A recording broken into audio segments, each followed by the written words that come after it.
sing.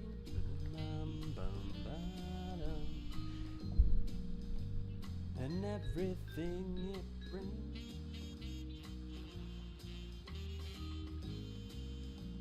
And we are live! Hi, everybody! Infinite, good to glad to have you. Ryan, good to glad to have you. Ray Ray, good to glad to have you. Story, good to glad to have you. Light, good to glad to have you. Ray Ray, did your image change? Is it a white background now?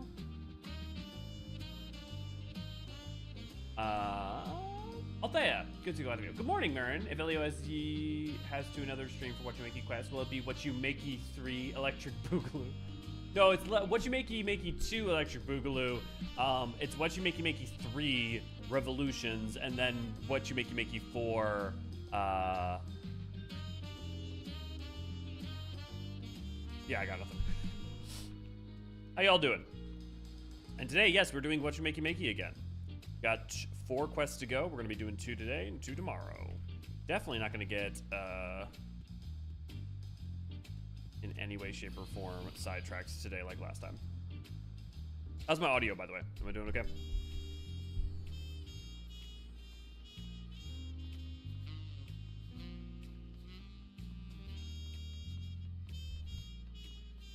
Keyboard is at 16%. I need to make sure to charge my keyboard. Elliot got an entire Eorzean archive cinematic universe plan. Hola! I got goblins. I got goblins. I got Goblins, the movie. Goblins 2, Gobby and Mobbie. And then Gobby 3, The Truth of the Cheese. There we go. Audio's a bit quiet. Cool. Boosting it. Let me know if that's a little better.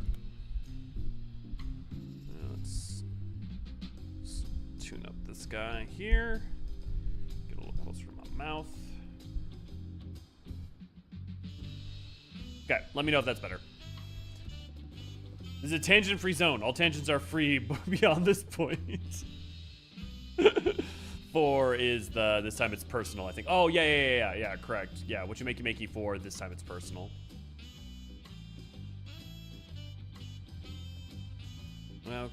Okay, guys. I know we're saving fish for last, so that's Donuhanu. Are we doing Ral Soj? We doing Shirolja? Or are we doing Pameka? A little better, but it could still be higher. That's interesting. I wonder why. Am I just quiet? No, because I mean, my thing's...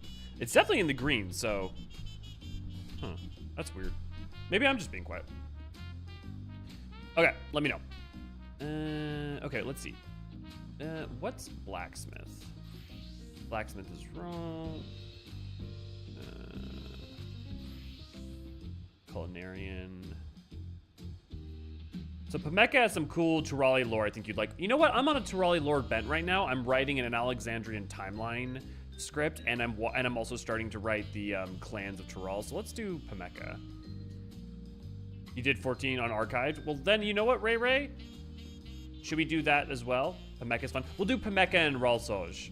Let me make sure I'm taking good notes though, because there's like, I like this, but I'm also torn. There's so much like good Turali lore and like offhand comments from every piece of content. So like to actually write about everything, to like write comprehensively about stuff for Dawn Trail is a lot harder. But also that's kind of rad that it's more like diffused like that rather than just super centralized and handed to you. Okay, what was she? No, Alchemist was Culinarian. That was... Okay. Hers was Carpenter and what? Leather Worker and then Weaver, I believe, right? Yeah.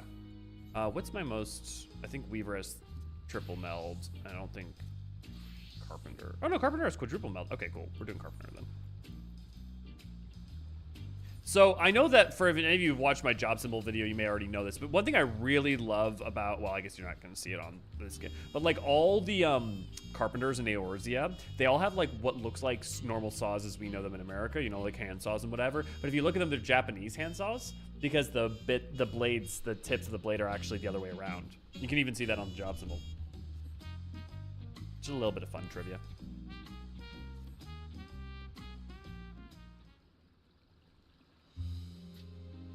A very warm welcome to you, artisan from afar.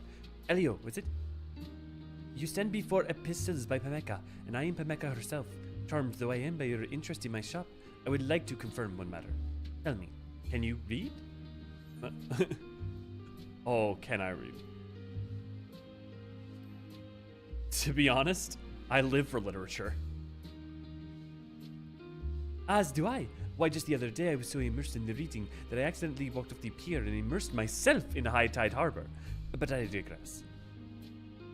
Honestly, that sounds like Ray Ray reading some near light novels. We of Turiaral speak Turiali with aplomb. It is a comparatively young language, as the traditional tongues place emphasis on the oral storytelling over the written word, with a sizable population of citizens who do not read or write. Ooh, this is good shit. Give me a second.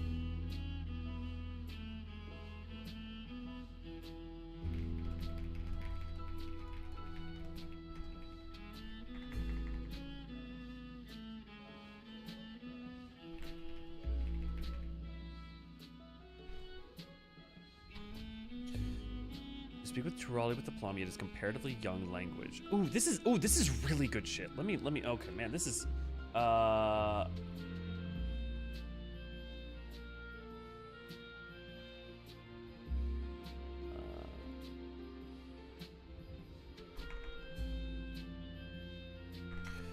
Turali is a comparatively young language compared to the others.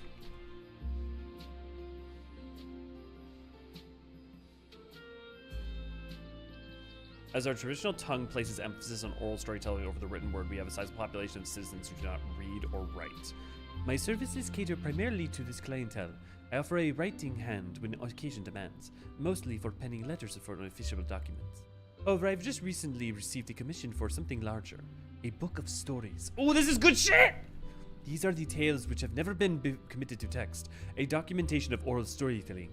A most riveting prospect, is it not? Yes, it is! God, Wachumeqimeqi has the best stuff!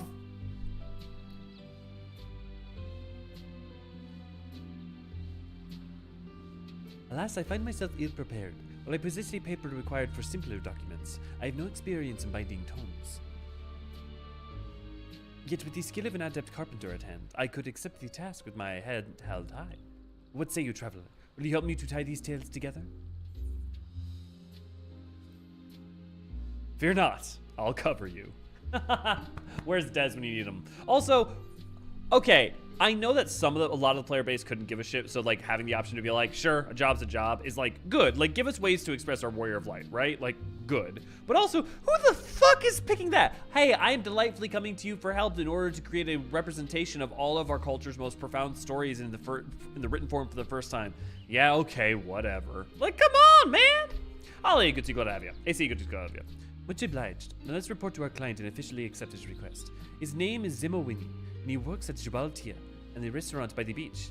I'll need a moment to close up shop, so would you go on ahead and wait for me? You've missed almost nothing, Holly. We've only just started. We're literally only 10 minutes into the stream, and also, like, within that time, we basically only started the quest. That was literally just the intro. All you need to know is that we are right now being commissioned to help create the book that is the first time that they have penned many of the cultural stories of Tural, as the Turali typically live in an oral tradition.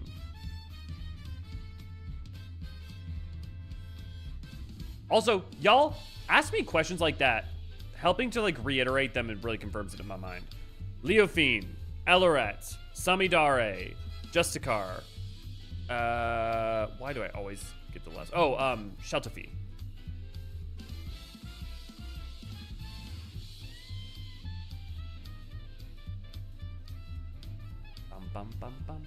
Look, if Infinite or if any of y'all want to like quiz me throughout on the stuff that we've covered so far, I would appreciate the shit out of that. You know I've been hard at the work helping to solve Turali's problems, and we are grateful for it. I don't know why I talked to Brookivu. I just did that like. Oh, did they fix the? They fixed the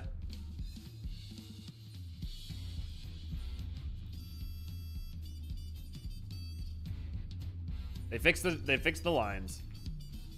Actually, just one second. Is there anything interesting in here? Tell me about the sacred treasures. Within each is sealed the essence of an animal, which became a fearsome troll Vidral. Created by Yokui himself, called the Wise Ones, and now that hers has been destroyed, we no longer fear that they will be misused. Yeah, okay. No offense, yellow makes your butt look a touch big. I mean, look, having a big butt's a good thing. As far as I'm concerned, having a big butt's only a good thing. I think they did that in the emergency maintenance on Wednesday. Yeah. That's what I was expecting part of be.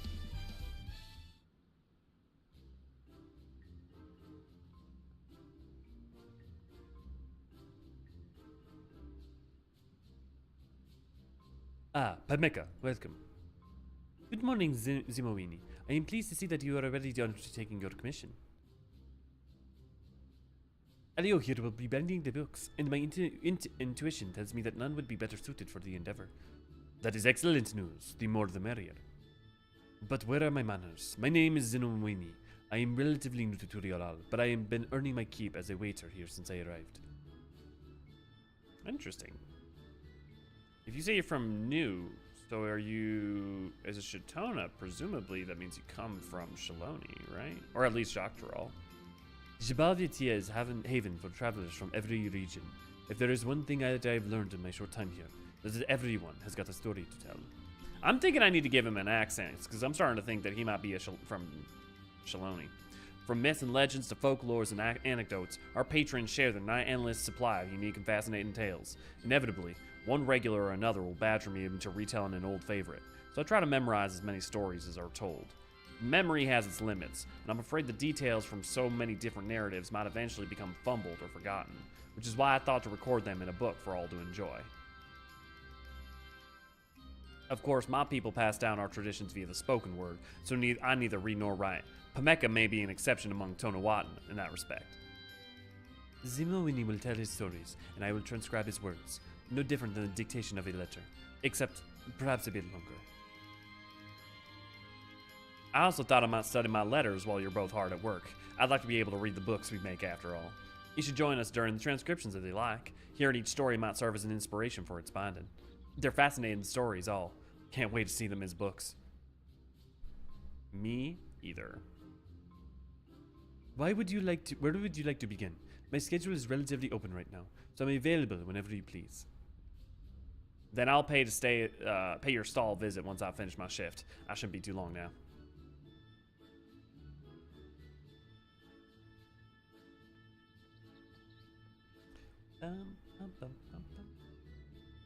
The right of succession.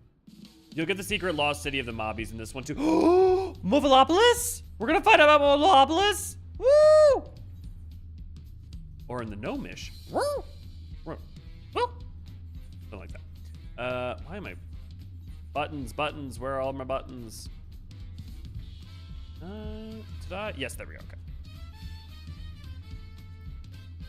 There we go, that's much better. Canonical Elio confirmed.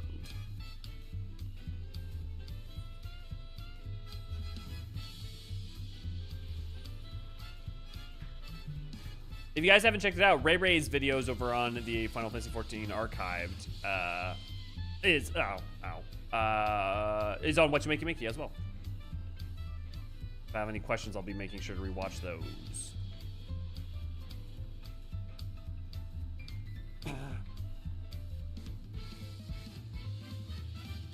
Sorry. Whew. We'll have our transcription sessions here. I have readied plenty of parchment and ink, so you needn't worry about that. However, there are still a few more preparations to be made before Zimowini's arrival, and your own businessmen may call you elsewhere in the meantime. Stop by again when you are ready to begin.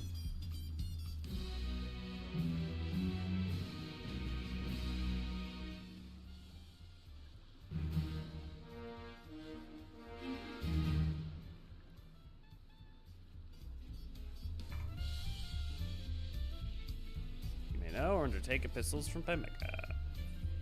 What is it? Question. That was a blue quest. What is it that it unlocks? Is it just that it unlocks the quest line for Pameka? Or is there a secondary thing?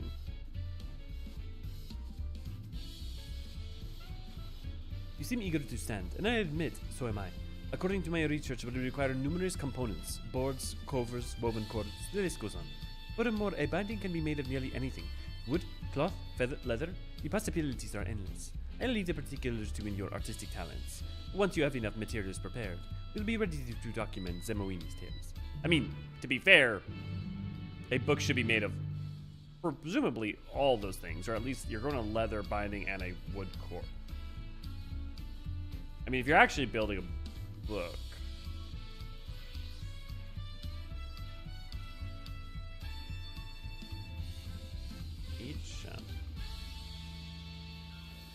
did I get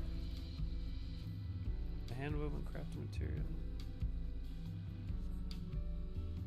Silver handcrafted components.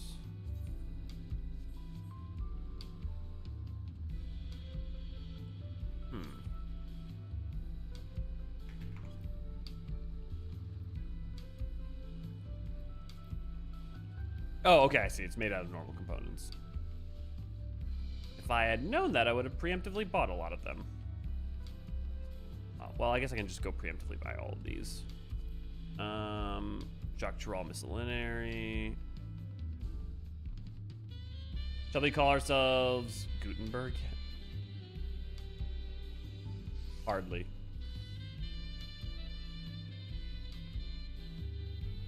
Sun is shining.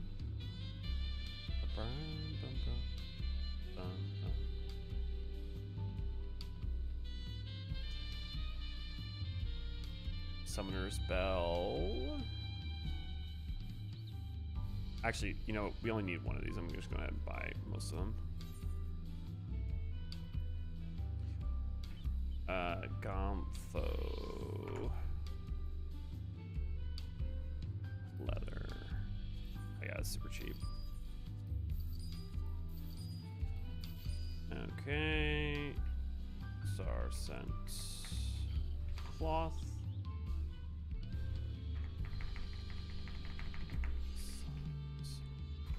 Sarnet.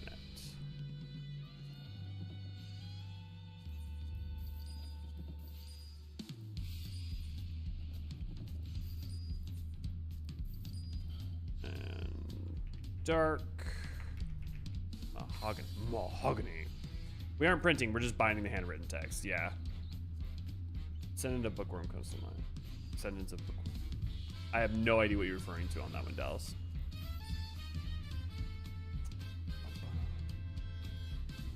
Yokoi supplies, metal jaw components, shock Drell, Moblin. Moblin cover components are brush. Yeah, I knew that was going to be more expensive. Actually, do I have any brush leather? I have 44, so yeah, we're not going to buy that. We're just going to grab that. Luckily, we're only going to have to do all this boring stuff once.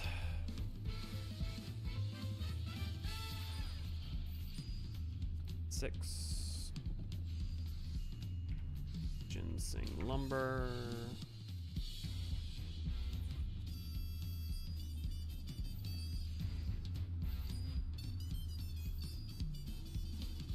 Pelu. Hammerhead. Dude. I'm pretty sure I have quite a bit of this. Yeah, I've got 182. This is why you hold on to your materials. Except for if it's like near patch day or near the launch of an expansion. And at that time, definitely sell all your shit because you're gonna get it back later and you're gonna make a lot more from selling it ASAP. Stuff that costs like 1,000 is gonna cost like 9 cents the next day.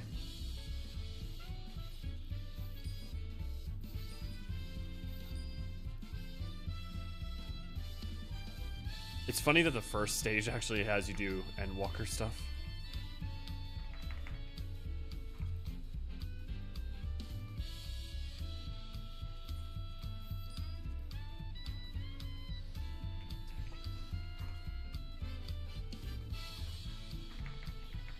Integer number.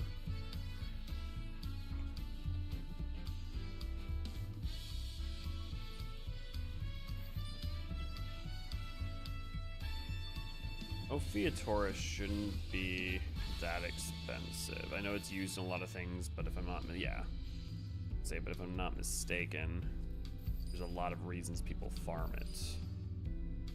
I spent too much time crafting. Book Evu. Are you just making up for Dez right now, Dallas? Like, what are we doing here?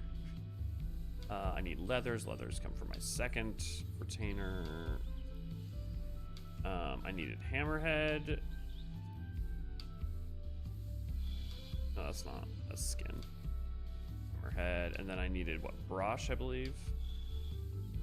I'll just take Gophium. We'll take all the others just in case. Okay, cool. That should be good. Can we seal stuff books? Can we seal stuff books like the Starlians do us? What do you mean? Like, what do you mean? Join us in Discord. Just got GBU/in archives. Thank you, Infinite.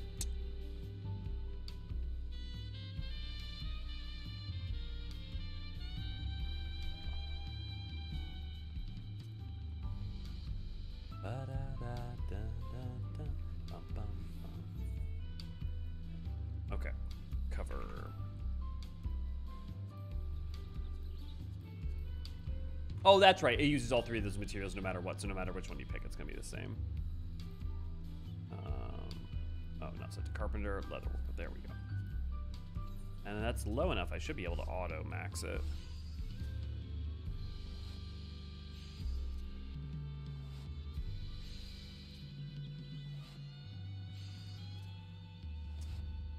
So let's think.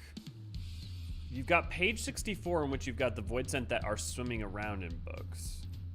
The boss you fight, I'm forgetting its name, is not necessarily trapped in book. It's actually a arcane manifestation. Like, give me a second and I'll.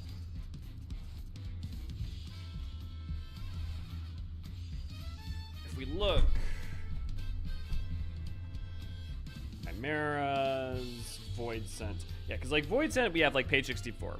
An occupant of the 9th rung, the void scent's hierarchy of 12, this horned demon swims beneath pages of parchment as a man swims beneath the water. Its rather unconventional name was coined by a Charlian scholar who first discovered this void scent of this type on page 64 of a tome she was reading on the medicinal properties of eye crust. So to be fair, like, that's not the Charlians trapping them. That's that the void scent naturally swims through them. And you have, like, the demon wall, right? These frightful guardians are the creations of ancient spellcraft given life with a chosen wall with inscribed with an arcane patter of blood. Though their masters have long since perished, these sentinels of demonic visage continue to protect the crumbling ruins to which they are bound, to surprise the horror of many unsuspecting adventurers. Now, to be fair, that's a wall, and that's that rather than specifically what you're getting at in terms of the enemy that we fight in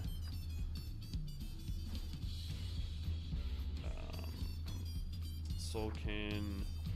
I'm gonna be a Forgekin, so give me a second. Maybe it's an E2.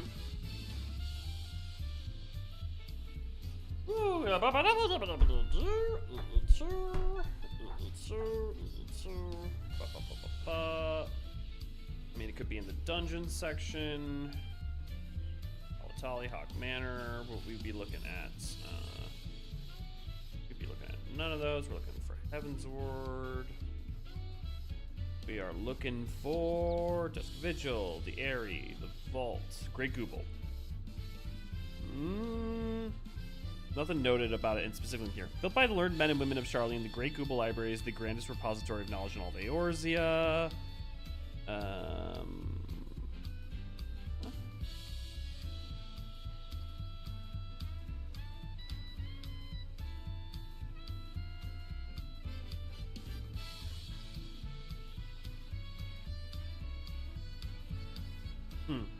Yeah, nothing directly tied to Void Scent on that.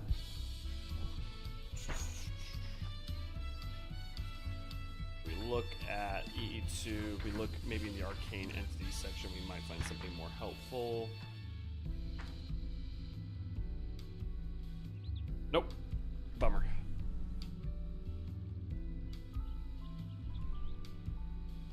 I would suspect that I wouldn't necessarily state that any books have void scents intentionally trapped in them, at least that I can think of, as much as that there are void scents that swim around in books.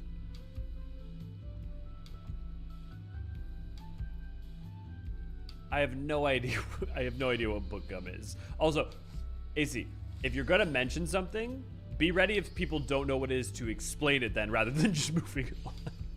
So yeah, it's like what's book gum exactly?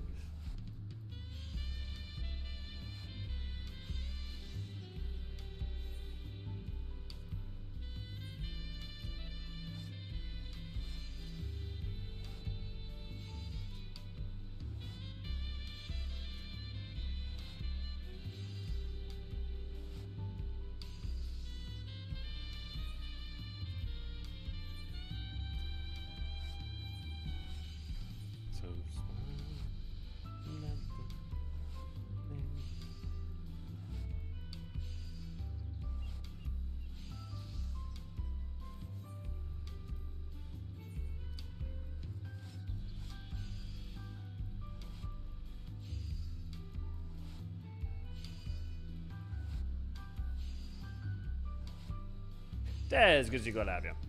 Someone is going for my title, I see. Impressive. Most impressive. Yeah. Yeah, Des has been giving you a run for your money, I'll tell you what. How good is the crafting? Nope, don't lower that quality.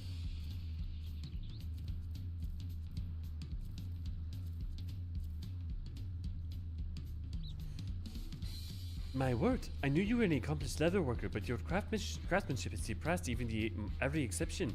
The finished project will be a sight to behold.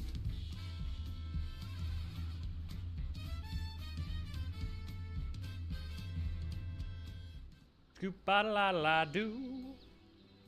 And that's how I crafted the book.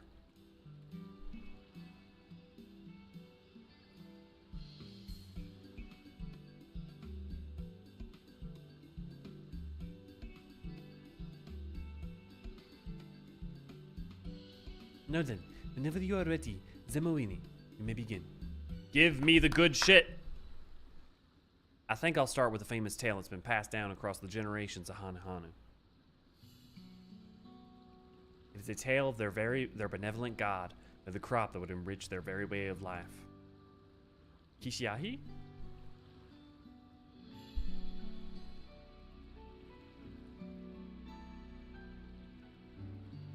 Long, long ago, the Hydaelyn resided in a land beyond the clouds. Though their heavenly home was frigid, their enemies were few, and they whiled away the days dancing in the pale warmth of the sun. Okay, so we definitely know that the Hydaelyn do not only descend from the Vanu, which no surprise, but the Vanu came first, not the other way around. But one day, a great storm ravaged these clear blue skies. The wind and rains raged upon those lands so fiercely, it sent a pair of Hydaelyn tumbling down to the waters below. Interesting. Okay, another thing that's really interesting about that is that implies that the Sea of Clouds is in fact resting over waters. So either they're like further north past the Abelathian spine, because there's nowhere else that there's like large basins of water for them to reside above. Interesting. What should appear in it but a giant bird as big as an island? It flew up and caught the Hydaelyn upon its back. Interesting. Was it a historical being, or was it just the first summon of Bismarck?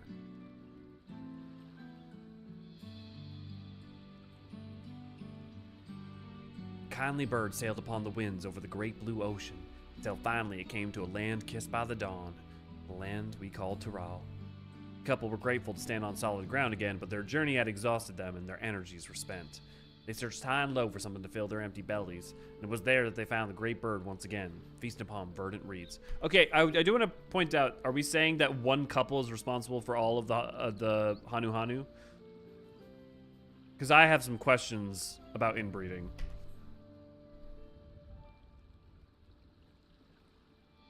Could have been a dragon? Ooh, Ryan, I like that. I like that. Like, it could have been Ratatoska or something. Although, why would a dragon be eating reeds? That doesn't necessarily make sense. The Hydaelyn followed suit. One taste of the sweet reeds filled them with vigor, and their feathers began to glisten with every color of the rainbow. It was then that the couple knew the great bird to be the god Kishiahi. They tended reeds in its honor, and their brood would grow and prosper, becoming the Hydaelyn we know today. Seems like a common theme in a lot of origin myths. Sure, Astoria. Also, Ryan, Astoria, good to see you, glad to have you. I do like... The fact that, like, Bismarck, right, as an idea comes across in both cases, it could very much be a being responsible for the world unsundered. It could be a Vidral, like if a Vidral traveled east and then, or traveled east and then returned west. That could be a possibility too. I honestly wouldn't take the tales 100% at face value. Good, true, I'll say it, yeah. But I would not be surprised if there's some truth. I definitely think there's got to be some truth to it, right? What do you think so far, Elio? Have you any inspirations for a suitable cover? Ooh. Boy, do I ever. Splendid. I suspect Zimoini will have a few more Hanu stories to tell before we conclude here. We have to construct our cover in the meantime. Tell me, no, don't get away! Tell me the stories! Ah!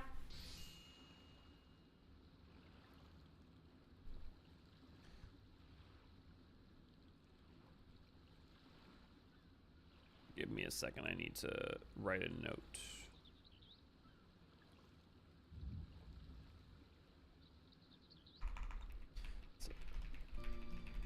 Oh. Oh, that's cute.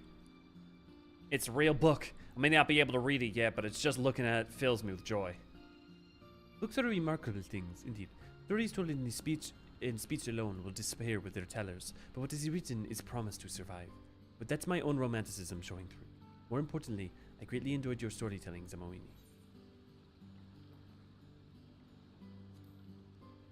About the Hanu that lived in the clouds. A people called the Vanu, you say?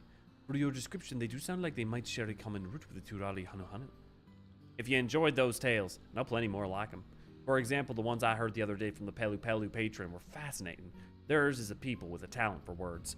I'd like to practice ahead of time, and if I'm to do them any justice. Please do. We'll be happy to hear them whenever you feel ready. Lore blocked again. I feel like you're starting to hold the counter on this one, Infinite. And so ends our first job. You were a pleasure to work with, Elio, and I have a feeling you'll continue to impress. I think the Hanu feathers would be wonderful bookmarks. Esteem level increased. Oh no. Is my Dark Knight getting more powerful? I mean, a couple being responsible for an entire race thing. Oh yeah, like Izanagi, Izanami, sure. Then again, most of those came to being without people having to necessarily worry about inbreeding as well. Well, they had to worry about it, but they weren't necessarily as specifically worried about the gene pool issue in a abstracted way. In a practical way, I guess they still were. Ray, you know, your royals necessarily didn't worry about that part. Greetings, Elio. If you're ready to proceed with the next cover, I'll have an idea I'd like to share. Zimoini said he had Pelu tales to tell us next, correct? To be fair, Mide and Diane, I don't think actually were responsible for Ra AC, seeing as they seem to be a byproduct race of the Sundering. We know that since they exist on we have the Drawn, right? In which case, I thought using material sourced from the Pelu's ancestral home of Urkopacha might give our cover an authentic touch. A book about any given people should look at a home amongst them, or so I think. Then it is settled. I trust that you know just what local materials we need.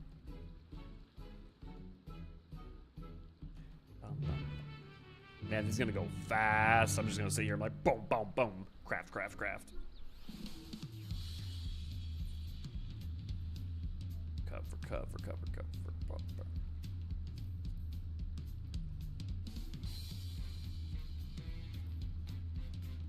Keep setting it to...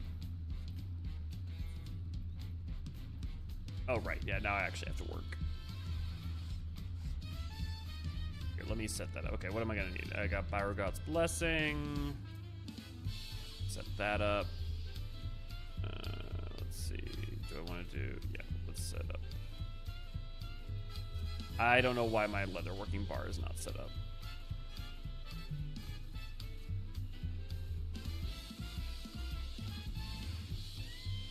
Swap that with, I don't need Byrod's Gods, but where are you? There you are.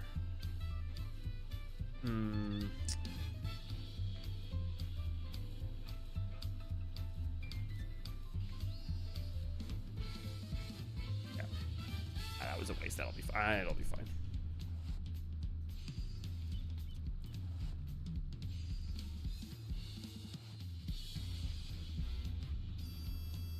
Oh wait, Bioguts is gonna be enough. Let's just use that. Can we have an entire Zayla tribe born from 2 wizard lizards? I think that's what AC's get out with the Mide and dying. Muda, no! More their tribe now. Yeah, you're just covering all your bases.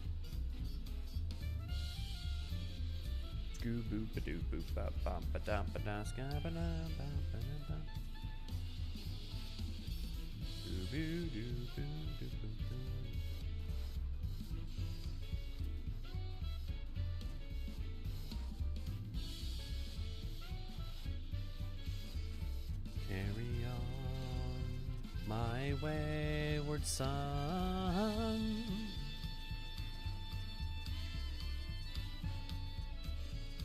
There'll be peace when you are done.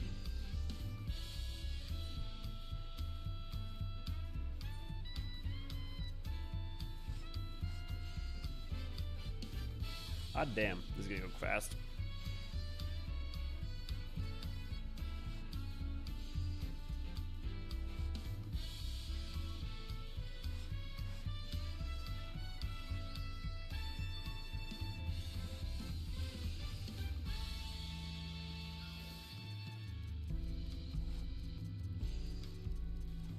Flipping through the characters. For what now?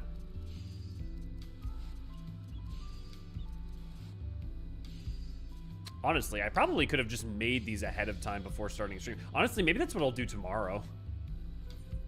Or honestly, at current pace, maybe we're gonna get through a lot more than I thought today. Then again, y'all haven't pulled me into any like side tangents, so that's probably a big part of it.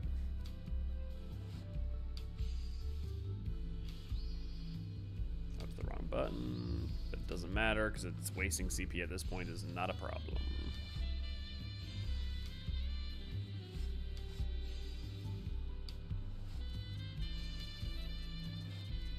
I still love that story because I have the mental image of one of the gods. Ah, let's check on my warriors. Look at the wrestling. Look at them, wrestling the enemy to the ground. Wait, why are they not wearing clothes? The creation myth for the Zayla. How many in are we? 4, okay. You know what, fuck it, let's just go ahead and do all these. Reflect. No, why don't I just literally set these up in a row? Okay, reflect. Yeah. Manipulation. It's not one knot. And then just do them. Ah, crap, I missed a boost. Okay, doesn't matter. Do you pentameld your gear? I did not. I think I quad melted most of it. Because I just pentameld. The going from quad to penta was just not enough of a jump for it to matter. I probably could, but seeing as that we're not that far out from like upgrading gear anyways. The other thing is that majority of like the crafting I've been doing lately has been pre-Dawn Trail because it's been like diadem and that sort of stuff. So it hasn't really been necessary because it rarely even like saves me. It would save me an extra step doing the diadem stuff. Like all the cooking shows, all the cooking is fake and ingredients are prepared beforehand. Exactly, exactly. That would be really funny. Just have like Galio's like, well, you know, like, this is what you do. But I prepared these beforehand, so there's a lot, you know. Prep work is important. Prep work is important.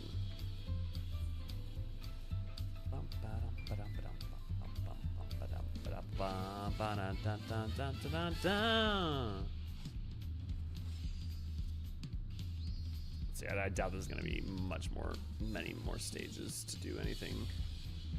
Maybe an extra round of the touch. You got the touch. You got the power. Is that gonna get me there alone? No.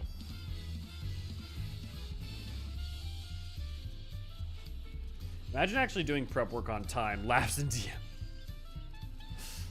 I do find it like funny and telling the degree to which so many people who play D&D to any amount, like have played more than like 1 or 2 games, can all, or at least a majority of us, empathize with so many of the tropes of like DMs and how parties fall apart and all those things. It's kind of telling, I don't know just about geekdom, but just about mankind in general. Look, the fact that we all know a bard, right?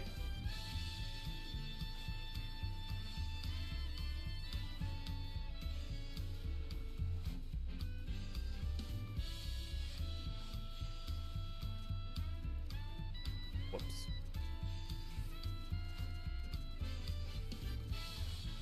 I am really kind of looking forward to trying 14 Mobile's version of the crafters, seeing as they're, for some of them it's like a rhythm game, for other of them it's like they all have their own like bars, but at least distinguished from each other. Because honestly, I don't mind it because it's convenient in this game, but like there is literally no identity between them.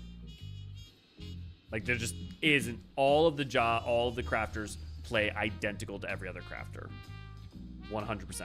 Like I actually genuinely, if you ask me, I cannot think of something that is not just an aesthetic difference between crafters.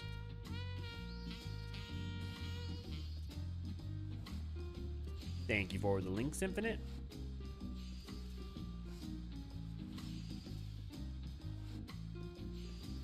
This is riveting gameplay.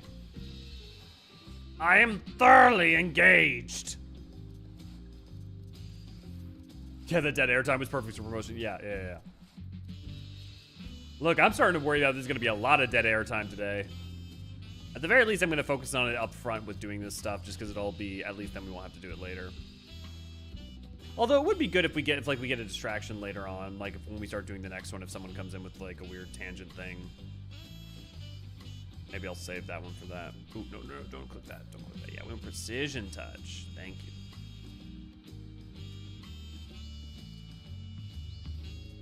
Ah, rapidly baskets.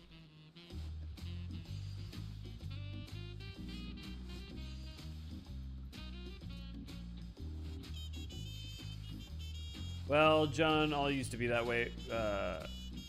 John, all used to be that way, but they've been simplifying everything on every job class in this game. That's just not wholly true, Holly, to be fair. Like, one, yes, they used to be less like that in Realm Reborn, but like there have been ups and downs of homogeneity in this game. It's not just been all in one direction.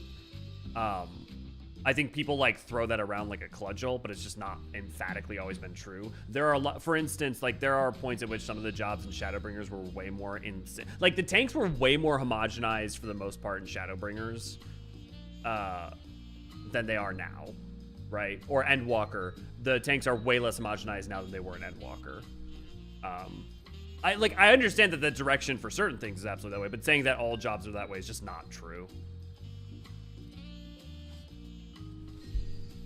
The other issue is the homogeneity problem doesn't actually exist nearly as much at high level as much as it does at low level. Part of the problem is that everything before 70 has so few skills that they feel like they have no uniqueness. And then the other issue is that even when they do have uniqueness between them, that isn't expressed enough at lower level play. You know? Definitely with the crafters and gatherers, but then again, even in A Realm Reborn, they weren't that different. Like, they just never have been, frankly.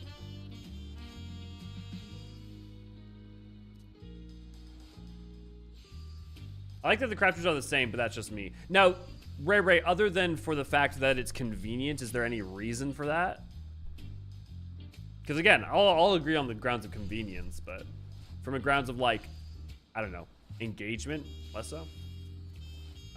You could have a party of rocket scientists who went to Harvard, present them with a puzzle meant for a 5-year-old, and they'll still take an hour to solve it. What was that? You know what's riveting? If you craft right behind an NPC, you'll be craning their neck to look at you the whole time. You know what else is riveting? If you are crafting and a Rogadin starts doing squats in front of you, he'll stick his ass right in your face. Because he's got to keep, it's important, because he's got to keep fit. Black Flame, good to see you, glad to have you.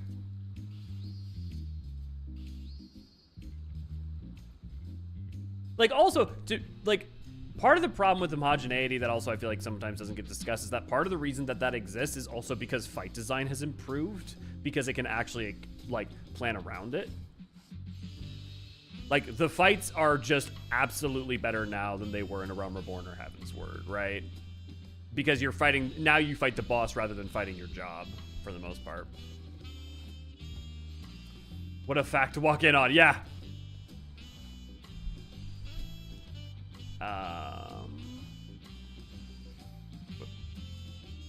By the way, you know that crafting table is a perfect height to bonk a Lalafell in the head with a hammer? Get bonked. No reason, just mostly convenience. Yeah, I barely started, but I'm a bit afraid that I'm starting to hear actual lyrics in the songs like Oh Fortuna. Recently, I got in the hobby of wanting to learn Latin, to sing songs in Latin. Oh, nice. Hell yeah. Yeah, they're all the same, but it kind of puts Gathering into perspective, especially Hides. Everything has to come from somewhere, I guess. I'm not sure I fully follow on the last part of that rhyme. Can you help me understand? I did not make my entire craft gear by Graha just for that.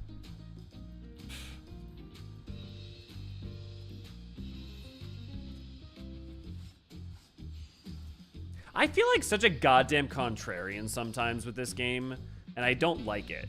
You know, like Holly's pointing out the homogeneity thing, and like to some degree I agree. I just think that it's like the degree to which people say it's homogenized sometimes overlooks the way in which some of the jobs are not the ways in which the jobs are not homogenized, right?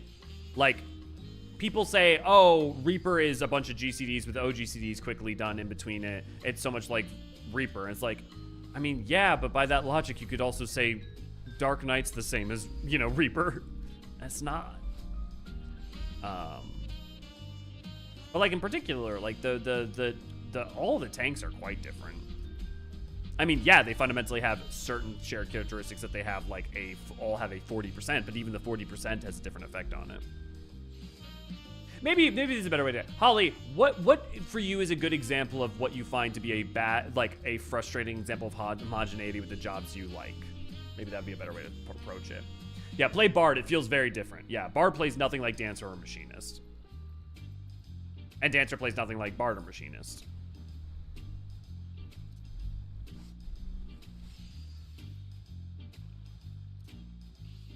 Summoner does not play like Black Mage.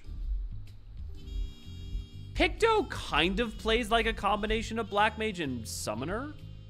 Like that I'll definitely grant. But it still plays very different.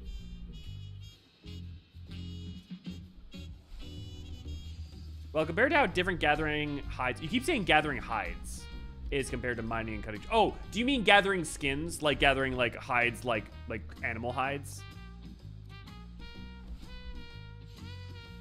Like you gathering the materials for leatherworking?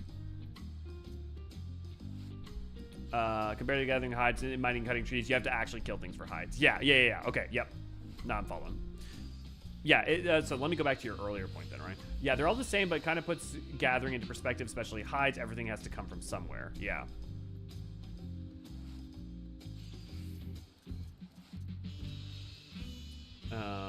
I propose a collab with Craft where they add in the game so you can craft itself will either have a jobstone or a science. Dude, macaroni jobstone. That's a thought there, Des. For crafting, though, I always find society quests hilarious when you can use culinarian to make something like mechanic parts. Dude, I always, whenever I do the Dwarf Allied Society quests, I only ever use culinarian to craft tank parts. That is what I'm about. Yeah, skins. I think it has to do with a lot of the skills being the exact same on each class, but just some of them, not all of them. So which skills exactly are the exact same? Like, for which jobs are we talking about here exactly?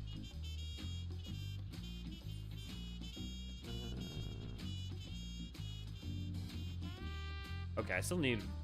Here, let me sort this so I can see what I still need. Okay, I got 3 of Moblin. I accidentally made 7 of the old Pello. And I need 4 more Mammal Job. And I am curious, Holly. So definitely, if I seem like I'm disagreeing, it's more like I'm listening. I promise. Chrissy, good to see you. Glad to have you. Let us give us thanks to new land. Macaroni jobstones would be right up at Raven's alley. Yeah, no kidding. Yeah, I hate the RNG for animal bits. Makes me wish I had Shepherd Trapper as another. Yeah. Something that would be more like that you could use to like further that along, Chrissy. I definitely think would be nice. Particularly because respawn rates aren't necessarily that great, so it's not even like you can do crazy polls and. Yeah, I definitely think that the gathering leather and people parts is just not particularly fun. I shouldn't say it's not particularly fun, because I would say that gathering often can be not particularly fun. You can't zone out as easy as you can with botany or you know, mining. So it's neither necessarily super low key, but it's definitely not high key. It's you know.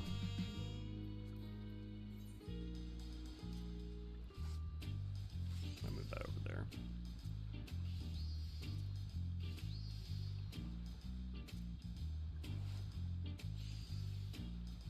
Sorry for saying hi. It's RuneScape brain. No, it's all good. Look, if you guys say something I don't understand, I will just ask and we'll figure it out. It's all good. It's all good. At least in this game, you don't need to gather cloth scraps for humanoid mobs to actually tailor. Well, you do, but not in the amounts of the games you need to do. Yeah, definitely. Oh man, you're bringing me back to the WoW days. Hey, anybody need to gather some goddamn linen? Ugh. Yeah, botany and miner have different names, and that adds flavor, but department hands don't. And honestly, botany and like miner still don't even really have that much different. Who we got here? We got Black Flame.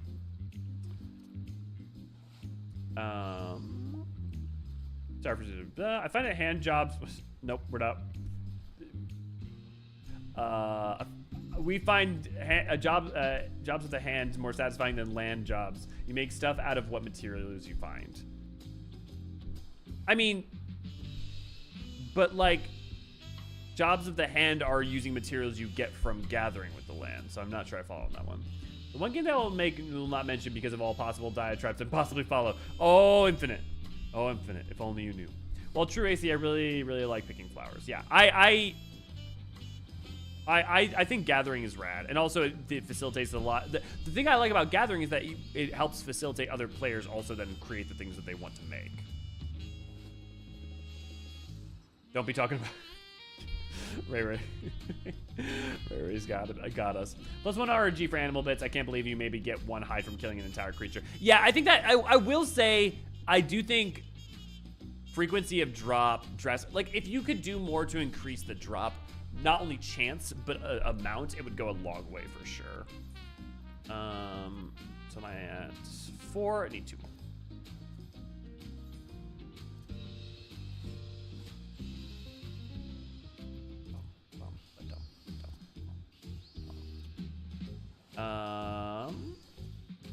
Fishing, grab a beer, complain about macaroni and cheese with soul crystal shaped macaroni. Okay, actually, Final Fantasy 14 macaroni that's like soul crystal shaped macaroni kind of sounds rad as hell. Not gonna lie, I would actually buy that in an instant. Honestly, I would love to. Maybe I'll just like laser print or something a cardboard box that at least looks like that. What's it not like in disciplines of a hand job? Damn, how did I not think to make that joke? I like the satisfaction of making more than one gathering, that's all. Making more than one gathering? I'm not sure I followed that one. Just to say jobs of the hand doesn't really make it that much better. I'm trying, Infinite! Sounds like a reality description. Moogle-shaped macaroni. Oh, Moogle-shaped macaroni sounds wonderful.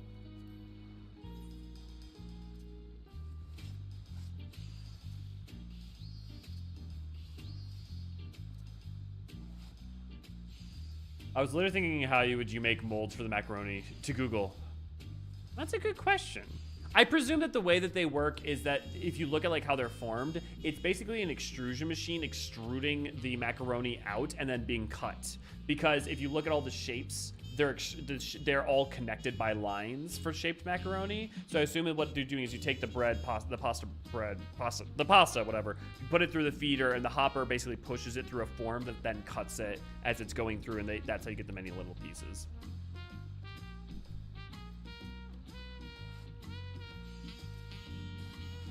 So you'd basically need a mold that you can push it through, right?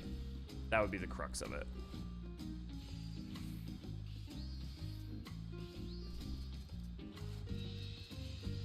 Speaking of macaroni, BRB. But I guess it's on Creative Business Unit 3 for naming it like that. Well, what can you do? Yeah. I mean, look, Koji was got to be partly responsible for that one, right? Probably. I need to get the weights for my camera. I keep knocking it around. All the creatures of FF as pasta would be cute. Yeah. Soul Crystal version of Lucky Charms. They're lorably delicious. Okay. I'm on AC. That's the best thing you said all day. That may be the best thing you said all week. I'm going to... Soul Crystal... Okay, give me a second. Honestly, I will quote you on that if I use it anywhere. I don't know where I'm going to use it, but I really like that. I like that a lot. That's very good. I make molds for macaroni all the time when I forget it on the table. Fruity Pebbles, Fruity Soul Crystals.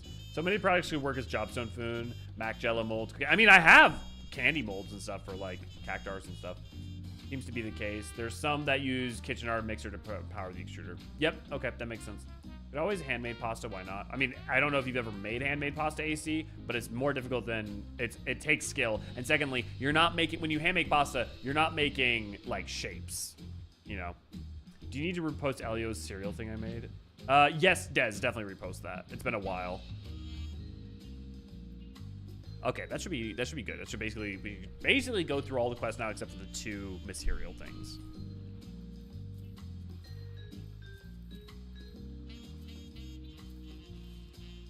Oh, your elegant use of snow cotton hasn't gone unnoticed. With your cover is bound to radiate Pelu Pelu's spirit. Ba-da-ba-ba-da-da-da-da.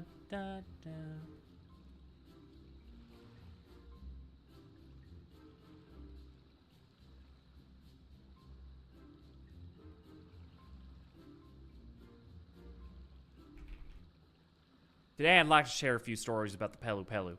These days we know them to be avid travelers and seekers of profit, but this was not always so.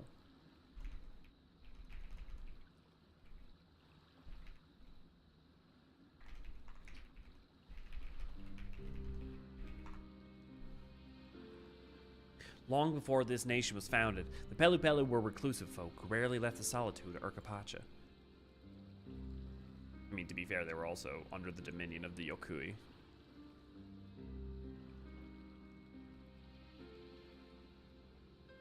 Now, in one solitary village, there lived a Pelu Pelu named Keebly.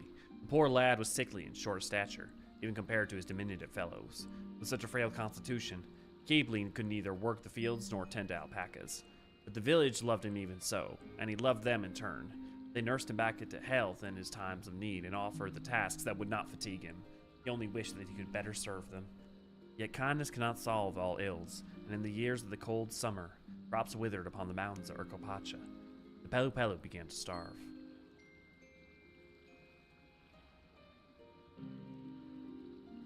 They ate what remained of their food. They ate all their frail livestock. Keebly knew that they had to reach their limits and snuck quietly from the village. With one less mouth to feed, his people would have more to eat. Finally, he had found a way to help. His mind made up, the poor Pelu Pelu made for the sacred mount that he might fade from this world in its silence.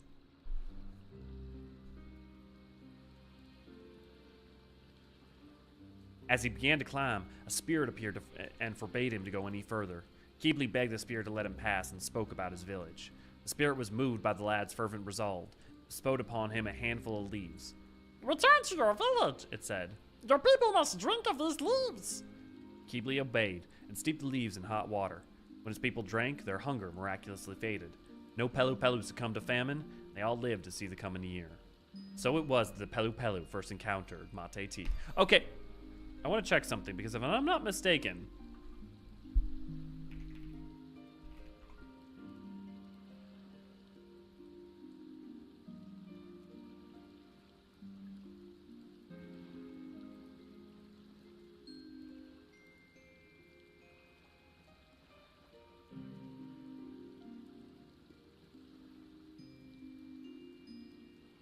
okay, no, it's made with yerba mate. Okay.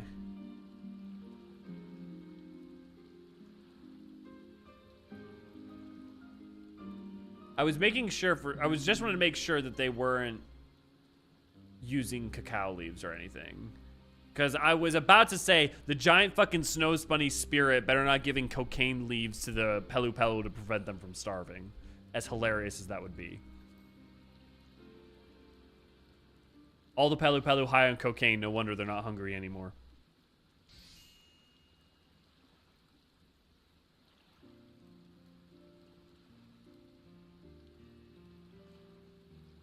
Another impeccable book. Thank you, both of you. Elio, you have fought one of them. You were. What do you mean? What do you mean? Do they really exist? Elio, you've been to the ends of the universe, my friend. You have faced down. Okay. What a peculiar story. Of course, there's no telling whether it actually happened, but mate leaf is rich in nutrients, and I've heard it's effective in relieving hunger as well. Actually, give me a second. Is it mate? Is it spelled mate? Yeah, okay, it is mate, not me.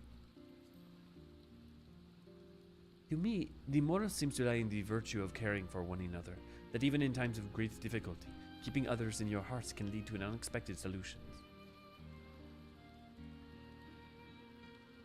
Well, I better be off. I still have some reading and writing practice to do. But next time, I think I'll make sure I'll share some tales from our Moblin customers. Moblins! So see you then. You beat said spirit up.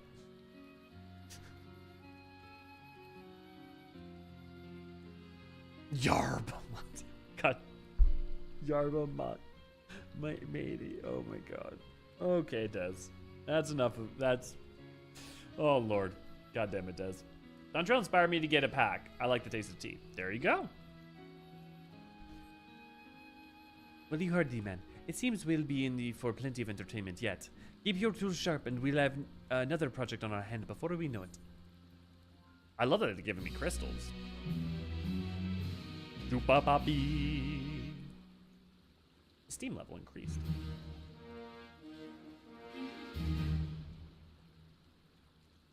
But when will my fray level increase?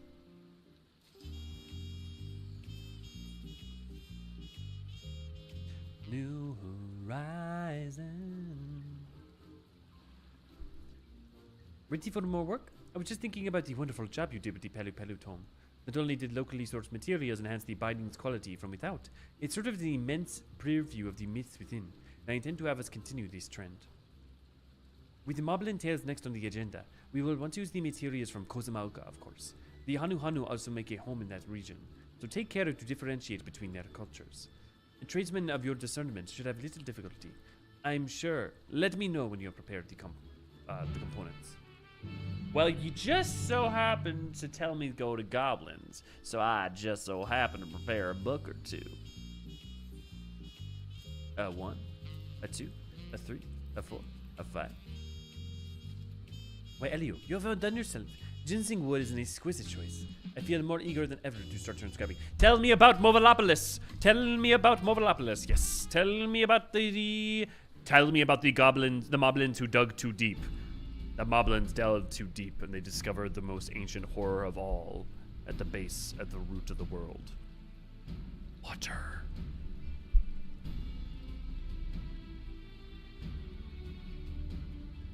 As promised tonight, I bring a number of tales from the moblins. Let them tell their tales. I want the moblins to speak. Theirs is a unique culture, as varied as it is peculiar. Forgive me for interrupting, Zamowini, but won't you be seated? Oh, pardon me. I meant to say something earlier, but at the restaurant, we usually recite our stories while standing. Is that so? Perfectly fine, of course, just so long as you are more comfortable. When I say the word moblin, what do you paint in your mind's eye? The bestest ever. A mask, a pack, and perhaps, most notably, pot. They rode in pots! Once upon a time, a group of moblins grew tired of wandering the countryside. They wanted a place to call home, so they settled down in the caves deep beneath the earth. They scavenged for what they needed and packed their necessities into large clay pots. Their new home was happy, and their pots were plentiful. Too plentiful. Soon their caves grew cramped and narrow. I just want to check that. Let's see, Once upon a time, moblins grew tired of wandering the countryside. They wanted a place to call home, and so they settled down in caves deep beneath the earth. They took up their picks and dug deeper, hoping to expand their domain. And expanded they did. Theirs would become one of the largest underground cities of its time. Movalopolis! If we do not get a Movalopolis variant dungeon, I'm gonna be so mad. But also, we need to get a Movalopolis variant dungeon so bad. It would be amazing. Yet their prosperity was to be short-lived. The moblins dug their tunnels so deep and so far that they unwittingly reached the gap between land and ocean. Because, I mean, just hear me out. At least a Movalopolis variant dungeon or allied society moblins. Either or, but we gotta get one of them. The muddy deluge devoured their city. Even their own masts turned against them, filling with water and threatening to suffocate them. In a desperate bid to escape with their lives, the moblins threw themselves into their pots and prayed that they might see the coming dawn. Look at the fucking mobbies just sailing in their pots across the ocean.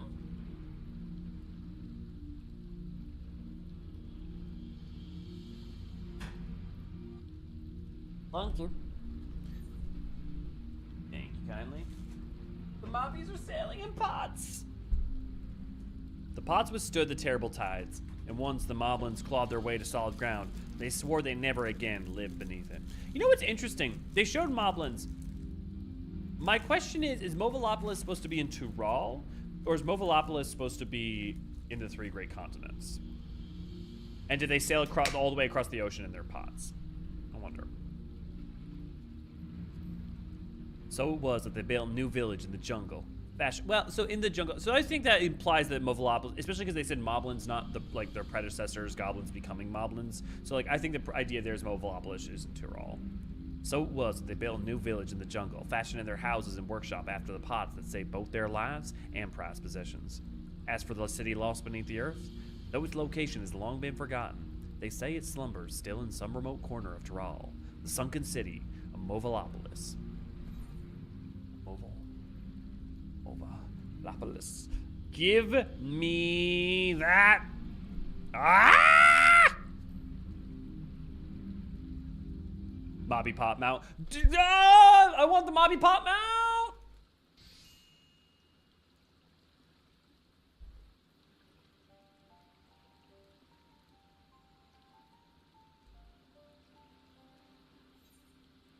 Incredible. I feel like it fits the image of the story perfectly.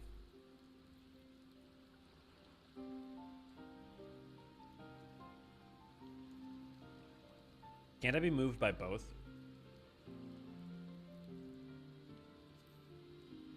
Personally, I'm moved by the Moblin's resilience. As was I. They managed to shape their environment to suit their needs, whereas I still struggle to adapt to life here in Tuliolal. Many old Turali stories tell of how our people first came upon their current homes. The Hanu Hanu tale I shared previously was much the same. My family loves sharing those sort of stories. What about yours, Mecca?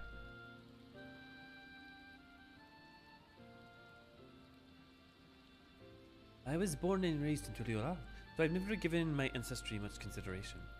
I never even thought to ask. How many stories have I failed to hear? And about my own ancestors, no less. It seems I have my own digging to do, if there are untold tales out there, and I wish to know about them. And I'd love to hear them, or even read them, perhaps. I've grown more confident in my letters these days, so I'm keen to practice with more stories. I hope you find what you're looking for.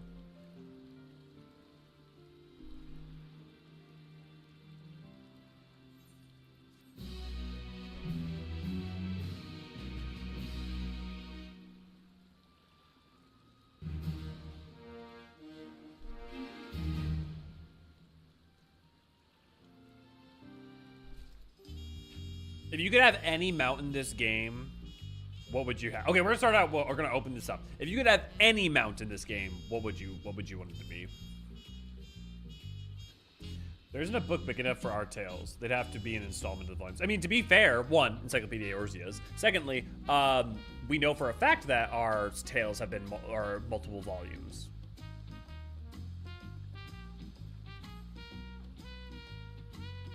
After hearing the Zemowinis talk of ancestral tales, I can't help but wonder what my own family may have preserved from generations past. Bun bike? What? Other than like the floating bike from 12, Ray, what does a bun bike mean? Are you just riding on top of a bun boy through the skies?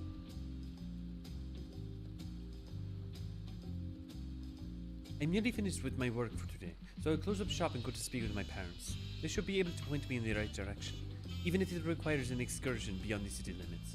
Should it come to that, your company would be much appreciated. I rarely leave the city, you see. Fran's bike from 12. Wait, but you have that mount already, Ray. Are you just trying to make fun of me? Thank you. I'll plan to meet you at Ekwawe Plaza once my family chat is finished. I think Ray's trolling on me again. Ray, I need you to ban Ray. Ray's trolling me.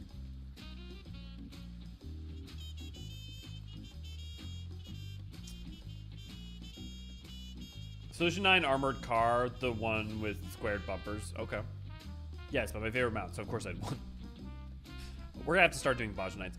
Warning, we also may be wrapping down map nights until we get the roulette map out, but we'll probably try to replace that with something else, depending on what people are interested in. The main issue is that we're not having as many people show up for map nights, and people are more than welcome to get people together for it. It's also beyond just getting the specific treasure chest, you know, not like the specific really valuable treasure chests at the end, not hugely. Yeah. Maybe the Ragnarok. The Ragnarok as a mount would be cool. That'd be dope. Soon may the weatherman come to bring us sugar and tea and rum. Though in Gerald's case, sugar mate is mezcal. Actually, pay any on-car mega mechanism mount, you name it. You just want more forge kin that aren't tied to PvP, don't you, Infinite? The one with the floppy ears could theoretically gain limits. Okay, but see, are you imagining them like flapping the ears? Because I'm imagining like like Tails' tails and Sonic. Can I have the Watcher carry me like a Bakul Jaja carry Prish in the Alliance raid? I said anything.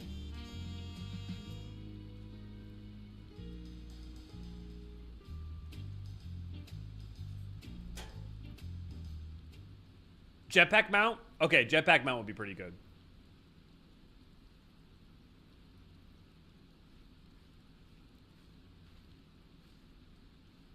Apologies for the wait. My parents were happy to share what they knew about my ancestors.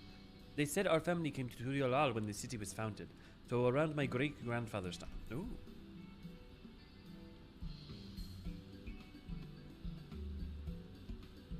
"80 years ago being her great-grandfather's time is interesting.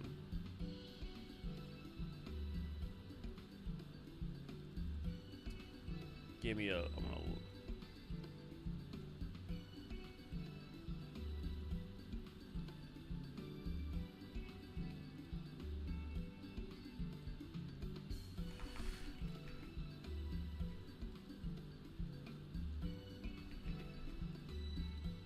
Considered Pameka's great-grandfather's time, insinuating that it's about 20 years per generation. A generation is about 20 years, which makes sense. That tracks. If she's 20, and her parents are like 40, and her grandfather's like 60, and her great-grandfather's like 80, roughly. I mean, obviously, a lot of room to play with. That would loosely track. Or, well, actually, we'd add, if great-grandfather would then, we'd probably go even further down, because your grandpa would be more like 100. Yeah, that makes sense. I forgot what the monster is in this game that I like is a mount, but it's got a giant antlers, and it's a huge cat. Giant antlers, huge cat. Are you talking, is it the one that's in the roll quest? The ranged roll quest? I don't know actually if it's the ranged roll quest, but it's with the ranged member of Ardbert's band. Is it the curl with the giant antler? Here, give me a second. I'll see if I can pull it up.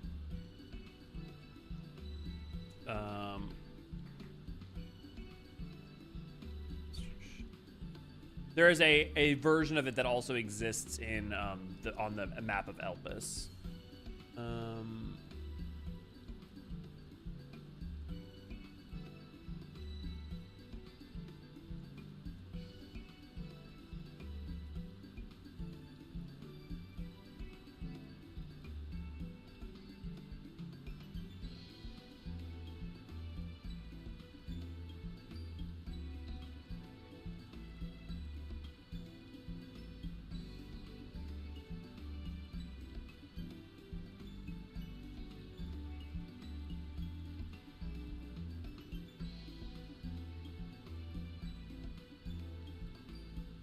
What is it called?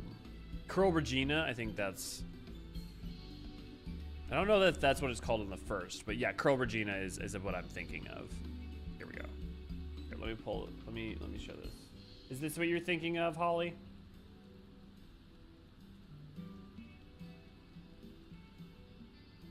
That's the model, at least I'm thinking of. Because if so, that would be a badass mount. Definitely.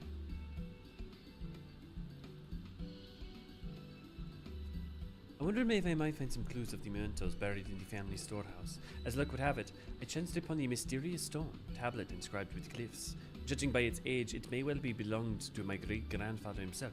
We know he was employed at the palace as a palace attendant, but he never divulged more of his work than that.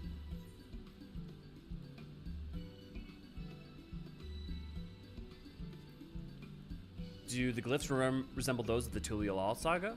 The Yokui made those. They do seem to be an example of Yokui pictorial storytelling, just like the pillars on the Morrow's Measure. Although I believe that Tuliolal saga was illustrated more to the Mammal Jazz tastes. Why don't we play the Yokui a visit then? Perhaps someone will be kind enough to translate the tablet for us. Would you accompany me to Warlow's Echo, Elio? Wonderful. Then let's be off. That's cute. Yeah. And also, thank you, Chrissy. I just don't think I managed to get gold on her fate. Stupid timer locks. Yeah. The one, when you say her fate, you mean the one in Heaven's Word? Like in the Dravanian Foreland?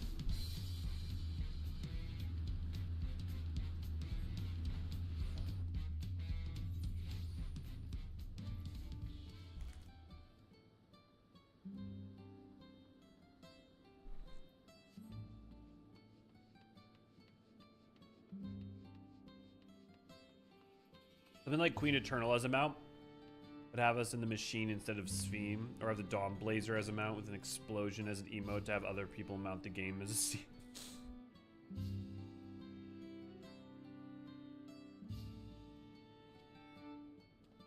The fucking exploding train as a mount would be, that's like a 4-seater, would be pretty good. And like everybody who's on top of it is like mounted at a cannon. That would be cool. So this is where the Yokui live. Already I see glyphs carved in the same manner as my tablet. I believe we are on the right track. Let's have a look around the city and see if we can't find someone willing to help.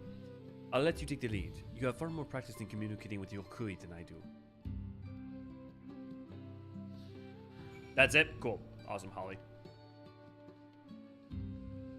Love a train as a mount. Hunt trains. Trains for hunt trains? Okay, AC. Okay. Okay, you're playing with some good fire there.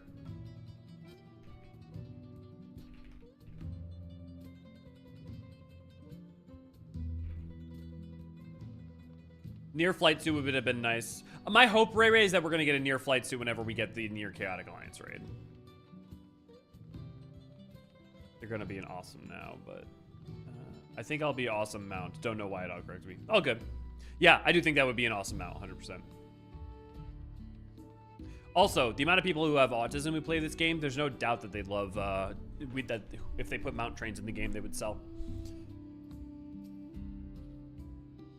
Read something, of course, but do keep in mind I am in dire need of a nap. Looks like the original owner of this tablet shared your keen interest in our glyphs. He came here to counsel with our stonemason. All Yokui learn to write, but they are the experts who etch our history into stone. As far as what our guests learn from the stonemasons, I couldn't say. Too sleepy. How dare you call us out like that? Look, just because I'm right. Solution 9 is a disturbing lack of a monorail. Maybe we'll get a Disney World sometime. They said that this is where Valley Garamanda was sealed. The tales these walls could tell of the sky ruin. But every building has a story to tell, if you think about it. Take the ancient ruins, for example. Scholars have spent centuries piecing together these stories of ancient civilizations from beneath the rumble. But without the written word, we can still weave a tangible history. That, though I simply can't imagine a world without writing.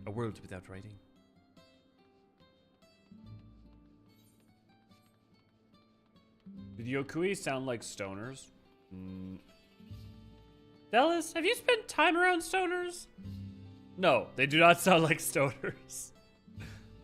The Yokui do not sound like, whoa, dude, like, Man, like, what if, dude, we, like, wrote on stone instead of paper, dude? Ah!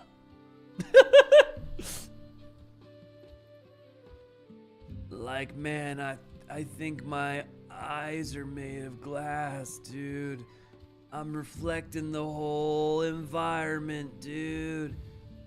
My sclera's a mirror, man. I love the accompanying quest to Astoria. Your ancestor's tablet. I can only spare a moment, but I'm glad to oblige.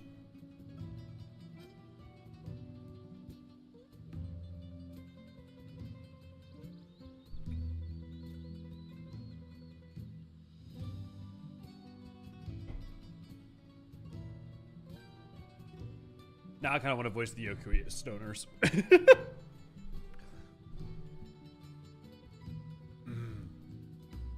Relatively new, dated just 80 years past. The bearer of this stone is a retainer of the Dawn Servant and may thus be accommodated as a guest, a residential hermit, it would seem. In those days, the scars of war were still fresh. One could not travel as freely as today, so the tablet may have been a necessary precaution.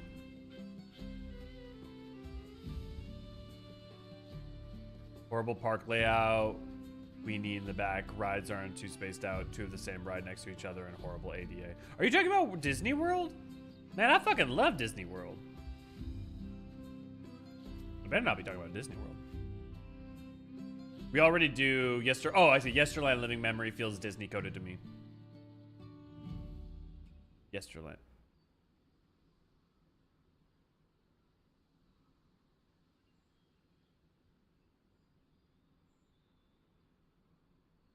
Here's what's interesting.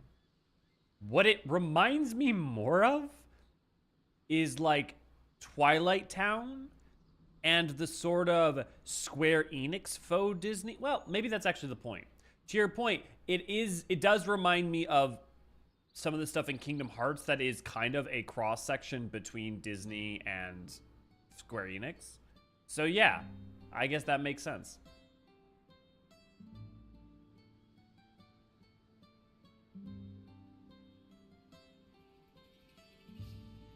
Disney World's a lot of fun. Would recommend. At least once. All this way for a tablet. How very quaint. Fine. Hand it over.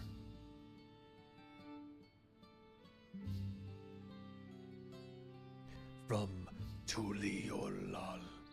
Yes, well, let's skip the obvious parts. Here we have the creation of a new alphabet by a traveling man, a learner of Turali culture. Makes little sense to me, but that is what it says. Whoever wrote this Yokui does not sound like a Yokui. Nice to piece together a full story. My great-grandfather received permission to live amongst the Yokui in the capacity as the Dawn Servant's retainer. He was traveling to the continent of Tural in order to create a new alphabet, and he expressed eager interest in Yokui glyphs. Since the tablet itself is relatively new, perhaps we can still find a stonemason who spoke with my great-grandfather 80 years ago.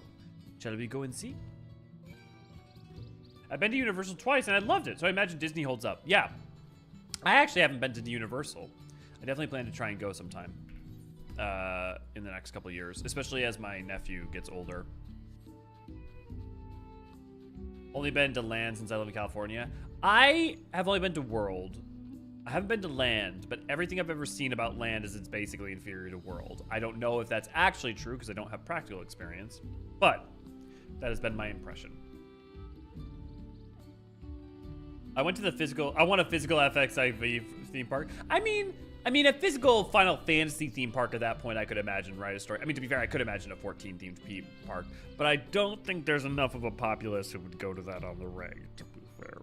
But you make a Final Fantasy theme park. Also, if you have a lot of, like, you know, costume people, like if you had a Yuna, a Tidus, a Cloud, a Lord Almighty, I would not. Oh, the poor Tifa. The poor Tifa.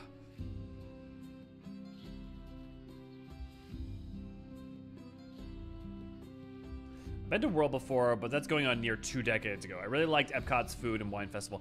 Epcot's rad. Epcot does not get as much love as it should, but like the world around the pond is fucking awesome.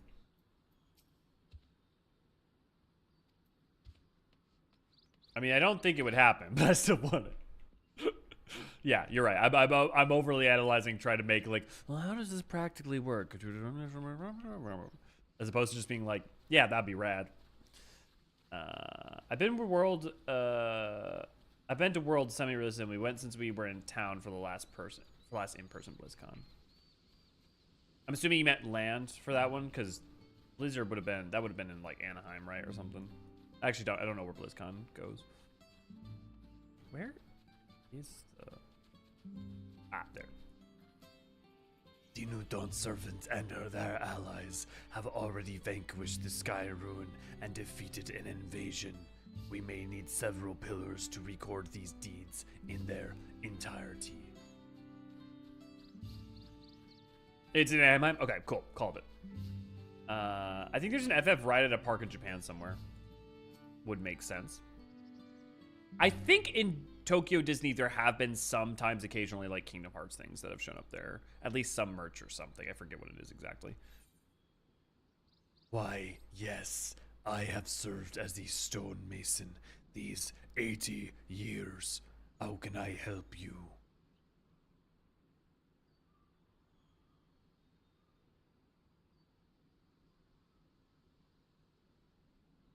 Yes, I remember. Not long after Tuliolal's founding, a man bearing this tablet came to stay with us. So my great-grandfather really did come here to study the Yokui glyphs, yes? Do you remember why? He was developing a new alphabet, as I recall. One to transcribe the Turali we speak today. Back then, Gulul Jaja had only succeeded in creating a united Tuliolal. People from diverse nations amassed at the capital, and the ensuing linguistic misunderstandings caused no little amount of trouble. As your great-grandfather told it, when the common language of Turali was adopted, he proposed that a new alphabet be created to accompany it. Okay. I need to.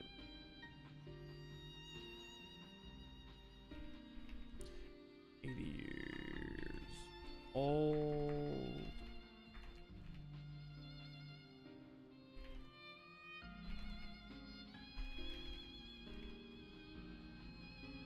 Tuli.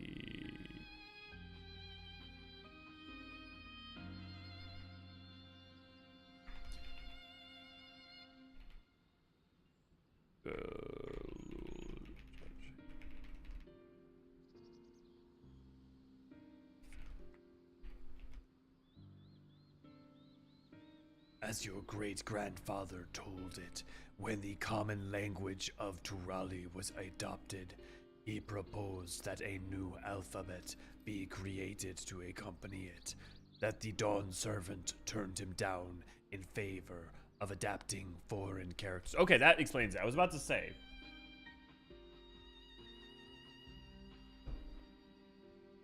Not only that, but the Dawn Servant then ordered him on a journey of Tural, upon which he was to study the continent's myriad cultures.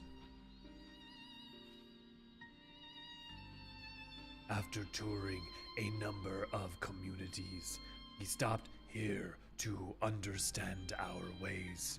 What he wished to learn wasn't simply how to read our glyphs. He asked tirelessly about our intentions when shaping the stone, how we decided our designs, and each step in the process of sculpting. Then one day, your great-grandfather turned to us and said he finally understood the Dawn Servant's reason for rejecting his proposal. Soon after, he returned to Tuliolal, full of new confidence. I had no idea my great-grandfather had... Great-grandfather? I had no idea my great-grandfather had such direct dealings with the Glul Jaja. But I believe I understand why they both concluded a new alphabet wasn't necessary. Is that so? Then tell me, child, why do you think that is? Turali is a language that exists solely for the purpose of communication. It has no cultural connection to any one of Turali's peoples. But a new alphabet would have been a communal creation, a new piece of Turali culture that might have had the power to overwrite others. Borrowing the foreign Eorzean alphabet allows Turali to remain a borrowed language, a language of convenience. By refusing to establish the Turali as a language created by and for all of Turali people, the Dawn Servants sought to protect our cultural diversity.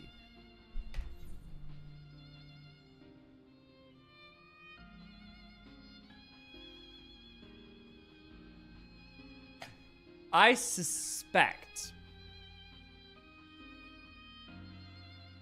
that this is somewhat also inspired by the way which English has been adopted in Japan. Now, not at all, like, it's not like English is the unified language that a bunch of people speak from different parts of Japan, right? But there is a tint of that. It's also interesting the way in which English is like the lingua franca of a lot of places. Interesting. That's why I think he rejected the proposal. After my great-grandfather traveled the land arrived here to see our glyphs, he must have finally realized the full significance of his alphabet, and the beauty we might stand to lose because of it. The tablets must have meant a great deal to him. It seems you two now carry on your great-grandfather's discovery and his story. You're right. My great-grandfather's story. A story of my people. I must pen this tale right away. Elio, might I ask for you to bind it for me?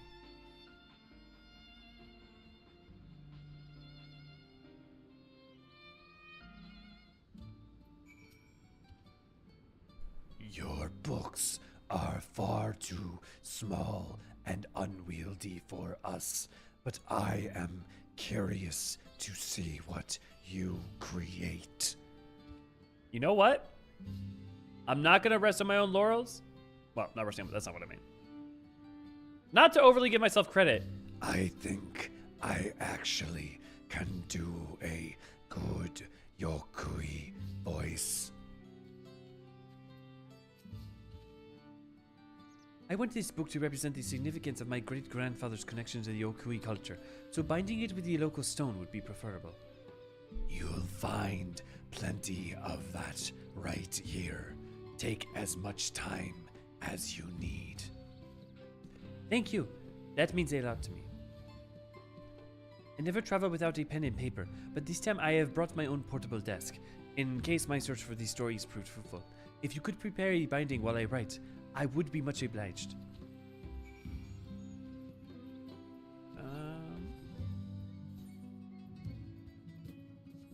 I didn't get that, right? Apple jaw cover. Oh no, I did get it. It might have been the bad one. I've seen the bad art. Oh yeah, the good Denny and the bad Denny's. Yeah. Thank you, Eorzean. Look, every so often I'm gonna give myself a pat on the back because if I feel like I did a good job, I want to feel like I can give myself a. Denny's has a good hold on the area too, across from Disneyland. One little down the road, another on the other side of the freeway. Holy moly! But aren't they Sooners? They work with a literal stone. Sooners? What you talking about, AZ?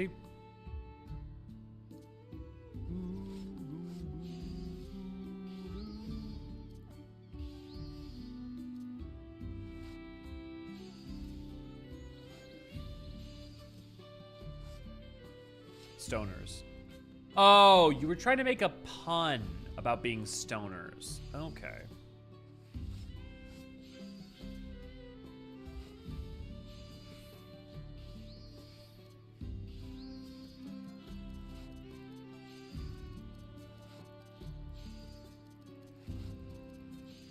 It's only jinx if you say the exact same thing at the exact same time.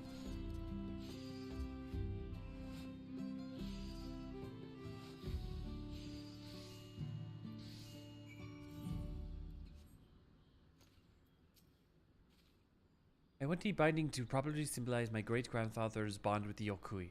Take all the time you need and return to me when your work is done. Okay, wait. I want to see if there's any real-life examples of a book bound in stone.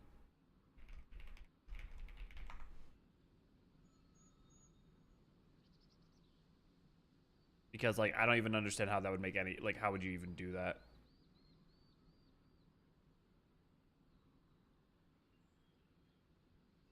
Yeah, all I'm getting is, like, a bunch of gems and stuff on stuff. Oh, that's cool. There's someone out there who carves stone books, so that's rad as hell.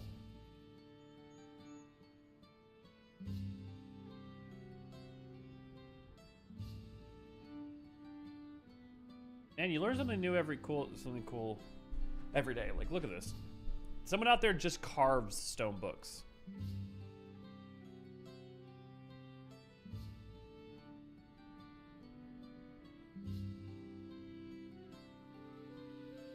Honestly, that kind of sounds like fun.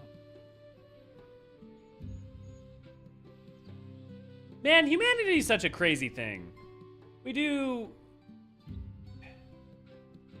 some of the most wild stuff, out-of-pocket stuff. Yeah, let's create a bound volume that will outlive the our awareness and information. Let's create a storage device that will outlive our existence, and then let us replicate that through a medium that will not allow us to store information in it, and instead be purely something of beauty that is evocative of the thing, but not in its purpose. Man, humanity, you crazy.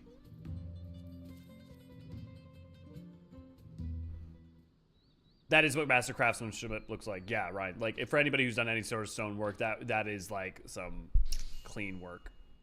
Writing is literally magic. Yeah. I mean, think about it this way, right? When you write some, oh, that is pretty. When you but also it's binding a stone.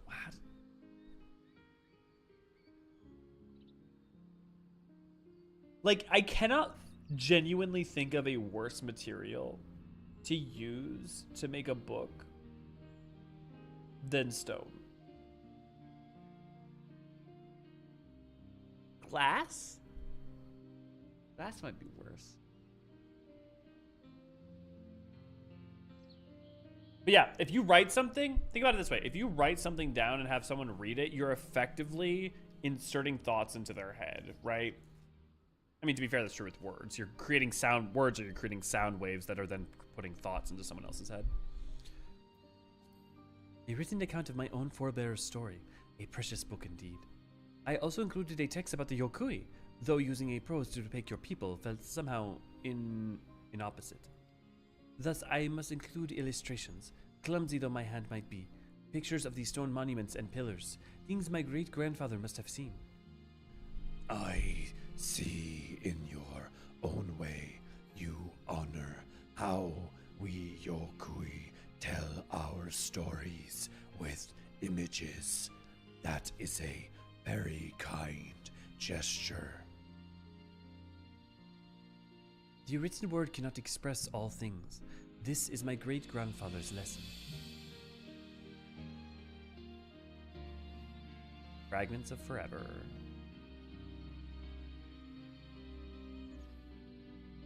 You have been most gracious in your help. Thank you. I will return to Turiolal with a lighter, prouder heart. Yesterday was Uvlo and Shunye. Pameka, right? Is today's. I'm trying to remember names. Stones in this world, though, have an ethereal conductivity. I mean, yeah, but to be fair, AC, everything has an ethereal conductivity in this world. It's like saying everything in our world has an electrical conductivity, right? And things that are resistant to that in the same way can be resistant to ethereal conductivity. So it's like, yes, but, you know. What an astonishing thing a book is. It's a flat object made from a tree with flexible parts on which are imprinted lots of funny dark squiggles. But one glance at it and you're inside the mind of someone else. Chronicles of Eld recounted the tale of rolling water. Inserting thoughts into people's head is easy. Observe. You are now manually breathing.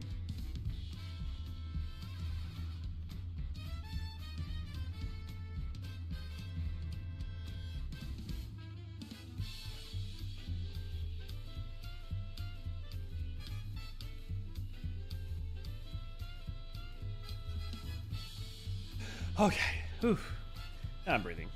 All influence is immoral, because to influence a person is to give him one's own soul. Well, that's an interesting quote story. What's that from? And then also, I would actually argue that I don't think to give of one's own soul is not inherently immoral. It's a Sagan quote. So Carl Sagan quote. I was thinking like Sangan for a second, like the goddamn Yu-Gi-Oh card. Sorry, YouTube is hard capping me on characters. No worries. Oh, wait, so that was, okay. Oh, no, that was Althea's quote, was from The Astonishing Thing About Books, yeah. Oscar Wilde. Well, I would disagree with Oscar Wilde, who is a far more clever man than I. Also, Oscar Wilde making that quote is kind of insane. The idea that it's all influence is immoral because to influence a person is to give him one's own soul is, I understand. Then that means to communicate or to evoke to another is immoral, which I just can't get on board with. How did you get to lawyer, AC? My great-grandfather's story is now a part of my own. I would say our trip is well worth it. I think I'll lend Zemowini the book we made, since he expressed an interest in practicing his skill on the new tales. Besides, I think the illustrations might make for an easier reading experience. It was his petition that started this whole project after all. I do hope he enjoys it. And I owe you my deepest thanks, Elio. Not only were you kind enough to accomplish me to Warlord's Echo, but you gave me perhaps the most stunning cover yet. Now it's back to work for me, until Zemowini's next appointment approaches. I wish you pleasant crafting. Need to sway the jury. Okay, I guess that's an example, sure. I have a feeling with Wilde, there's a degree of yeah. Well, we couldn't say anything about Oscar Wilde other than acerbic wit. It's from The Picture of Dorian Gray. Okay. My friend recommended this taco stand to me. How immoral. I think the quote is a counter to people saying that some people are bad influences. Interesting.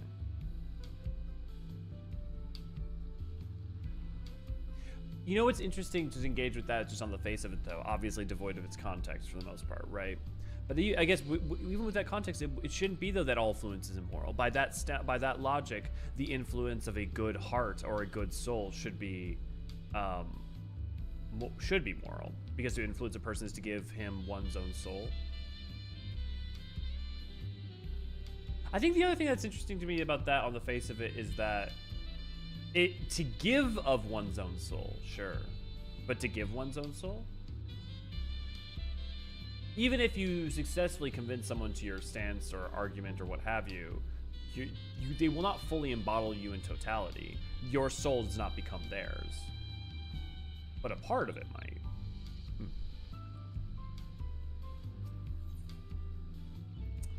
He does not think his natural thoughts or burn with his natural passions. His virtues are not real to him. His sins, if there are such things, are sins are borrowed. Man, that is such a... I don't even think that's a romantic era, but like I don't even know what era to ascribe that to. But that is such a way of thinking that like befuddles me. Maybe it's because I don't relate to it on a personal level. He does not think his natural thoughts are burned with natural passions. You know, it's funny, Astoria. I was just about to make arguments for why I vehemently disagree with that. The notion of someone not being able to not thinking their natural thoughts are burning with their natural passions. I was about to make arguments that all thoughts to an individual, even under a context, are still their own. But honestly, even just with like the way in which people like start echoing other people's arguments on the internet rather than thinking like having their own, that they just start echoing the same talking points, or the way in which people take on other people's arguments over their own or their own consideration. Maybe he was right. It feels kind of relevant to the present day. Yeah, it does. Thank you for that little side tangent. Much appreciated. The immoral influencer, Mr. Rogers, telling people to do good and stuff. I think, okay, if I take the context of specifically what Astoria is talking about, having not read Dorian Gray, only being familiar with it from a cultural standpoint, if I take this at face value, it is a critique of not burning with one's own thoughts and passions and to influence onto others so that they do not have their own thoughts and passions and their own capacity for their own considerations and thoughts don't burn with their own passions. They don't burn with their own thoughts.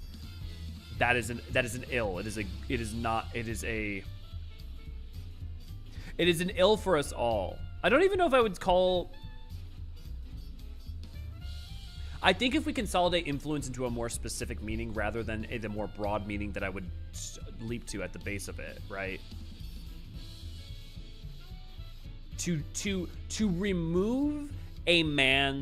remove someone's personal curiosities or burning passions or own thoughts or capacity for these things is a wrong, is amoral. That I agree with.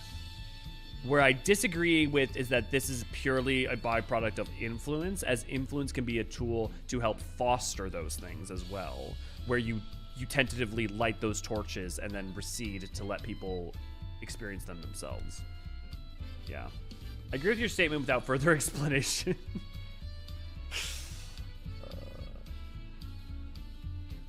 I like your funny words, bookish man. Yeah, maybe I got a little heady there.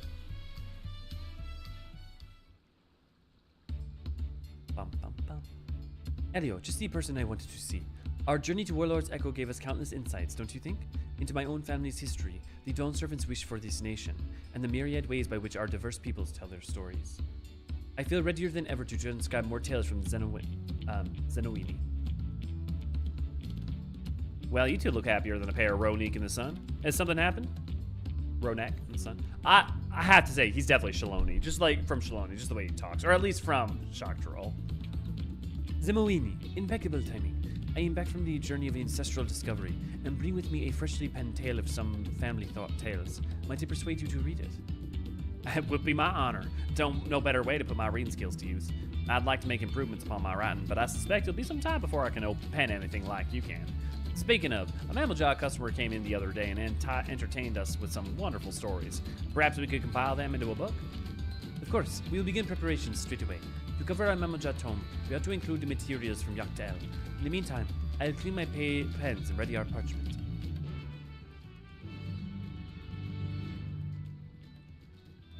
I don't really understand the book that well despite having read it, but the quote just came to mind and when you said writing injects things into people's heads. Astoria? Well, I appreciate you very much for sharing. It definitely gave some food to thought. In other words, modern discourse has devolved into base proselytism and nothing actually gets discussed. To overgeneralize, yes. I think where I would pause is in that generalization. We say modern discourse, right? I think it is easy to overlook the degree to which many use the tool of the internet for meaningful and profound discussion. I mean, even look at like without the internet, how many of you would I know?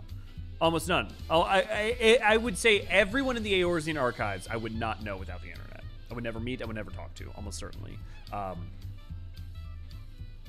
It can be a tool for good. Discourse can arise from this tool. Modern discourse is not purely defined by its ills. But of the ills that modern discourse suffers from, the strongest perhaps is the degree to which we are inundated to such extremes and so constantly with information that in order to keep up to any degree, people are finding themselves in situations where they are effectively taking the consolidation of those information from someone and opinions therein and expressing those outwardly rather than being allowed to deeply understand the thing and sit with it to have their own thoughts and queries. Because how long do you have to find out about the current thing, process it, and have a meaningful understanding and perception on it before it's no longer even a fundamental part of the discourse? You know? That's part of the issue. Philosophy Times with Elio Forcheron. We talk about Final Fantasy XIV and all sorts of random bullshit. Now without ads? Now without ads? Right. For the next one, we need materials from Hydaelyn, preferably from the Jatika Heartland. Well, that makes sense. Preferably from the Jatika Heartland, seeing as we want to do the Mammal Jaw. Hey, Infinite, I know a lot of times you're relaxing during these times. I have a question for you. If I had you, like, keeping track of, like, little notes or something, like, things to quiz me on throughout, would that be too much of an overhead for you to be able to, like, chill out? What detail you have achieved in the craftsmanship. Forgive me for saying so, but the treatment of these Hydaelyn materials is the most impressive I have seen thus far. Bravo. We need Alphino to weigh in on this. He loves to debate. He's a master debater for his age. This is the tale was told to me by the Mammal Jaw of the Dopro clan. Ooh, Dopro lore. Come on, give me some Dopro lore. The Dopro have long been known for their skill as mountain warriors, but their mounts were not only meant for warfare. This is an age-old story passed down through the generations and generations. Hey, it's the best song in the game, Less Than Lies. There was once a Dopro youth bound by the creed of his people to seek a land blessed by sunlight. For this elusive paradise, they searched endlessly, fought endlessly. Compared to his warrior friends, however, the youth was ill-suited for battle, and he and his werves were entrusted not with weapons, but a cart with which to deliver parcels. I wonder if the land of sunlight is supposed to be the land above, like the higher regions of Hydaelyn, or if it's more specifically meant to be alludes to the idea that maybe they had some dreams as well of living memory. Would that I could ride a winged mount, the youth thought. Upon it, he could breach the thick canopy of the forest and gaze upon the splendor of the sun.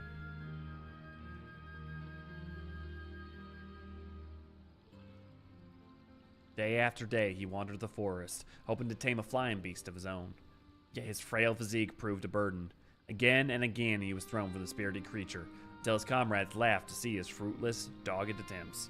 Still, the youth was determined, and after countless failures, he gained mastery over his beast, known as Remujal.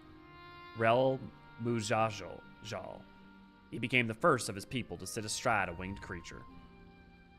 So now we have a thing about beast taming from those of the Jabral, and a thing about beast taming not only from the Dopro with the Weirves, but specifically these flying creatures. I don't know where Beastmaster is going to come in necessarily, but it would make sense if it was in some way tied to Hydaelyn or the peoples therein, seeing as we now have a quest line that deals with taming on both of those accounts. And it could be a union of those two things.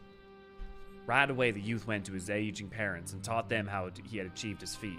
Then, leaping upon Remujal, he took to the skies. Higher and higher, he flew towards the canopy, until finally, he disappeared. He never returned home again, but it is said he found the land of sunlight his people searched for. The techniques he left would be learned by all Dopro, and to this day, it's not uncommon to see riders upon winged mounts, basking in the sunlight upon the winds. Do we have any examples of that? Because I can't think of any. But if that's rad.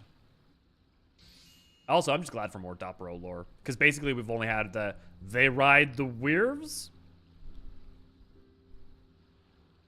When an alluring azure hue, like the depths of the cenote untouched by sunlight, or the deep blue sky that the Dopro youth yearned for, a complicated and beautiful color. What sort of impression did you get from the story, Elio?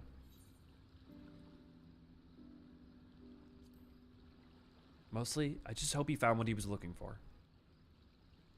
Given the volatile setting of wartime, he might have been struck down by an enemy and simply lost amongst the trees. But that's hardly the ending I'd like to imagine. We may never be able to return to the past and discover the truths for ourselves, but we can carry our feelings about them into the future that they help create. Writing a book of tales does just that. I think it entrusts our hopes and feelings to those who follow after. In other words, if no one carries on those hopes and feelings, they might be lost forever. The stories that I've told and you've penned, they're each filled with histories and aspirations of their respective peoples. But my people have not a single written record. Our old oral tradition is utterly unknown to those outside our community. Were we to vanish one day, we'd leave not a trace of our existence behind. Our stories would...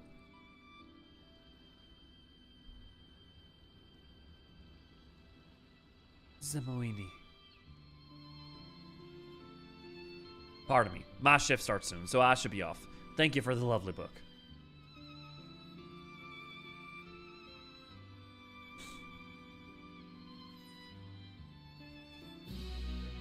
Never cared much for philosophy, hated taking it in college, had nothing to do with my degree at the time, and nothing with my current degree. So, I think here's where two things collide, right? Part of the problem is college is really expensive.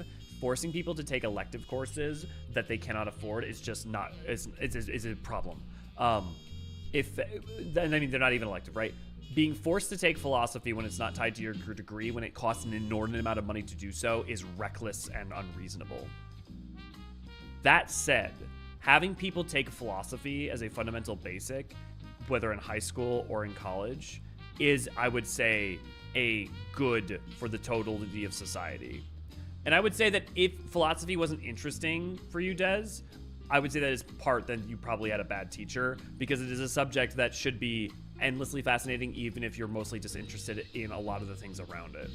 Because if it's taught dryly, it's boring as shit for most people. But if someone engages with you on a level that is connected to your interests, it's a phenomenal subject. And with how many things philosophy touches on, it's impossible for it not to. Yeah. Forgot to ask, Moblins have tales to share? Where? Join our YouTube channel for a low price of not much a month. You get custom emojis, special badges, and the warm fuzzy feeling of supporting your favorite archivists. Also, irregular philosophical discussions. Oh man, are we almost done already? Holy shit. Oh, Elio, Zemoini seemed troubled after our last session, didn't he? He hasn't said a word about his next commission, and I fear he may have given our book-making endeavor. At first, he seemed so excited about sharing the stories he heard of Jabalia Tia. I wonder how his reactions there differ from our transcriptions sessions. Okay, but why not just make a book of his stories? This seems like an easy thing to solve. Care to take a walk with me, Elio?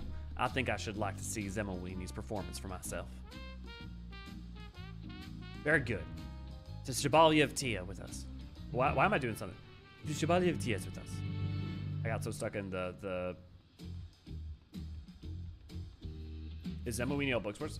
No, I don't think that's it. He is someone who practices art of remembrance and oratory.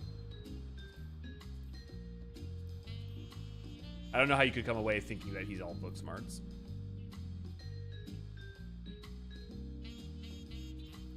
I believe I have all the master recipes. I do. Okay, cool. Doobie doobie da ba da ba da ba da. I think I need command, which is control. Yeah.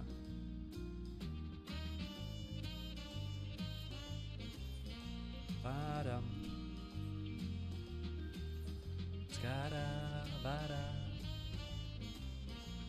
His stories, history, yeah.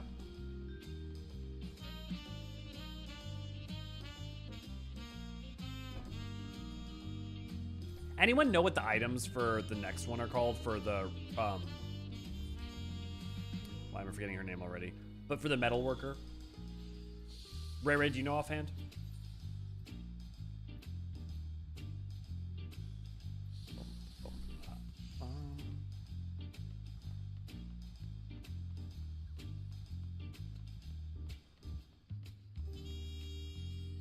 You know what? I should make sure that my card is not about to overheat.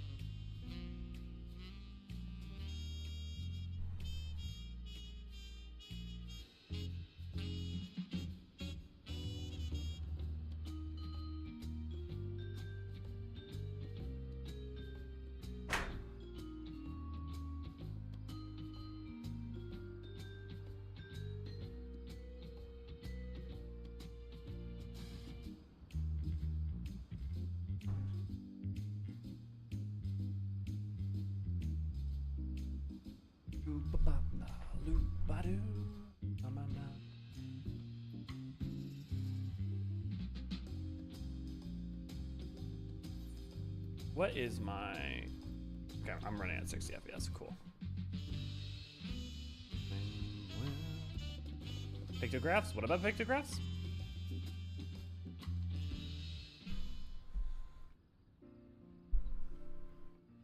This is where we find out he's been making up all the stories all along. Pameka, Elio, here for a drink, perhaps?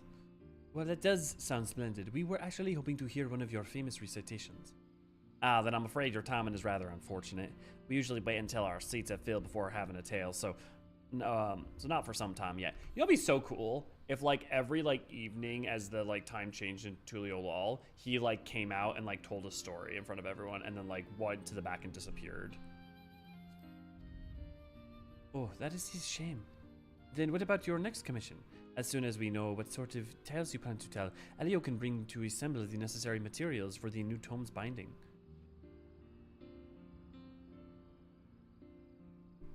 About that. If you have no further tales you wish to share, far be it from me to insist. Don't worry, I still have plenty to tell. The thing is, when I learned of your discoveries, I decided I wanted our next story to be something from my home. Our tales have completely unknown to the outsiders. Should our oral traditions ever reach its end, our hopes and histories would vanish with it, which is why I would persevere with what I can with the written record. That sounds like a wonderful idea, and yet you still seem conflicted. My people neither read nor write. Would creating a written book of their stories truly be understanding and honor in their legacy? When you put it that way, how might we properly convey these stories of the people unassociated with the written word? A song? Ah, yeah. Why not take a page from your great-grandfather and only use images? And take a page we shall. I only just finished illustrating a book about the Yokui. You don't need to know our written alphabet to read the story from the illustrations. But we needn't stop there. What if we incorporated other materials into the book as well? Bird feathers and flowers, things that hearken to the setting and appeal to all senses.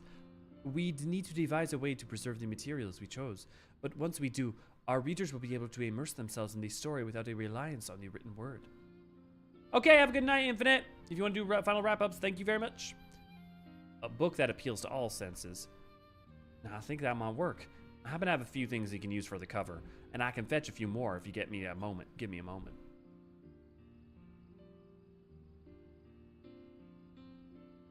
Then let us all reconvene back at my stall. Once you have the components for our cover, deliver them to me, and we'll hear Zemowini's tale.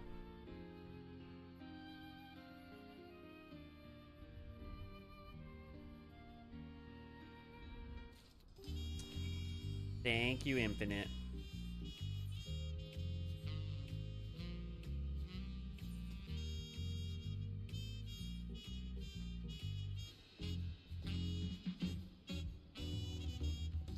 Scuba da ba ba ba wa ba mi nu ma ma ba nu ba la la do ba dee da do ba la Blooby-doo, body, body.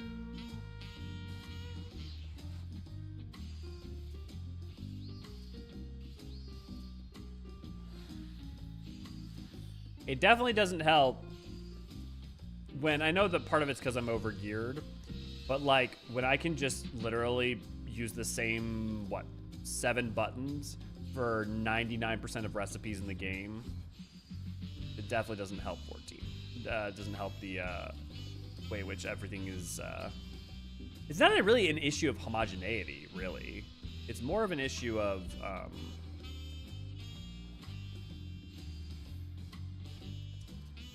What exactly is it an issue of? It's more of an issue of.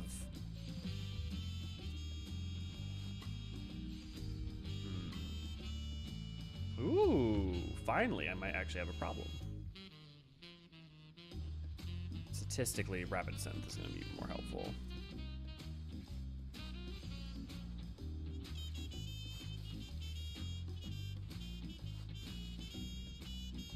And that solves all my problems.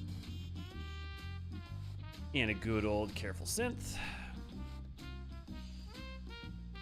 Ooh, interesting. All I need is one rapid synthesis to win, though. Come on, statistics. And we're good.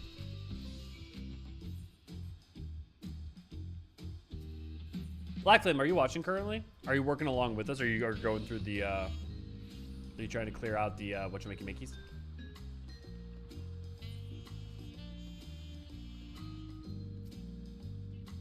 You ready to components? Then let's begin. This time we need to bind the tome that will awe its reader's senses. You have something in mind? Good. I am speechless, Elio. This will make our finest cover yet, and of that I have no doubt. Now let us hear Zemoini's story.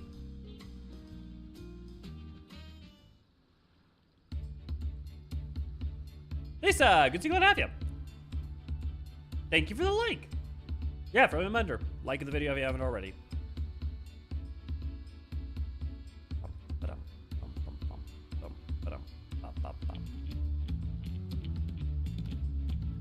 Wait, why don't I get to hear the story? Let me hear the story.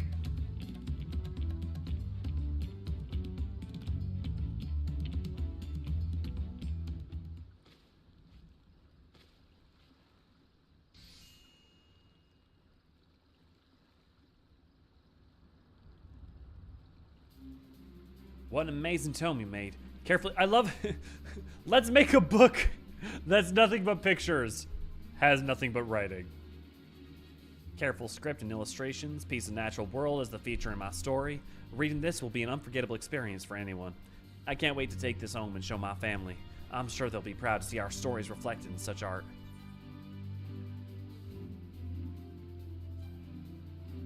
Why did you perform it for all to hear? Of course, that was my intention from the very start. I feel more confident than ever in my letters, so I plan to read aloud for this gorgeous tome, as opposed to reciting a memorization. In fact, I'd say our evening regulars will be flooding the Jabalia of Tia soon enough. If you like, I can save a table for you. That would be splendid, Zemoini. We'll be right behind you.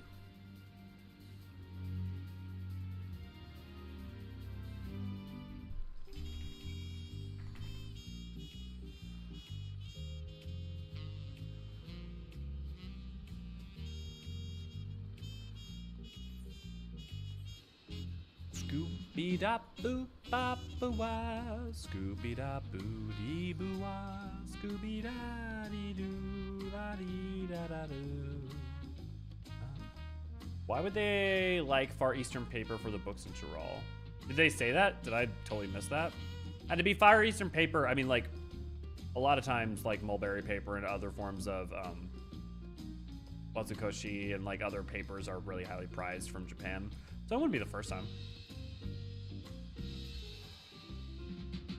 Also, to be fair, trading between the Far East for them it's not clear how much more difficult trading with, like, Hingashi would be compared to trading with Limsa, because it's like, only across the Glass Ocean. And the Pacific should be, like, the Glass Ocean should be further than the Indigo Deep, but by how much? The other problem is we don't know how so much of the Stardust Rend like tears into the world, and it's also not clear to me like how much the map is like somewhat poetic, being on the fact that we can't see the Stardust Rend on the sky in Mare Lamentorum, which I hope either, yeah, I kind of hope they change that or something. I don't know. Can you hear that? Can you hear that? The people are telling all these stories and tales around us. A haven for storytellers indeed.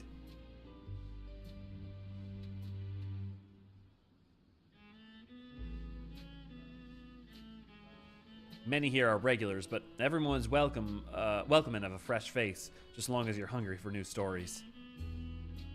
Hey lad, tell us the story, would you? A new one if you got it. Right away. I got the thing just for you, and I think you'll all enjoy it.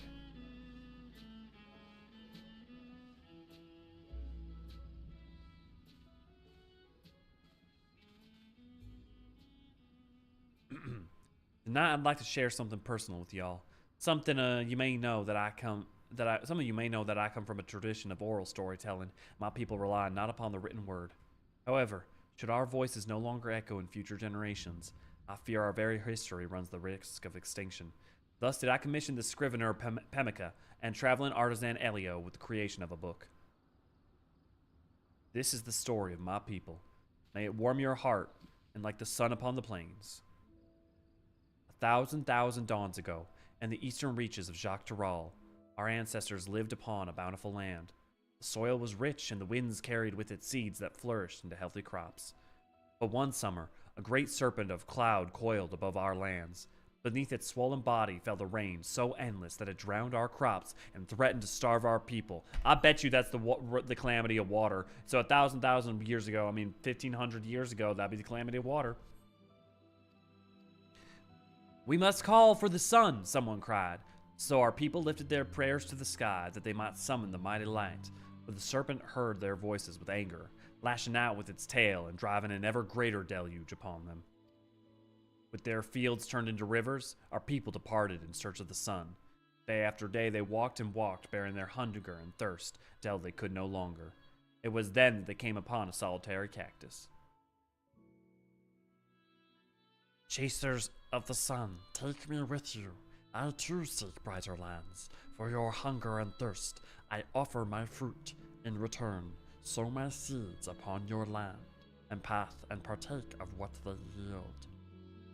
Our people sowed the seeds, and from them grew more and more cacti, each bearing fruit, and that gifted them strength. For 1,000 nights they pressed onward, westward, planting the cacti and partaking of their fruit. Finally, they reached the wide land of sunlight. The cacti grew strong and plentiful beneath the golden rays, and spoke to our people once more. You have our gratitude, children of man. This is the land we have long dreamed of. Today, we revel in this radiant paradise. Tomorrow, we shall give up our voices and live to nourish your progeny forevermore. So it was that the cacti spoke the tongue of man no more, yet our people would continue to care for them and honor them as irreplaceable companions. It was there, alongside the bright sun and thriving cacti, that our people founded a village and lived in peace and comfort for 1,000 tomorrows to come. In our native tongue, Tonawatan means sun chaser. There's no one reason as to why our people are so named. The story you just heard is but one explanation, a tale passed down through generations in my village, but ask another Tonawatan and you'll hear another story. I'm not here to insist that ours is a definitive tale, but rather to say that in a small corner of this vast continent, there exists a people who believe it to be true. It is my hope that our stories are remembered by many and our words carried forward into the future. Thank you. That's genuinely beautiful.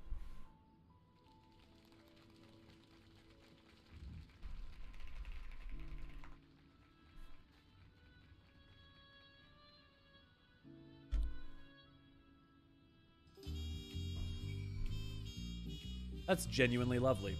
And also that is I don't know if it's the first, but it's definitely, at least the first that comes to mind immediately, indication that we know that the calamities definitely spread as far as Tarral.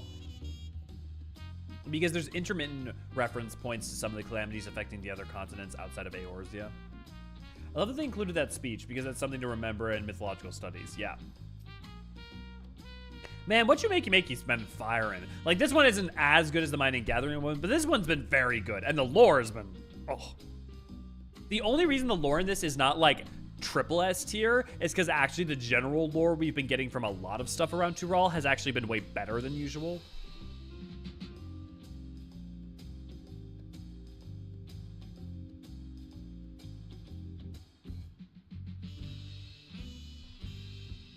Sorry, one moment.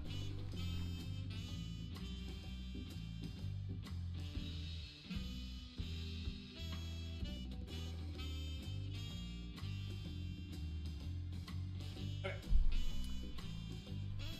What do you think? That's how we usually do our recitations. Whoever has a story to tell stands up there and regales the room. I caught Pemeka on her way out. Seems she can't leave her stall unattended for long, but I assume she's waiting for you there. Wachumeqimeqi has been banger for lore. Honestly, here's the thing. Wachumeqimeqi has been a banger for lore. Don't get me wrong. That I expected. Wachumeqimeqi has been a banger for stories.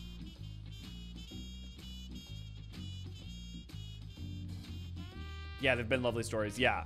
I mean, look, I'm only 2 of 5 in, but like, so far, 2 of 2. Awesome. It makes me sad that I think that only 3% of players have finished them all, and I would bet you only like 10% players have finished any of them.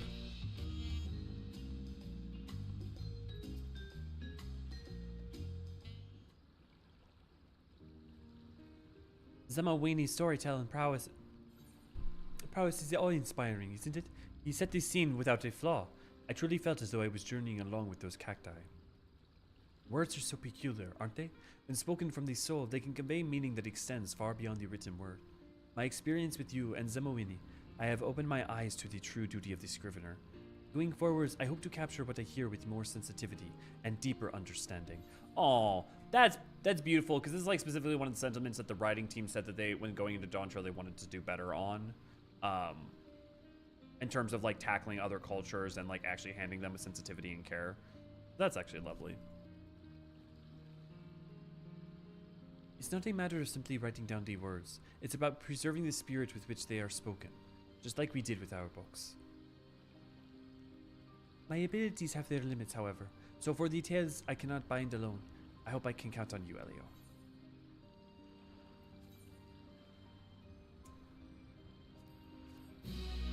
I'm making the videos for the non-crafters. Yeah. It just makes me sad that people haven't even at least played them at all, you know, right? But yeah, hope at least people get to see them through your vids. And at least I will be able to, scrub through your vids and watch them whenever I need to reference the stuff in them, so thank you. Ray, I had a question for you. What was it? Oh, well, I guess it doesn't matter now, but I was going to ask you what Raal Soj stuff was, but I'm just going to start that now, so it doesn't matter. Okie dokie. Shall we begin? The second one for the night?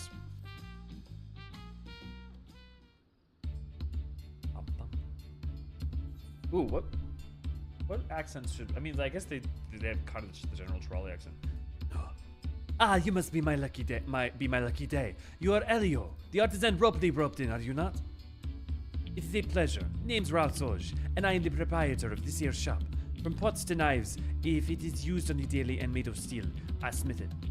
Made of steel. Her accent seems different. Hey, good to go at it. We're just starting the second set. Makes me want to play Hrothgar. I thought her aesthetic was gonna appeal to you, Ray. Okay, she says, oh, so fuck it, I'm giving her a different accent just for the sake of it. Made of steel, smith it. I'm headcanoning she like has been abroad or something. There's one code I live by, and it's not to never keep a customer waiting. Soon as an order comes in, I do my damn to have it ready as soon as able. Can't have a folk living in their lives without a proper utensil, see? I won't say that speed don't come at a price. My goods quality assured, but they ain't always pretty to look at. Make her Irish? I don't know that I can do a consistent Irish is my fear. Oh, once upon a time, might be that I aspired to meld the metalware even a dawn servant be proud of, but that was the childish dream of a childish lass. Oh, okay. Reality ain't so sweet. Better to leave the fancy fineries to the moblins. I ain't ashamed to admit their craftsmanship knows no equal, but I ain't ashamed of what I do either. Knowing that my goods are needed is what gets me up in the morning. What I'm trying to say is, I win my custom by providing fast and reliable services, and I need your help to give them that. I have a bit of an embarrassing problem on my hands, see? I had a young lass come to me asking for a work a little ways back. She claimed to have an experience working metal, so I figured, why not, with a new hire. I thought I could start accepting bulk orders. But the Papani, bless her heart, she earnest to a fault, but the girl barely knows her way around the pitchfork, let alone a forge. I already accepted a hefty order, and I'm afraid we won't have it ready in time. I don't want any one of my customers down. So I ask you, will you lend me a hand? You'll be well compensated for your work. Promise. No, that doesn't work at all. Oh, well, okay, what do you want from me? Everybody's a critic, or every race a critic. Of course. Just tell me what you need. A hearten in reply. Thank you. I can already sense you're too confident. You've the confidence in a none too shabby artisan. We best begin with the introductions then. Might I trouble you to fetch me Papa Wani? I sent her to Bayside Bevy to purchase materials for pots some time ago, but she hasn't returned yet.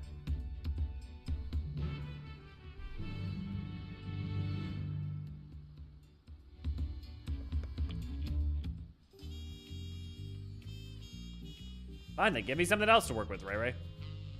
Doing my best. Okay,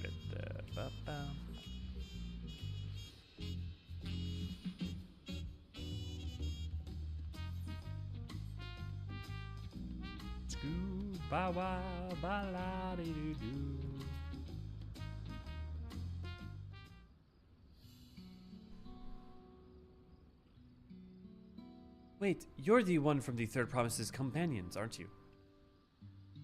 You may not recall, but we actually passed by one another in Earthenshire. I am Papwani, a former Potsworn. I am honored to finally meet you. Gosh, do I miss how the Moblins spoiled us artisans? They provided every luxury you could imagine. A cot fluffier than an alpaca's fleece, platters of delectable food, and best of all, they took care of all the cleaning, letting us focus wholeheartedly on our work. Alas, the storm left them short on supplies and help hands. I realized that the environment I once enjoyed there would not soon return, and made the hard choice to end my pot pack and journey here for work. Ah, but look at me. We've hardly met and I'm already talking your ear off. Excuse me, what brings you to this corner of Tyrol? I'm actually here looking for you, on behalf of Ralsoj. Mr. Ralsoj requested your assistance with the help. Oh, forgive me. Forgive my ineptitude has inconvenienced even you. Huh? Since the day I started working for her, I can't seem to fulfill a single one of Mrs. Ralsoj's requests properly. As a potsworn, my work was quite intricate, you see. The Moblins desired even only the most lavish and ornate novelties, so that is what I made. I can't even imagine where to begin making household goods. Not even a pot. I spent more time than I care to admit in front of the supplier, trying to guess which materials might be appropriate for the forging. Forging one until I just felt utterly overwhelmed and wound up here. Ugh, confounded by a pot. I'm no artisan. I'm a fraud. You know, most people aren't even aware that the potsworn exist. Even bringing it up as a credential here only seems to garner doubt. I feel as if I'm begged for work from every shop in Tuliolal, but none would hire me. No one but Mistress Ralsoj. She knows no more of the potsworn than anyone else, but she welcomed me with open arms instead of disbelief. I wanted to repay her compassion, her faith in me. So I will. This isn't the time to be moping. I even have a new friend besides me. I can simply relearn the basics, starting with the materials for a pot. But first thing first, we should return to Mrs. Ralsoj as she requested. I do love the idea that it is the primary, at least to some extent, the focus is like, hey, sometimes quantity is more important than quality, and that's okay. This questline is very much power of friendship story. Now, when you say power of friendship, are you talking about pejorative, power of friendship solves all, don't worry about it, believe it? Or are you saying it is a story about people working together and united can overcome great adversity? Because one of those is good. The other is Kingdom Hearts is light.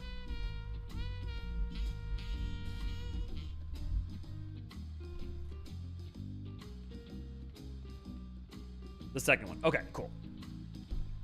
I feel we gotta make a new term for power of friendship when we don't mean power of friendship, but we actually just mean through unity we succeed.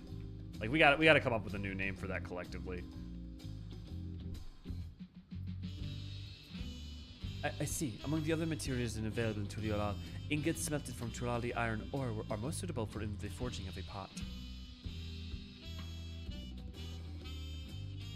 Oh, a pot. Okay, they're not a clay pot, but it's like a metal pot. Thanks for bringing her back, Elio. To think Papani didn't even know the makings of a pot. But that can come later. Now that you're both here, I'd like to discuss the bulk orders we have lined up. It'll fail you once if you're ready, so just give me a shout. Yeah, I'm not feeling it. Okay. But that can come later. Now that you're both here, I'd like to discuss the bulk orders we have lined up. I'll fill you in once you're ready, so just give me a shout. The power of friendship and this nuke Tataru found, we shall prevail. Yeah. Scoobity-doo. Jral Soj, Metalwares, Wachumeqimeqi. What is the X? I'm wondering why is it X in it? Jral Soj. Because like Jral Soj Metalwares, yeah, but what does the X mean? It shows up in multiple words. Does it make it a specific type of noun? I take it you're ready. I'll elaborate on the details of the order then. The Hanu farmer requested a large supply of size to be used for harvesting reeds. Though reeds are relatively light, they're deceptively firm. That being the case, the both of you will need to take a special care that the blades have a sharp edge, and also make sure that the handles have enough girth for the hefty hands of the Hanu. Don't make a joke, don't make a joke, don't make a joke. Harvest season draws near, and time's tight. But if you could prepare about 6 scythes, Papani and I can handle the rest. I'm counting on you. Now let's get to work. Oh shit, I gotta make 6 girthy scythes.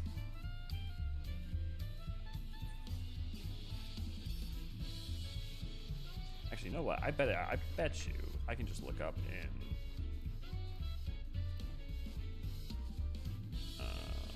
society, custom deliveries, collectibles, side quests, others.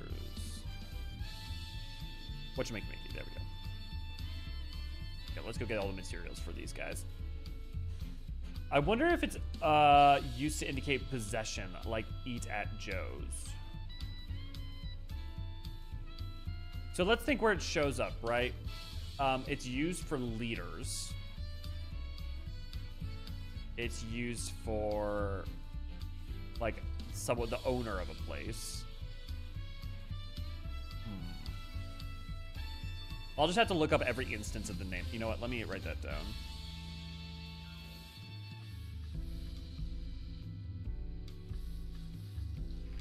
Where does the X come from in?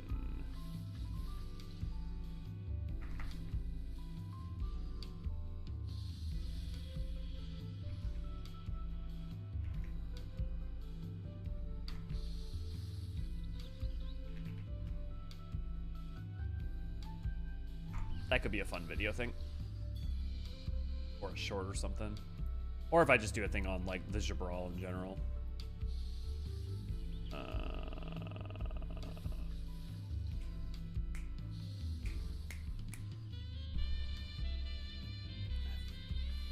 Now comes the fun part.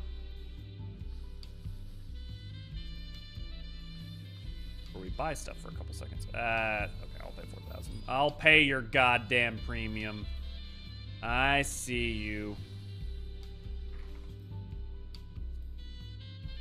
Goddamn anti-whetstones. Why are you always so goddamn expensive? They must be still used for something. And I just think you need a lot of the corresponding anite to like make them, probably. I think it's like 5 per lar ingot.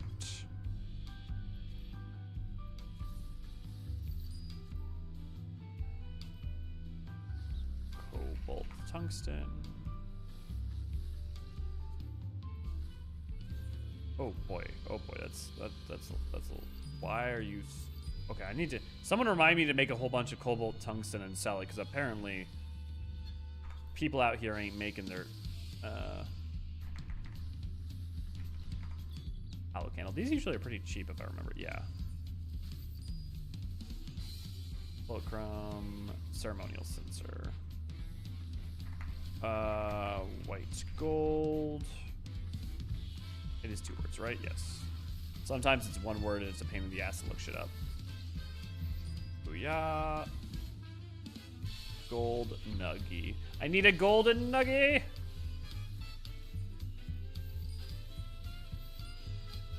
And then cinnamon? Oh, for ceremonial censer. Okay, that makes sense. That actually does make sense.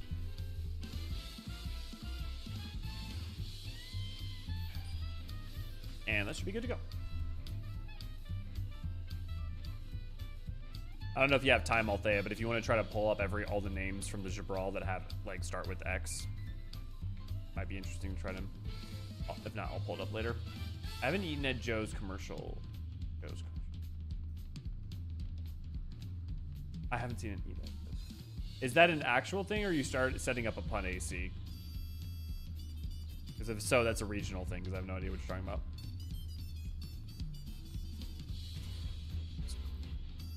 Oh, cool. We've got a bit of downtime if anyone wants to ask any questions or anything, which I don't think anyone. Oh, should be good. And there's 1.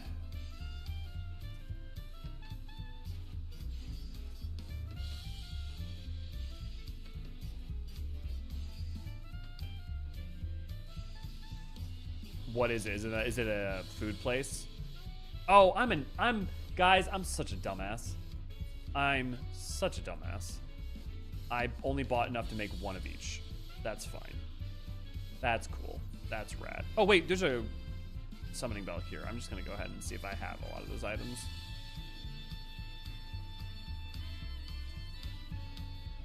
T-tools. Just use T-tools and then like look up X. I mean, go set it so it's only Dawn Trail and then only search with only letter X to start with. Because honestly, it's not used a lot of time outside of that. That's where I would start anyways.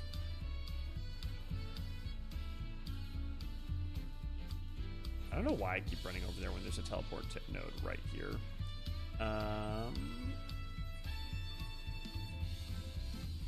Chondrite ingots.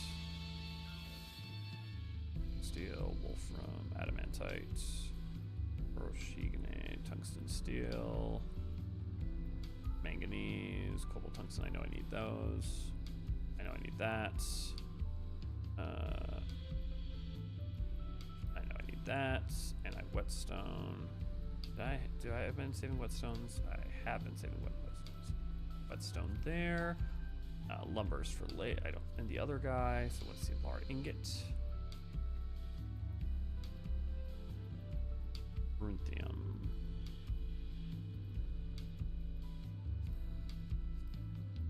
Wait, did I say the wood was elsewhere? It's here. Lumber. There we go.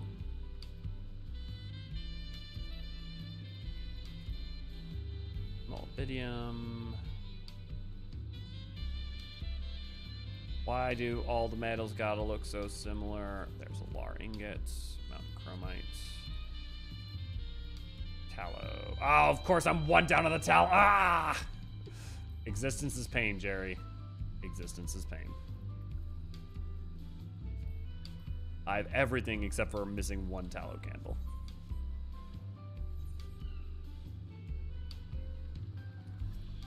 Rather than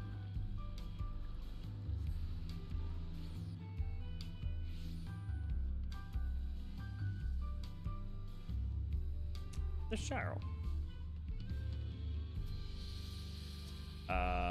Tallow. Not a Rallow candle. I need a tallow candle. That's an NPC vendor item. Yes, however, it'll be much faster for me to just go ahead and buy it like that, rather than try to remember who the NPC vendor is. And I know I could save a lot of money. Well, I could save a little bit of money. The convenience is worth my time is worth more than the extra money I spend.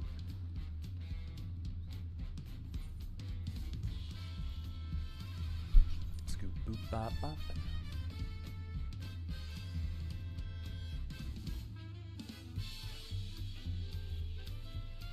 I actually need to make. Oh, I need to reset. I should set these up so that.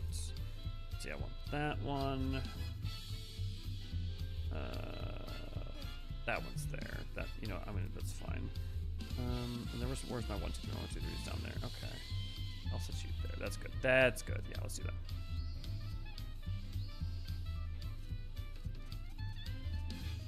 And get at Limsa. Sure, but you're misunderstanding that, like, teleporting there and getting it right away, right now, instead of figuring out Limsa, figuring out with the vendor, going over there, like, that extra 2 minutes is just not worth my time. That's all I'm saying.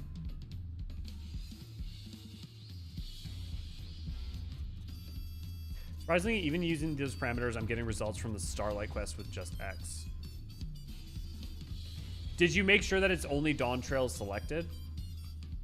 But also, yeah, I guess that makes sense that there's quite a few extra. Because I guess any usage of the letter X, right?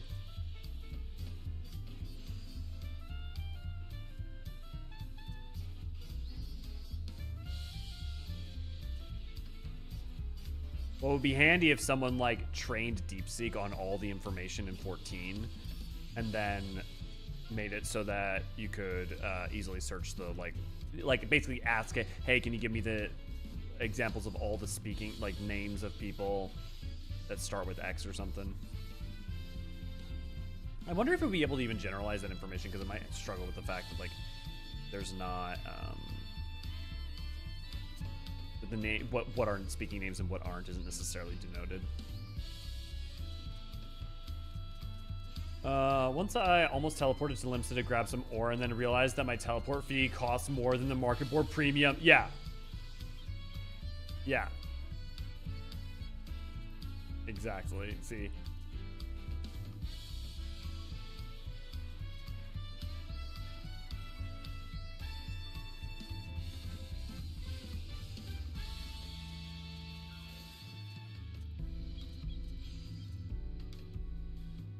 I'm running out of space. I'm gonna use I'm gonna go. I forgot to turn in some of the items from last night. Let me put this in.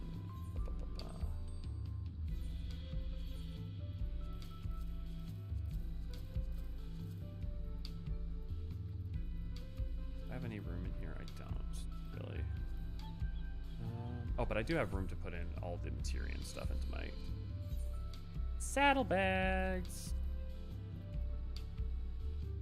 Yeah, that's some room.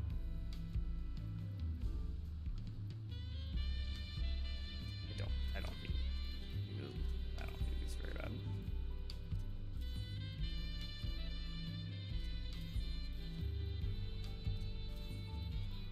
I know I already have skin.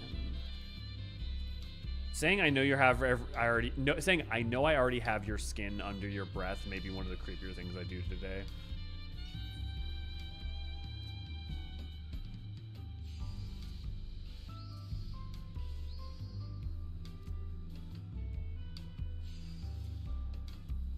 Should just make a macro. Like, it's gonna take me more time to do the macro than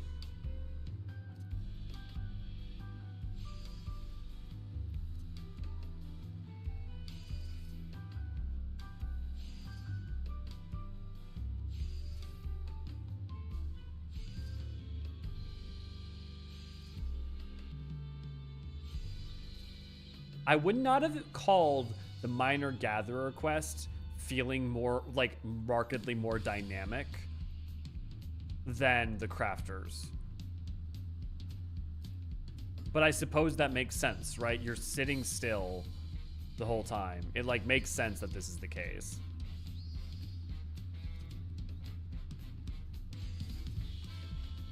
I am looking forward now to the fishing, not only for lore reasons, but also for just, like, getting back out in the world. I also wish they'd make some glamour sets available to save me some room in my dresser and inventory. What do you mean make more glamour sets available?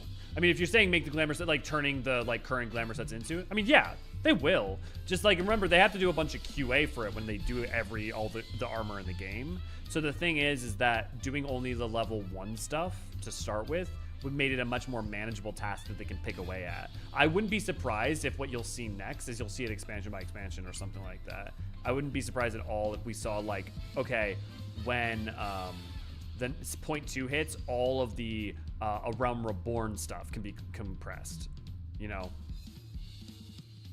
or something like that. I wouldn't expect, you probably won't see like all of, like everything just drop all at once, you know. Dungeon glamour sets. Yeah, you probably won't see it. I shouldn't say probably won't, but like I would suspect you won't see it be like dungeons or like happen. What you'll see is probably like an expansion happen. Maybe you'll see like all of the dungeon gear from A Realm Reborn, then all of the dungeon gear from Heaven's Word, and then they're gonna go back and do everything else other than that or something. But I have another way to get the info. Looks like console games wiki has a place name list. Oh, Althea, that's probably how I normally would have solved it. That's a much smarter way to do it. Those guys have every NPC list. You could look up all the Hrothgar or Jabral, however they listed it, NPC names or list, and then just look for those with X. The problem is it won't account for things like Ralsoj, where like her business has it, but it's a good starting place.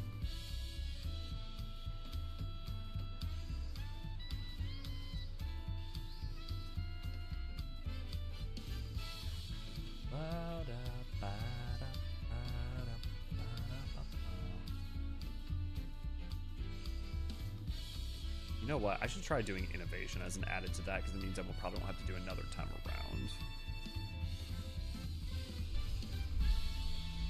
But dude, I know I'm filling up on glamour space. I'm at 800, or I'm at like 780 or something, because I'm trying to get every fending set in the game.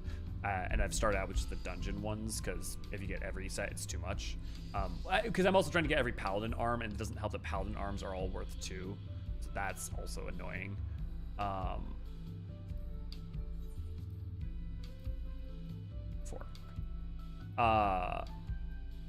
So I hope we see each patch come with a larger amount of compression. Let's see if this works.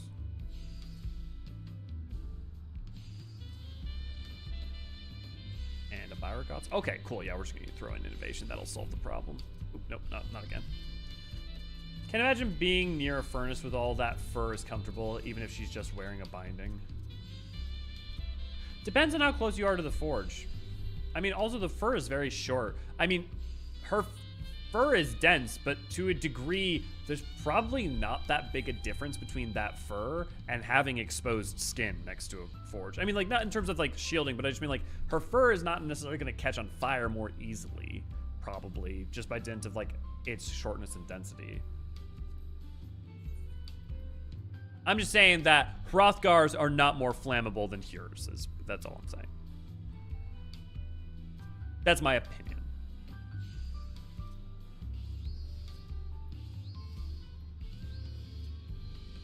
I finally went through my glamour dresser to consolidate the level 1 stuff. Half of them I don't have the full set. I feel you on that, Astoria. I went through and like bought or crafted all the stuff I was missing so that I would be able to just compress it all down. And now I'm working on getting all the level 1 stuff in the game. I'm annoyed that there's so many things that are like, oh, it's like the top half is the same, but then the bottom half is female or male, so you have to get like both. You have to basically get you have to get the top half twice and then get the 2 alternates.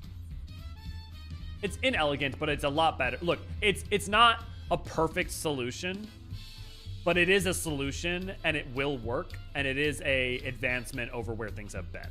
So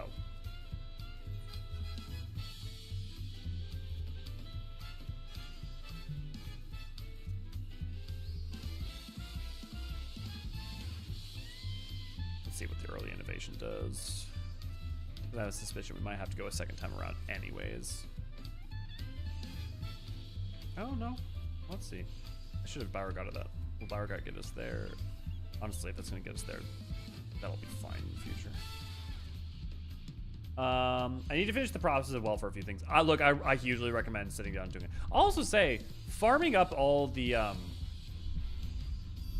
fending gear was not the worst. Got to level the trust and stuff while I did it.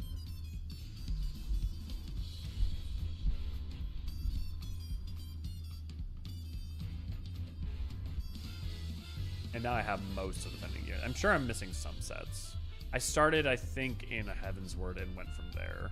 So I'm sure I'm missing some Realm Reborn ones. But so much of the Realm Reborn ones are repeats anyways that it's hard to...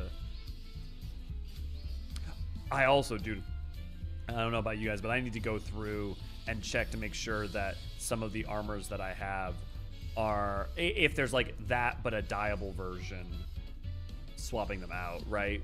One of you guys told me, what was it? There's the Troyan there's a dyeable version of the Troyan armor. Anyone know what it was? Less family ability, more heat resistance, yeah.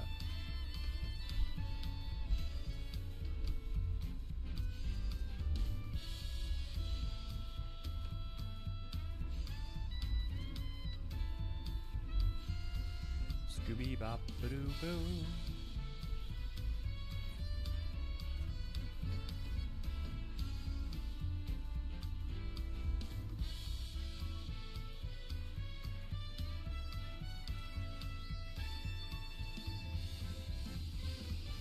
Dawn Trail leveling gear? Yeah, but which leveling gear? Mountain linen armor for casting. That's what it was. Thank you. Not the Black Flame. I appreciate that. It's like which one it is? Well, it's not the Thunder Yards. I mean, you're helping us to pare it down. I thought it was humorous.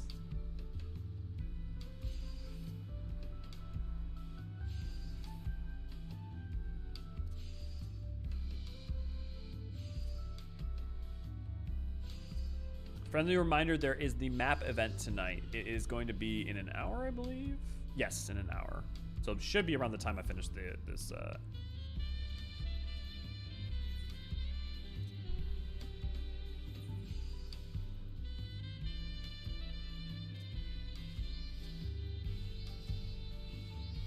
So question, if you make non-perfectly high quality of these, do you just have to make more of them? I assume that's what happens.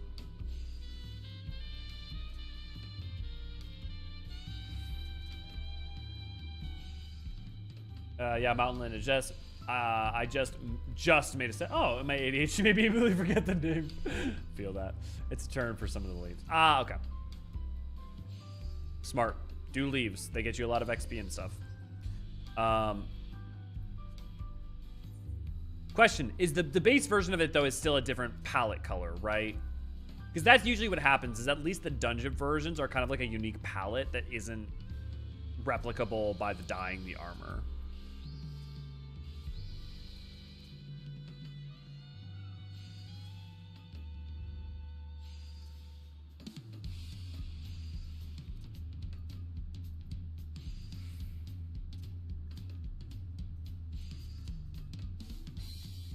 One more after this.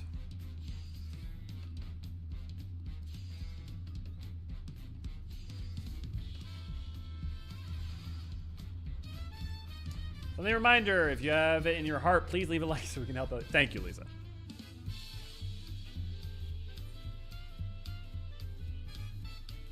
Yes, don't forget to like, share, subscribe, yada yada, YouTuber stuff, all that lovely good jazz. Thank you kindly.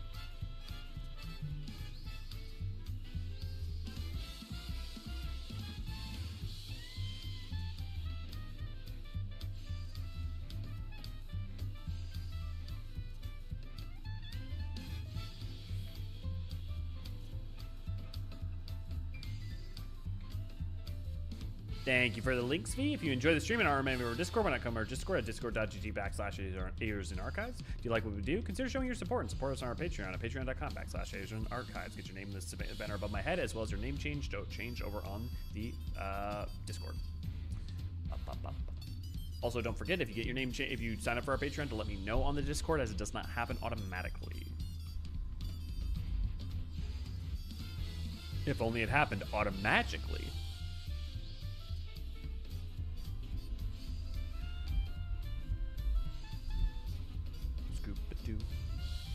see. What's a Pyro God get me? Does it get me all the way maxed? Nope. Okay.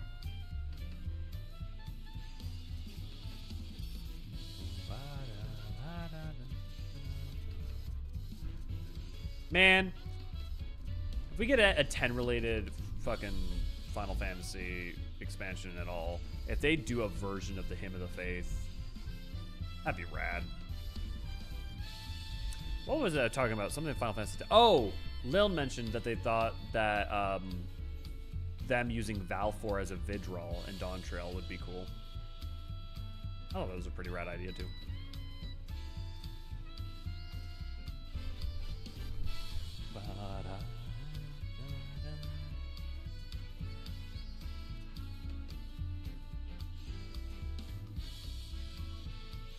It will be interesting to see with the next couple expansions how much they ape older Final Fantasies, because we're down to like, they haven't done 10 stuff.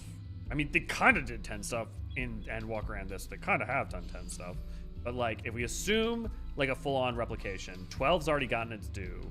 10, I mean, partially hasn't fully, but let's assume 10 hasn't. So like 10, 13. 15, 16, those are really the only, you know, those are really...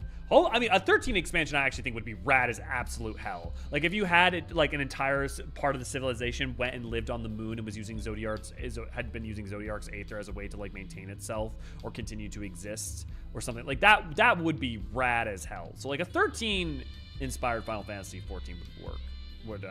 Expansion would, I think, work really interpretively quite well.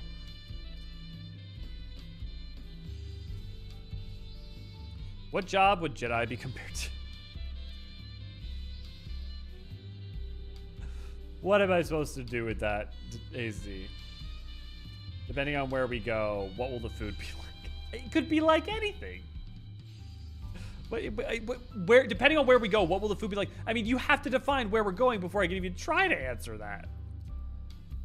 I saw the chairs of the new raid hanging out with the Okui earlier. I saw the characters of the new raid hanging out with the Okui earlier. Oh, really? You can find Wicked Thunder and those guys hanging out in like Warlord's Echo? I hadn't seen that mostly because I've been on Elio and I haven't done those raids on him yet. You know, I should oh, I'm gonna need to do them, aren't I? If we want to start raiding Savage. Oh, I'll just do it in my private time in the New Game Plus. That's fine.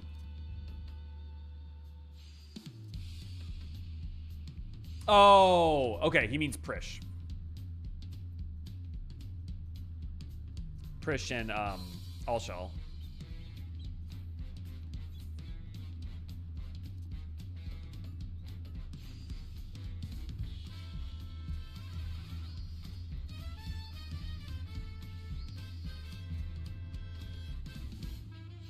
Like Alpha and Omega, yeah, the purple-haired girl in the night. Yeah, Prish and Allshell.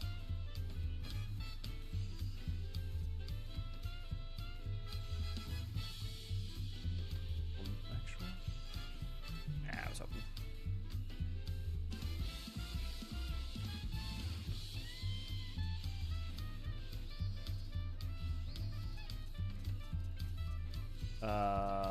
He called them trolls. That's because the Okui are very similar to the trolls in 11's world, Black Flame. So yeah, it's actually like a direct reference. Lightsaber fights in the movies are loosely based off of choreography in samurai movies. So I guess Sam. See, Ryan, now you're actually engaging with that much more than I was. That's a good attempt.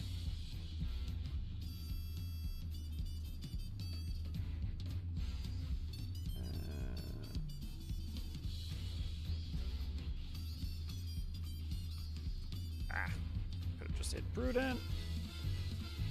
Oh, that was an excellent. Okay. Booyah. Viper is just Kyle Kestis.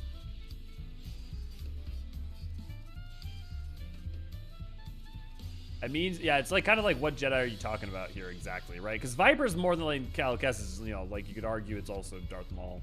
Samurai, Monk, Mage. I wouldn't argue, I mean, are you... AC, this is why you need to define what your fucking, like, what is your question exactly when you say this? Because if you're talking about from the spiritual standpoint of the way in which they engage with their own internal energies and the like, it's a completely different discussion if we're talking about like from an aesthetics and a combat oriented standpoint, you know? You pour inventory. Yeah. This is what happens when you're crafting a whole bunch before stream, and then right as you go into stream,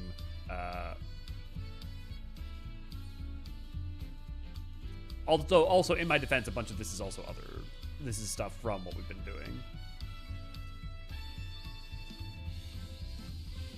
So like if you're talking about from like a meditative energies standpoint, and you know, you could make an argument for red mage and the way in which you use balance, you could weigh or like there's a lot of interesting conversation to be had, right? I'm not saying it's like a dumb question inherently, but it's a question that becomes utterly impossible unless you define what your parameter is for what is like a Jedi, right?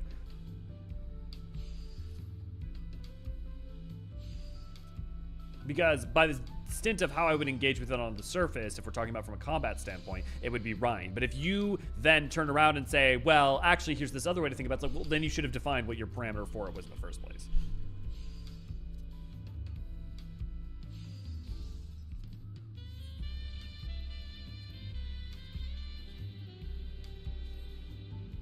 Okay, that should be all of them.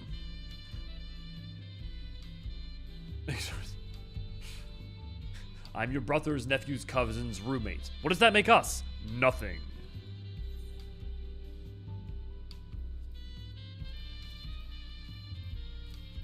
Man, Mel Brooks. What a fucking terror of some films. Man, dude.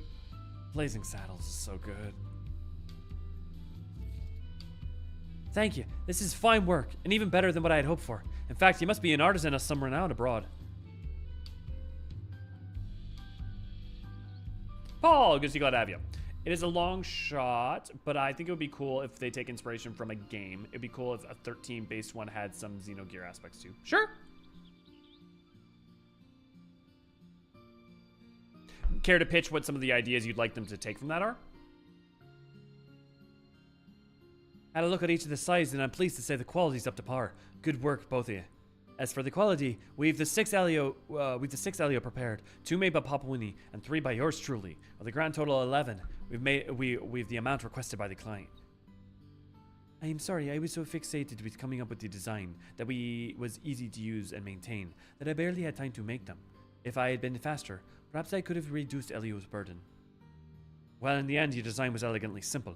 That'd come in handy if we ever have to make more. And if our customers have an easier time maintaining their tools, all the better. I'll inform the client that the sides are ready to be picked up. Won't be a moment. Young Frankenstein, such a banger. Yep, family quotes regularly. Well, I mean, like, look, none of this shit's not a banger, frankly.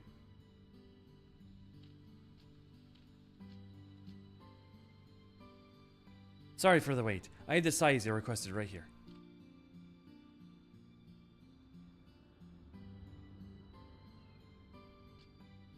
Oh, Kali. Marvelous. It was worth coming all this way to the city for such a craftsmanship. Now we will have a much easier time with the harvest. For we Hanu, the harvest is an immense task and crucial to our way of life. The softer reeds are used as food, while the sturdier ones are used to thatch the roofs of our homes and more. You could say our livelihoods are built on reeds. You have both assisted in crafting the sides, yes? Thank you so much for putting in such care in your work. Aw. Oh, stop it. It was our pleasure. That animation always feels really fast to me. You act as if this is the first time you've ever been thanked for a job well done. You had plenty of experience as an artisan before coming to work for me, didn't you? I did, but the intermediary took care of the transactions, so I never actually met the customer face to face. Believe it or not, this is the first time. As I must say, the feeling is amazing. Really, really amazing. In fact, I should be thanking you, miss. Oh dear, she is really sweet, as you said. Ral, I see why a long-time loner like you would speak so fondly of your new hand. That face. I told you that was just between you and me. Hey, it's just like Ray Ray. She can't possibly let anyone know that she has a softer side. I'll be letting everyone back home know that Stralsoj Metal Wares is the best place to buy their supply. You'll be hearing from me again before long. And like certain someone else I know.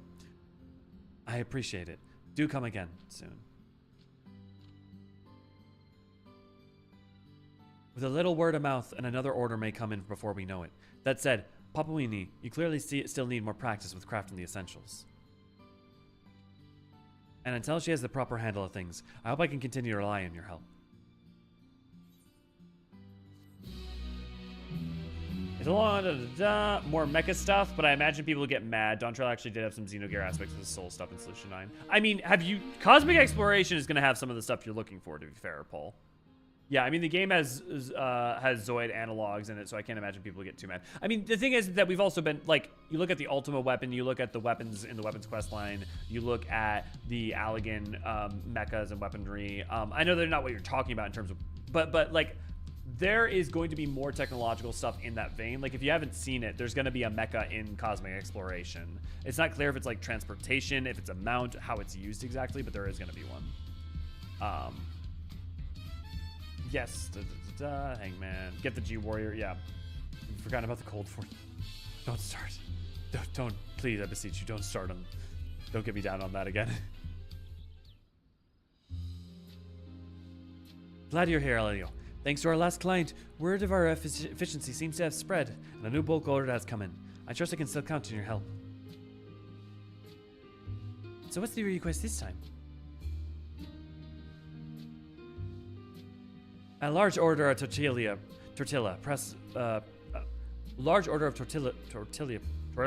presses for Auntie. Who's that? What? You never heard of Auntie Tacos? It's one of the most popular taco places in the city. I see, but are tortilla presses normally ordered in bulk? Surely her stock didn't break all at once. There's something of a special case. Seems the manufacturer in charge of T's tortilla production's having a complete overhaul, and everything needs replaced, spares included. She wants us to prepare as many presses as possible. Elio, I'd like you to make 6 of them. Papawani and I'll handle the remainder. T entrusted this order to Miss Shop, because she has faith we'll get the job done in a timely fashion. Let's show her what we've made of. You've got it. I will do the best I can to make sure she leaves just as satisfied as our last customer. G-Warrior is my favorite thing from Shadowbringers, I can't lie. See, okay. Here, Paul, if you haven't seen it, give me a second.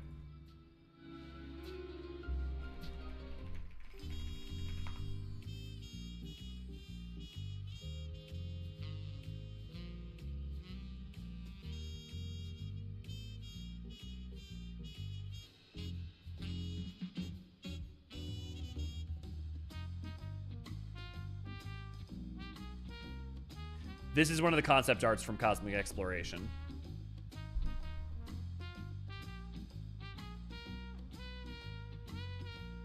We don't exactly know how it's going to factor in, but that's a Rogadin, by the way.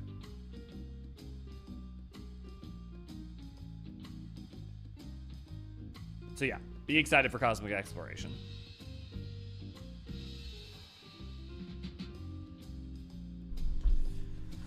Ugh. I want tacos now. Damn it, I want tacos now. But the problem is I want my favorite kind of tacos, and I haven't found them out here in New Hampshire. I only ever had them in Minnesota.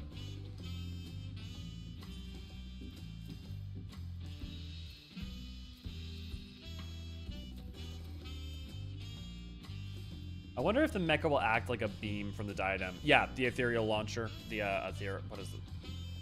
Ethereal cannon. But yeah, the auger, the ethereal auger.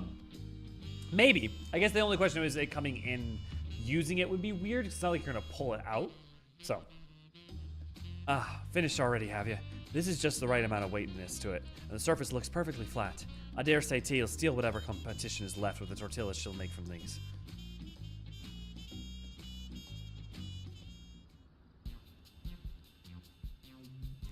People often assume I like mechs because I like planes. I don't really care for mechs much for the genre. I'm surprised you don't care much for the genre, but Dez, I'm curious if you've ever watched like the original mech animes, because they're way more in line with what you like. Newer mech anime, less so.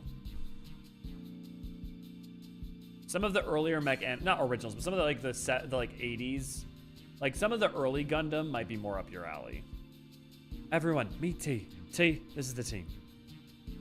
Hello, I am Sisol. I am the proud owner of Auntie's Tacos. It's lovely to meet you all.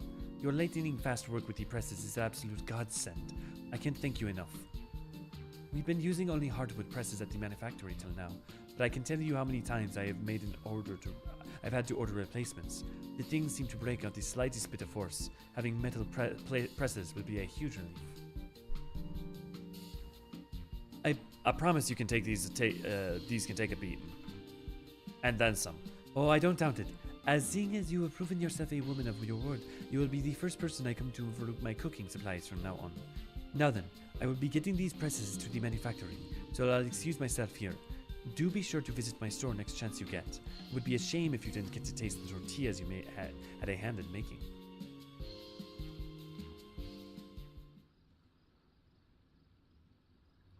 Ever watch mechas to me are not the same category as air combat.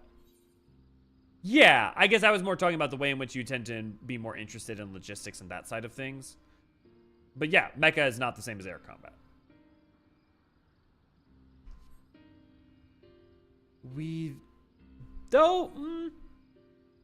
Des, I think there are some mecha you actually like. Wait, don't you like what is it freaking called? What is it called?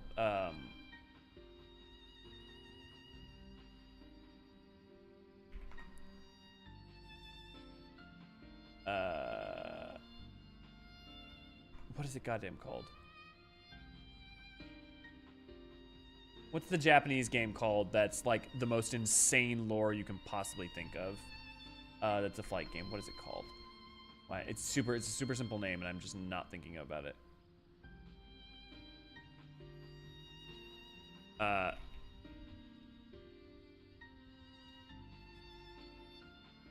Ace Combat. Yeah, Ryan, Ace Combat. If you like Ace Combat, there's absolutely some mecha out there that you will like. Holly, I'm gonna clap right now. And when you hear that clap, type clap in chat. Because I have a suspicion that you're constantly watching like 5 minutes behind. And I'm not sure why that happens. Just so you know, you maybe want to check the little thing at the bottom to like reach the current time. So I'm gonna clap. Let me know when I've clapped for you. We've never been able to fulfill an order in time, if not for you, Elio. My thanks. Elio, Mistress Raj Souls, I'm so sorry once again. I was too slow. I only managed to prepare a single press.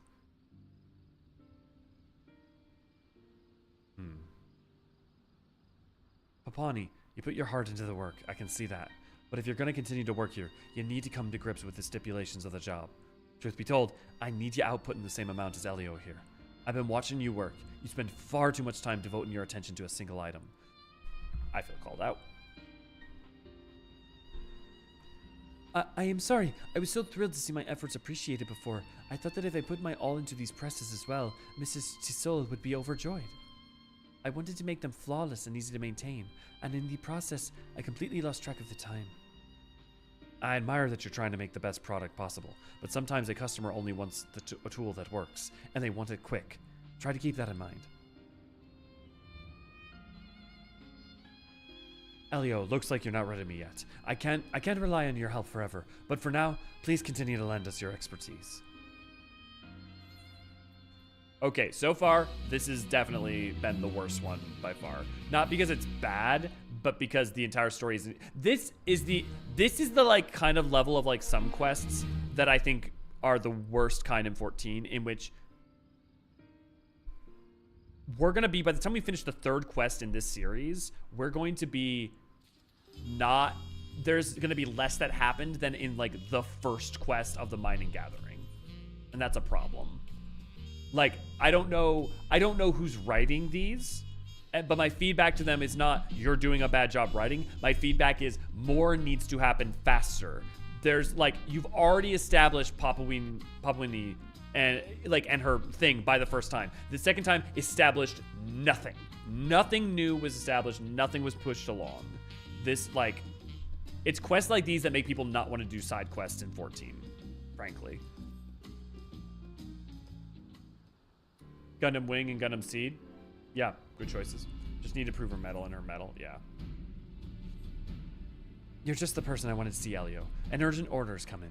Our client is a time traveling Our client this time is a traveling Pelu peddler who needs as many lightweight lanterns as we can make before she departs the city.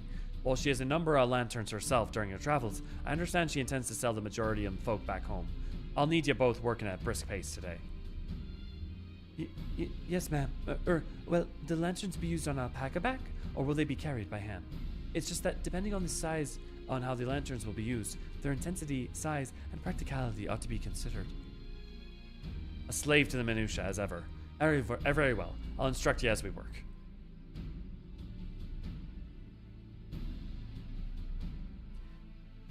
Do you not wish to hear the details as well, Elio?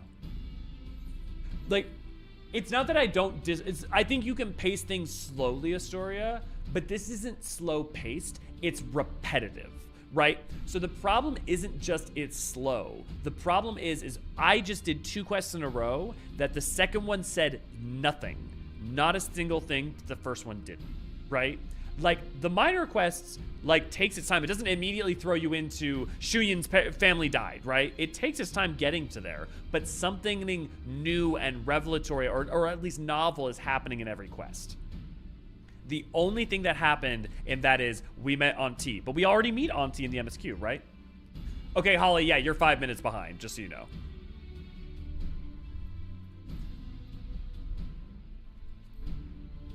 I've spent some time with the Pelu. I have a pretty good grasp on their needs. Oh, I had no idea. I have seen little of the word for myself, so my outlook is probably narrower than most. Mayhap this is why it takes me so long to understand the needs of our patrons. Maybe I should... No, this isn't the time. I must concentrate on completing the tasks set before me.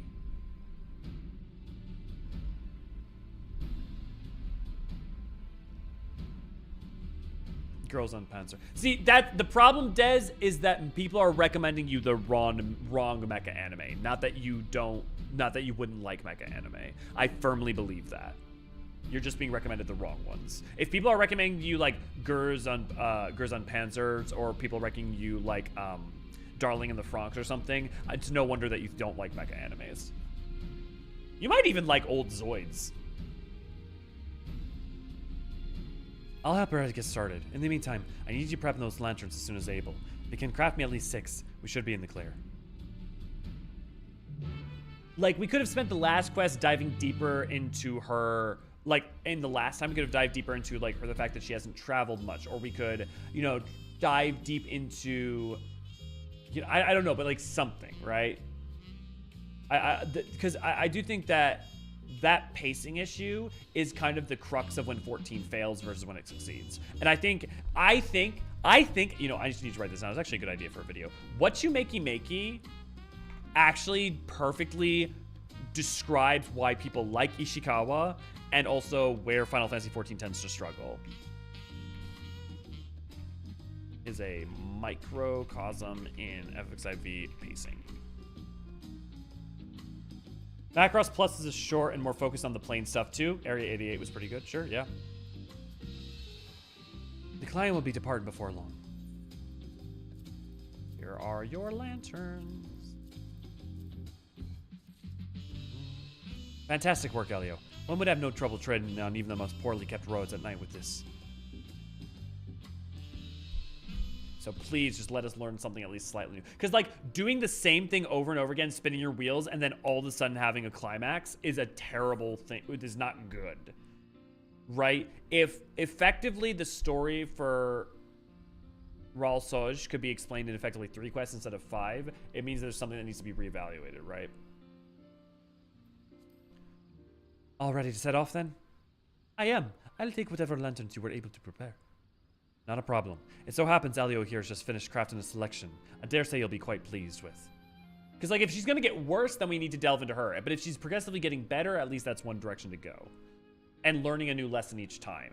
And who we're meeting tying into the lesson that she's learning, right? That could be something.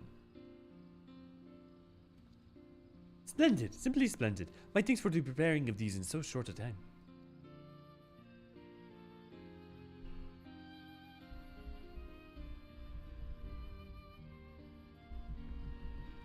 Of course, for a merchant like yourself, time is money.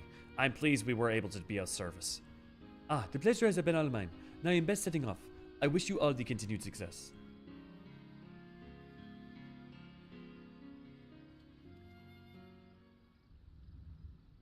Because right now, this quest feels like filler. This is the first time Wachumeqimeqi has, like, I've been like, oh. Once again, I can't thank you enough for your aid, Elio. We truly couldn't have done this without you. No doubt Papani understands this most keenly. She failed to craft even a single lantern, after all. I mean, okay, she's getting worse. At least that's an arc. Because she's getting more self-doubting. I mean, I get that you want to build that self-doubt, right? Like, here's the thing. It's not wrong that they should have the character progressively building more and more self-doubt. But, like, there needs to be more going on than effectively the same story told 3 times in a row. Holly, once you get here, go. I don't know if you're on mobile, but on YouTube. If you're on YouTube, put your cursor over the video, and then you slide the little dot to the far right. If you're on mobile, you put your finger like on your screen roughly, and then the little dot that shows up on the bottom, the bar on the bottom, you slide that to the far right. I told you this was an urgent request. Surely you can imagine what might befall a merchant traveling without a lantern. Damn it, Papani. You know my code. Never, ever keep a customer waiting. If you want to work here, then I'm begging you, pick up the pace. I'm sorry. I'm not like Elio. I can't make something of quality at the speed you require. Yet I also cannot simply forsake all else for speed. I want the things I make to be just right for the people who use them. Oh, my dignity as a former potsworn, as an artisan, this is the one thing I cannot yield. I never should have come here. I will return to Earth and Shire and renew my contract with the Moblins.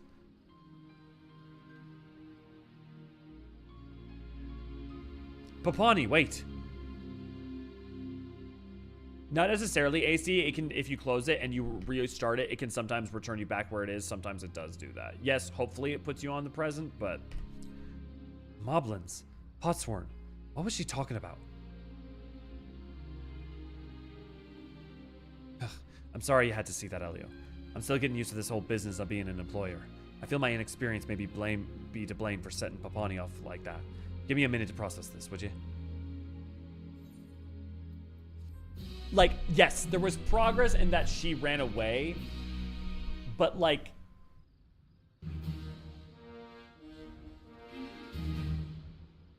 every time that there was a beat in the past 2, that beat was juicier on multiple levels. It moved forward, two things. Like, you got a juicy, interesting story and move forward a character dynamic. This is just each time character dynamic move forward, character dynamic move forward, character dynamic move forward. It's not enough. I went back to look at the dialogues because I couldn't remember clearly what the last 2 quests were about just by watching it. But you're right. The first 3 quests are literally the same point. Yeah, see, exactly. You get it. Like, it's not to say what's being told here is bad, don't tell that story. It's just... This is what people kind of glaze over their eyes of and get bored of in 14 when it's that kind of repetitive, right? I mean, it's not the only thing, but like this is not good. It's not just like fine. Not the content of what's being talked about, but the way it's being executed is not good.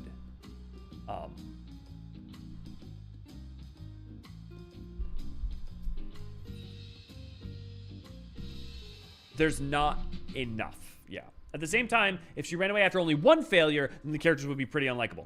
Well, I don't even know I would just go as far as unlikable. But yeah, if you ran away after 1, it would... I mean, maybe unlikable is fair, but it would be too much, right? I'm agreed. It's not... The problem is not the building tension, person getting worse, running away because they break. That's fine. That's good. But there needs to be another layer or element that is keeping us engaged, because otherwise, this is effectively just like a side quest. This isn't like a Wachumeqimeqi quest. It's not like there's no verb. It's just a quest that happens to do with crafting, right?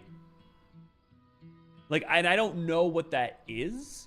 In terms of this, maybe we dive into more about the metals and the materials of Tyrol, and we get awesome, like, really cool tidbits about, like, oh, every time we make something, it's like, you know, like, I think they're kind of trying to do this with the Hanu Hanu, when they say, like, oh, the sides are important to us, but that Hanu Hanu says nothing that we don't learn in the MSQ. Like, explicit, like, the reeds are important to us. Yes, we literally have an entire MSQ zone that half of it is just about that.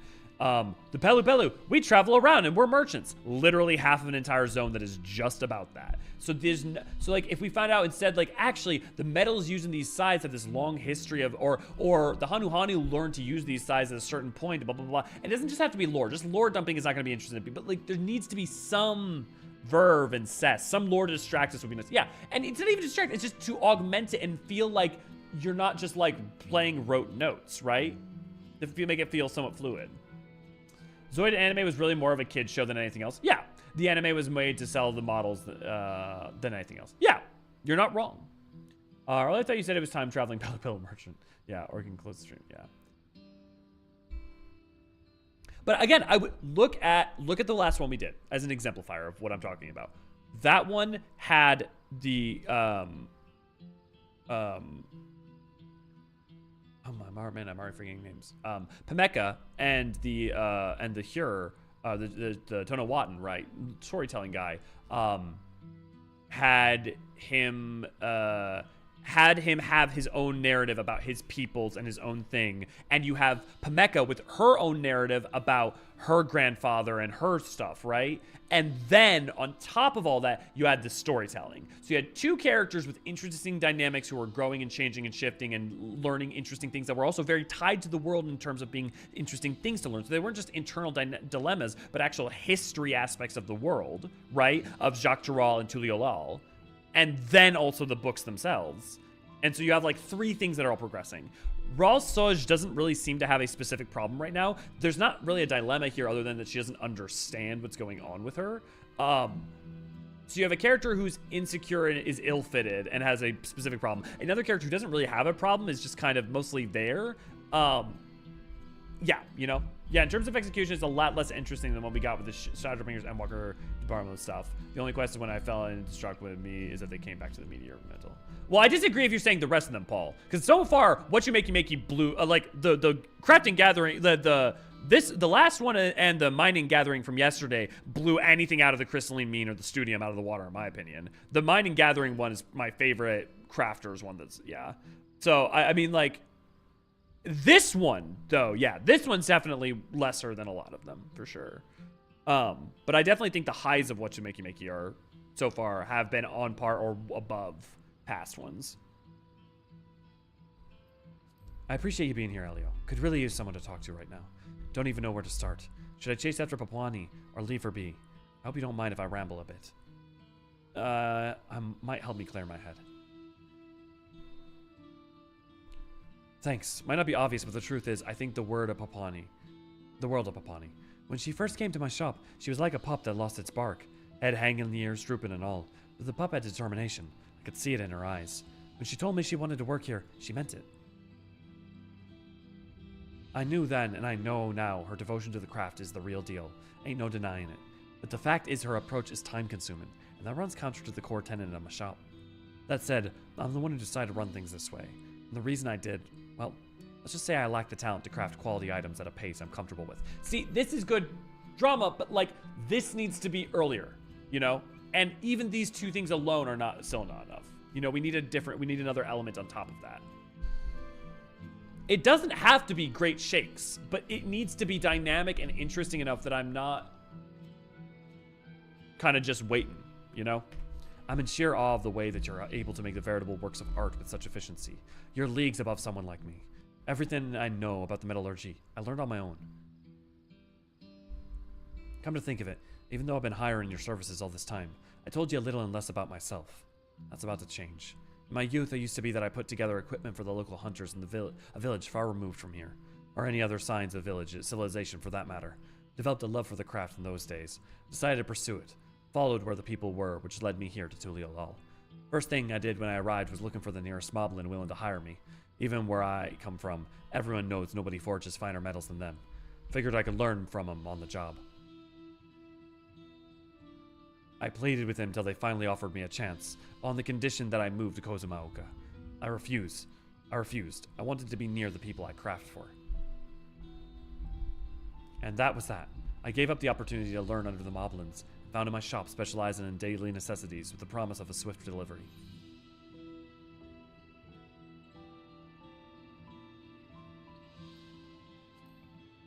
The The Moblins aren't only masters of metallurgy, but more specifically caretaking.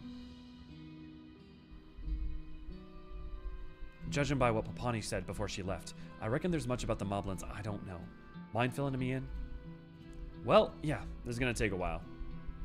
Was Miner the one where they went to the meteor metals? Yeah, yes, correct. I was like the one where the two Vieira. Yeah, the two Vieira and the meteor metals are the same one, Paul.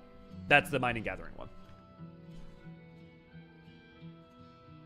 And it was also written by Ishikawa. So that's the way of it, eh? All this time I thought those metal marvels were made by the Moblins themselves. When they agreed to hire me way back when, it must be that they wanted me to move so I could learn under the other Potsworn in their care. Potsworn like Papani, who had never been thanked by a customer once in their life. Said she was going to return to the Moblins and work for him again, but she must have cut ties for a reason. Not sure her former employers will take her in so easily. I'll admit it, I'm worried about her. I want to see if she's alright. I want to see what sort of environment the Moblins prepared for artisans like her. Would you mind tagging along with me to Earthenshire? Like, this is good. This is good. The problem is we need... Quest 2 needs something to make Quest 2 not filler. And also, this better not be... This is a 96 quest. Okay, 95, okay.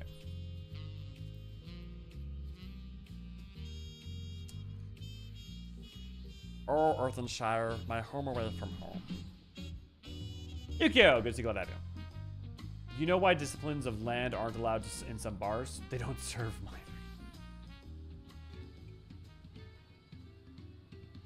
Seeing as the Miners Guild in Ul'dah is a bar.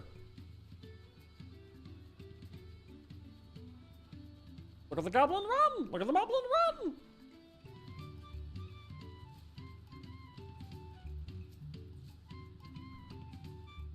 Friendly reminder, maps are starting in 30 minutes. So this is where the Moblins and the Potsworn live. Now where do you reckon Papani might be?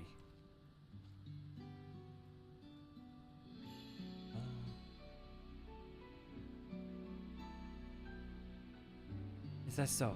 Are you sure there is no room for another artisan?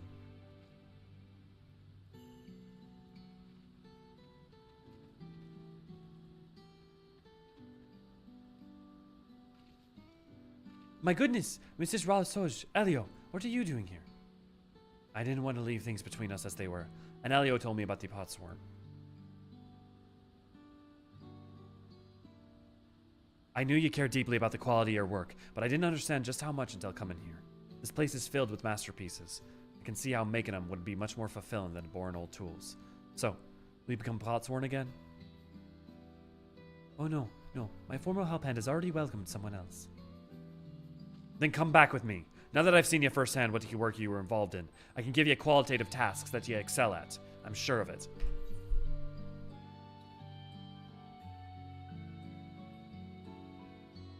Nothing is learned. Like, literally the only lesson here is, oh, I see that you actually have been trained to do specifically quality of work. If she had just noticed that earlier, there's not any information about her time as a Potsworn. There's not any information about the Moblins. There is nothing learned about the Moblins that was not in the MSQ. There's nothing learned about the Hanu that was on the MSQ. There's nothing, like, and I don't mean just, like, in the MSQ. I mean, like, literally blazing giant signs. I'm sure of it.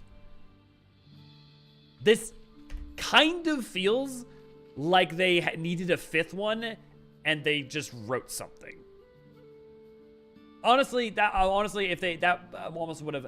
It feels like this is like the template that they used to be like, here is generally the form of what we're sort of thing we're looking for. Take this and make it more interesting from here. Except for they forgot to make it more interesting. Yeah, there's just not enough substance. But that would go against your code. No, I must return. I refuse to inconvenience you any more than I already have.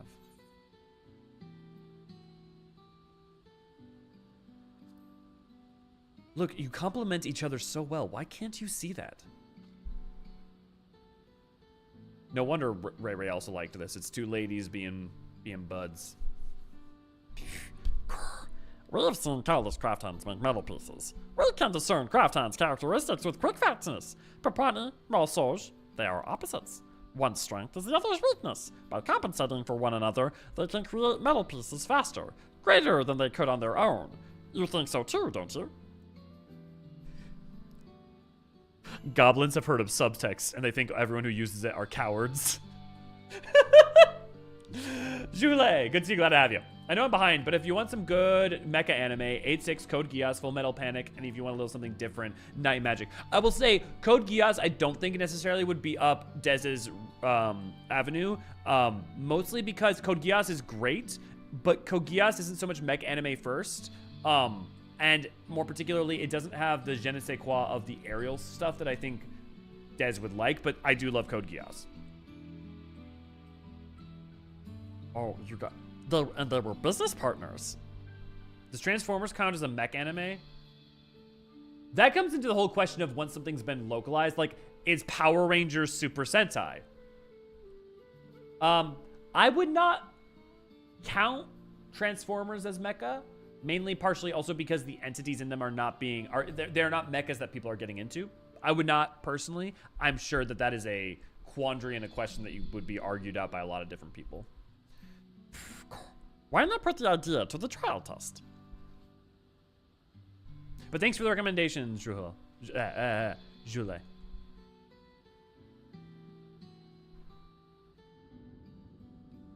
Balance scale is broken. Needs repairs. Fulcrum is no good. Very unstable. We cannot check true weight of anything. Please help me fix. While souls prepare materials, propriety seeks finishing touches. Elio helps these two work together. I love the Moblins so much. All I want in life is to have a pot packed. Instead of crafting individually, we simply handle the tasks we specialize in. And it doesn't help that the lesson here is so fucking basic. Like, holy shit. This is the sort of quest I would expect from, like, A Realm Reborn or maybe Heaven's Word for crafting. Oh, that's rough. Oh, man. Wachumeqimeqi was doing so good. It had two really great stories. I'm willing to give it a shot. We certainly can't abandon our friend in need of capable artisan here. What say you, Papani? Yes, of course. Then I'll get started on preparing the components immediately. Give me a moment, would you?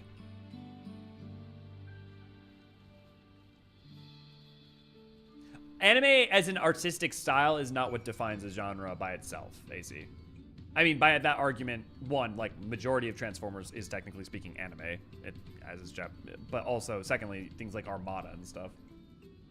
I mean, isn't Patreon basically being in a pop pact with us? You know what? Althea, I'm going to try to remember that. I'm going to try to think about it like that. Thank you very much. I'm going to try, and I'm also probably going to try to reframe the Patreon around pop pact. That's a good idea. Patreon. Okay. Worth it.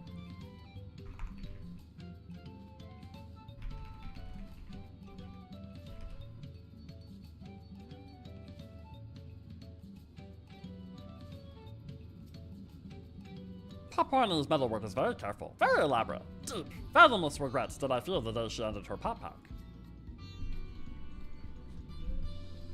Medium does not equal genre. Yeah, exactly. Sorry to keep you waiting. Here are the components. Elio, I'd like you to assemble the fulcrum. Once you have, please hand it over to Papani. She can see to the replacement and any finishing touches. I believe that's the most efficient way to go about this.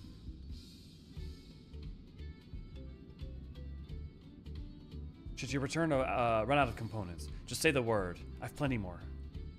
Would a Jabra with a pop pact be a Harry Potter? God damn it, Des. I shall examine the damage scale and consider what other adjustments may be necessary in the meantime. Pray, let me know when the fulcrum is ready.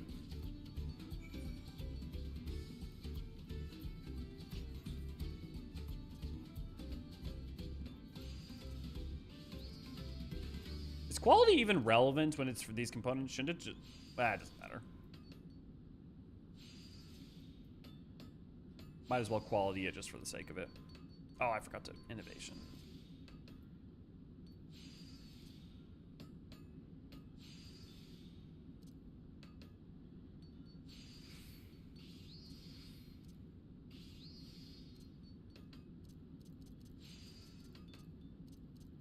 You change your name to... What? Okay, now you're just making random. You have to try and make some context.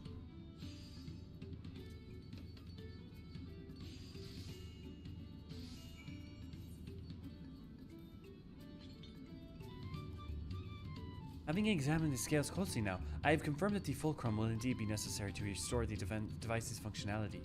How far is your progress with the assembly? I am the master of fulcrums. All circles around me. Oh, this is magnificent. I shall replace the broken fulcrum with this one immediately.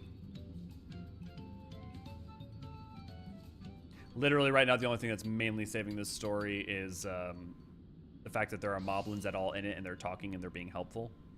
Which is sad. I should be predisposed to have the Wachumeqimeqi about a potsworn be like my jam. Like this should be like I should be all about this.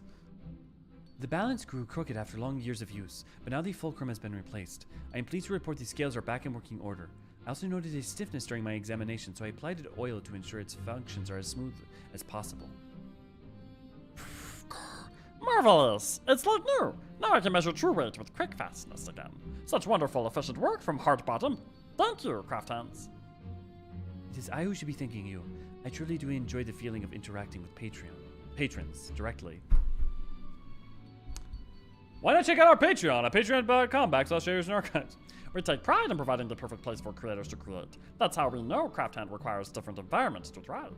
If Papani requires environment where she is heart-bottom themed, then that's where Papani can do her best craft work. She should hold on to such a place and never let it go. If it is truly wouldn't be a trouble, if my skills would truly be of benefit, then I wish to work with you again, Mr. Ralsosh. You're an artisan I aspire to be, but I could never become Papani. When I first opened my store, I yearned to forge metal warriors and I would be revered by all. But I wasn't good enough, so I let go of that dream. I focused on my strengths and built my business on quality instead of quality. But if we were to work side by side, I know we could not only deliver products of the finest quality, we could have them ready as soon as the customer requires them. I need you, Papani. Then let's do our best together. All's good well that ends good well. I'll be cheering for your success, Papani. Look, my buddy in Christ, Moblin man, can we just, me and you, hang out? As thanks to your stepping in and helping us, the Papani and I were able to have a heart-to-heart, Elio. There's no better way to have an artisan's core than through the process of crafting, eh? As one yourself, you know all too well, and yet your purview extends far beyond the realm of trade. I don't think I've forgotten. You're an explorer too. I know I can't keep someone of your talents tied down to my shop forever, but I'm hoping you stick with us till Papani and I get the hang of a new flow of things. That sound all right to you? And then this is weird because this feels like it's wrapping up, but this isn't the final. Thanks then. Let's head back to the city. Why wouldn't they let me travel with Shunyenu float? One day, Astoria. One day.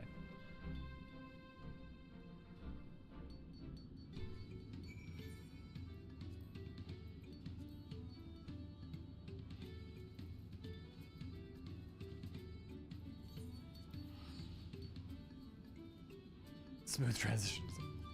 I will say, Starscream actually is an animated villain. Consistently ignore the fact that he's voiced by stupid shit. Boy, people love to tell good stories with Starscream from the TV shows or the comics as of recently. I mean, that's not even of recent, right? Like, I mean, even as Starscream, even in the original one, was one of the more interesting villains. In one of the more interesting villains in Armada. Like, Starscream has always been one of the more interesting villains in Transformers. I think always. I mean, not maybe in every single incarnation, but it's always been up that alley for sure.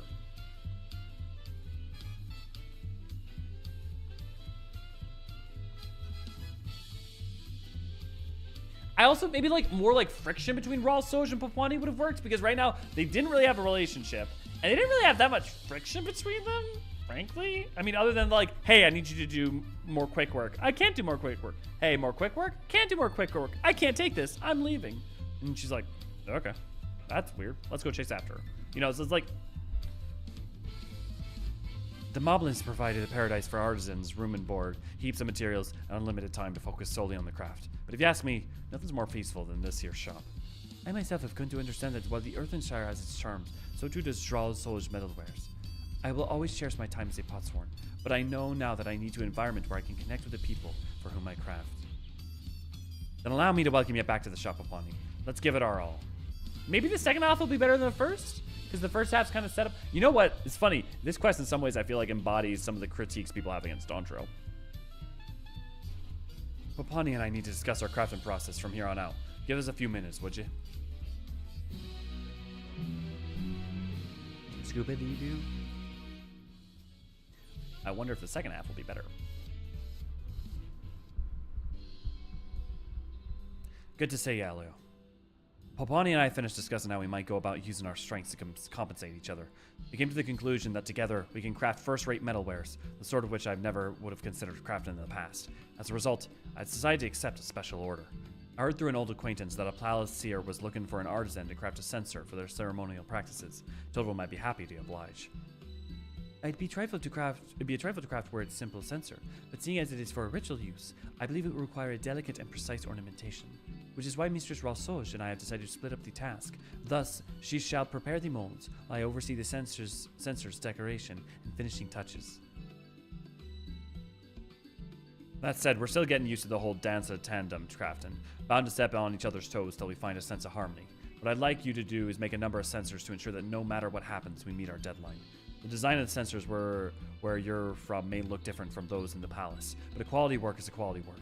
I'm confident that the Sayer will be happy to use any that an artisan of your talent can make. Please give me at least something juicy for this to engage with, because right now there is still nothing.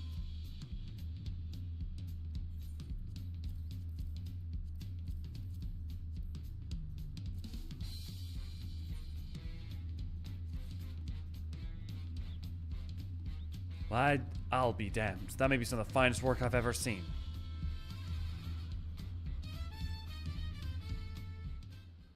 Come on, give me something, anything to cling on to here. Quality of your work is an example of artisans who would be a fool not to follow. As always, I'm grateful for your help. For a blessing, Papawani and I will be able to find our own rhythm, prepare a few sensors ourselves. Indeed. If we work together, I've no doubt we can fill any request that comes our way. Oh, please tell me it's not going to end there. Still think you were able to prepare so many on your own. I'm thoroughly impressed. Goes to show how diligently you must have honed your craft before crossing the salt here. I've learned a great deal from seeing your work. Any road, I'd best get these delivered, lest I tarnish the good name of my shop. I'd appreciate it if you both wait here. Shouldn't be long. Okay.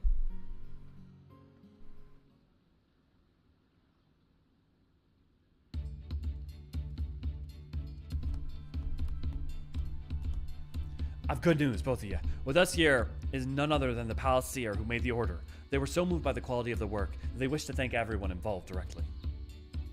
I have never seen sensors of such marvelous make in all my days. At the palace, I have not only do they function perfectly, but each one is simply exquisite. They are most beautifully designed. The burning of the incense is essential to our rites, but many of our sensors were destroyed during the invasion. We were in dire straits, but thanks to your swift and masterful work, we can resume our practices again. I'm glad we were able to be of help. Indeed, work of such quality I dare say is fit for a queen. With that said, I would ask you and your team to prepare something for the royal family, if such work would interest you. I can return to the palace and make arrangements forthwith for a formal request. What say you? At least teach us something about fucking Ralsoj's people. You honor us. You honor us. It would be our pleasure. Wonderful. Then I shall return immediately and begin the necessary procedures. I will be in touch.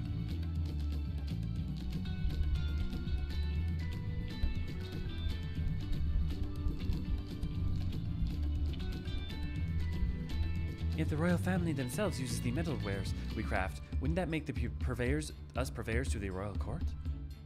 That it would. I was surprised to receive a personal request from the seer in the first place, but I think we may soon craft metalwares used by the likes of Wachumeqimeqi and Kona. Should they truly make a formal request, this will be our first appointment by the royal palace.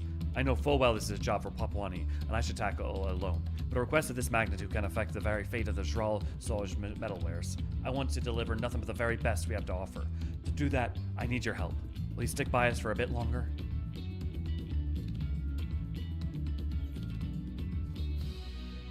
Literally, so far, more like interesting development and story happens in the first half of Minor Gatherer than so far the entirety of this. I'm already at. I'm at the last. Oh my god. Elio, Papani, I received word from the seer. They wish for us to meet them near the palace, where they'll reveal the full details of the request. Papani and I'll head there first. Once you're ready, join us at the Aterio climb, Elio. I'm gonna feel like a really big ass saying this, so bear with me on the thought. I don't understand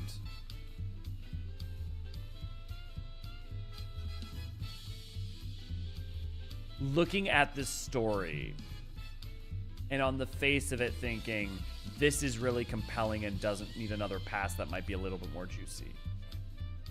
Now, that may be because it was written, that was the last they were only gonna have 4 Wachumeqimeqis or something, I don't, or probably not, but like it had to be written in a short period of time because it needs to be done, 12 months in advance because the things need to be developed for it, plus you need to make sure that the QA checks, plus you get a localization. Like, there's a lot of reasons that can happen. But with the quality of the first 2, and the fact that I know that the writers work somewhat together, I don't understand how this quest didn't feel immediately like of a lower quality.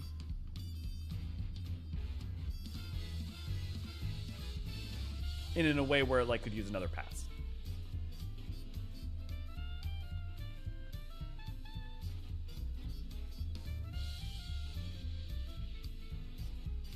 Ran out of time. I mean, look, it could be that simple.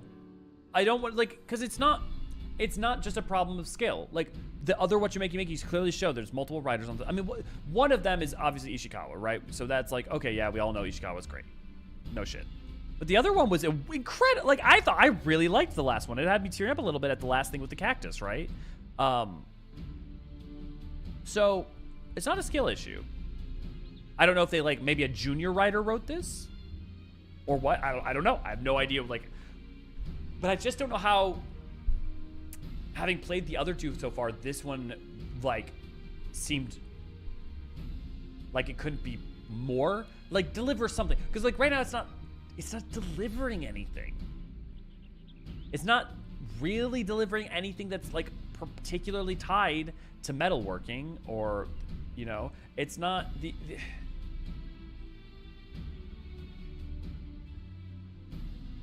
when he's telling the story, yeah. Welcome, the esteemed artisans, to Eorzean, and thank you for coming. We can now discuss the request in the official capacity. May I begin? Of course. We're quite eager to hear what exactly you will be crafting. Then allow me to inform you. We wish for you to construct a pair of solar reflectors. Forgive me, I have never heard of such a thing. May I ask of what that is? Certainly. It is a tool which reflects light, focusing at a single point for the purpose of starting fires. Think of it as a curved mirror of sorts. We Mamalja revere the sun's rays, and believe the fire produced by its light banishes the wicked to the shadows. That every fire you see burning in the palace halls is sacred, lit by the sun itself. Ooh, Indiana Jones. I see. By the way, you mentioned earlier that you wish for us to craft a pair.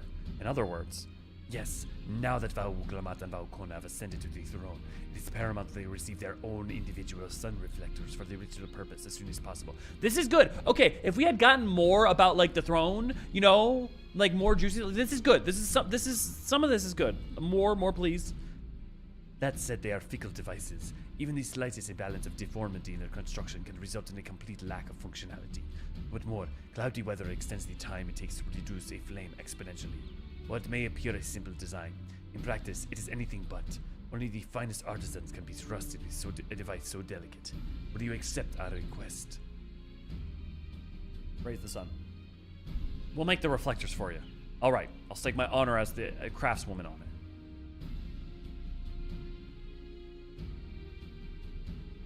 Well, glad am I to hear it. Then allow me to share with you a copy of the design plans used for the antecedent ceremonial reflector.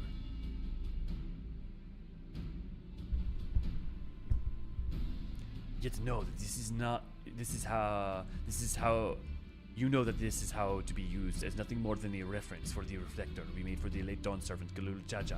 We expected an altogether different design for you, one befitting the new dawn servant. I mean, if they show really cool models for this, I'll be excited for that. Understood. Leave it to us. We best return to the shop forthwith and discuss our approach.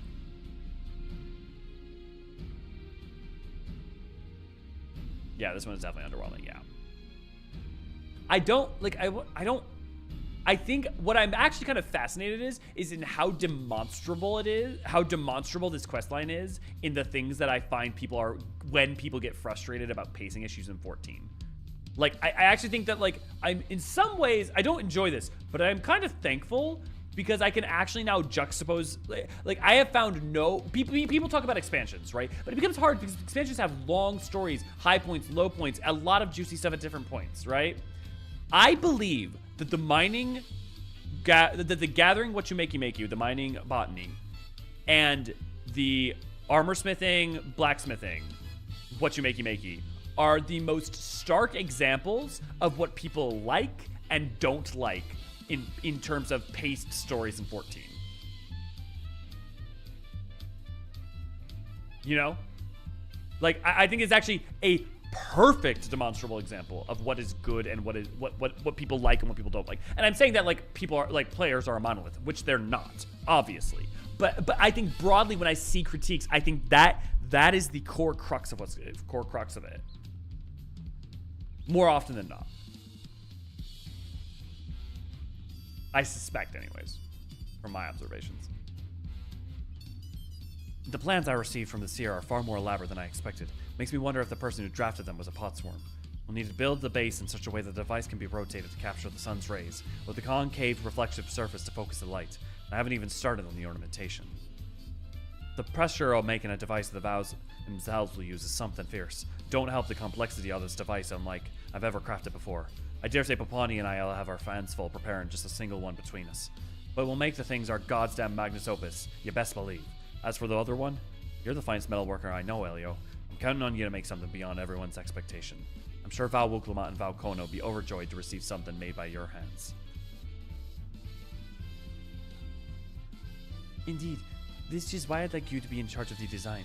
As for your dear friend, you will know their taste far better than us. Once you finish, I'll make sure to mold Mistress Raul Solj prepares the end up nigh identical to yours.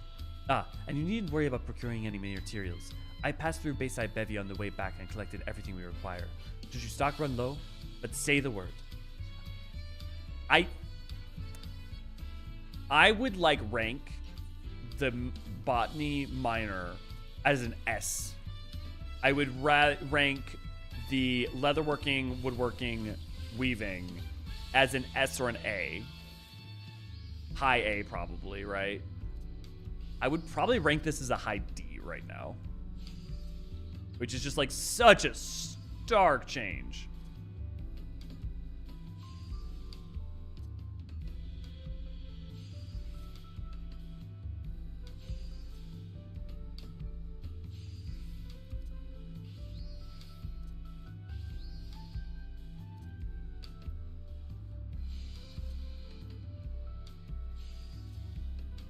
Well, that's gonna get it.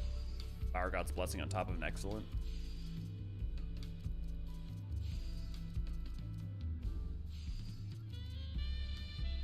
Ooh, not enough CP, okay.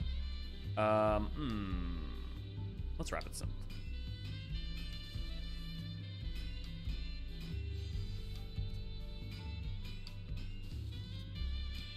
Oh, I could have recovered some CP and it would have been fine. That was dumb of me. Ooh, are we gonna face an issue? Nope, we're good. And here I thought I might have to try. If you want something, aerial mecha, I've not watched this personally, but Aquarian, Macross, and Trapped. I'm dated in a dating sim. Macross and Trapped in a dating sim.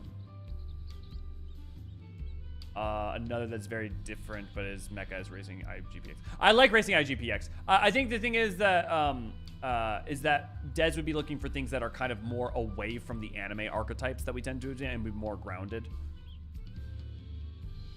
Like the more... if you would in any way apply dating sim to the term, to the thing, even remotely, I would suspect it's not up Dez's alley. By no means is it crafting one of those solar reflectors a simple task. How you faring? Easy like pie. We're going to be wrapping up here. We're going to be done in about 5 minutes. We're wrapping up here. V is going to be doing the outro little things. Friendly reminder, in 5 minutes, we are starting maps over on Crystal Curl. Crystal Curl, if you want to join for maps. We'll be doing map farming. You already finished, and the device is every ounce of the sort of quality I've come to expect from you. It just so happens I've finished tending to my portion of the reflector. Papani currently seeing to more delicate touches. As soon as she's finished, we set off to the palace. If you like what we do, consider joining and support us over at patreon.com. If you enjoy the stream and aren't a member, join our Discord, discord.gg/Eorzean Archives, where we have all sorts of events going on. And then join our YouTube channel for not much, requires not much a month. You get special badges with custom emojis and your warm fuzzy feeling of supporting your favorite archivists. Welcome back, my friends. I trust that these are the requested reflectors. That they are working in tandem with Elio. We spared no effort in making both these devices something fit for royal company. See, the fact that they made one and I made one makes me wish that they were, like, different. The model's rad. How seamless the surface, not a blemish to be found. Indeed, these appear most worthy for the vows. Yet appearances are not everything. Above all else, they must perform their function. Allow me to evaluate whether they do. Yeah, Vigo's combat lore itself. Honestly, Des, you might like IGPX. You might like that.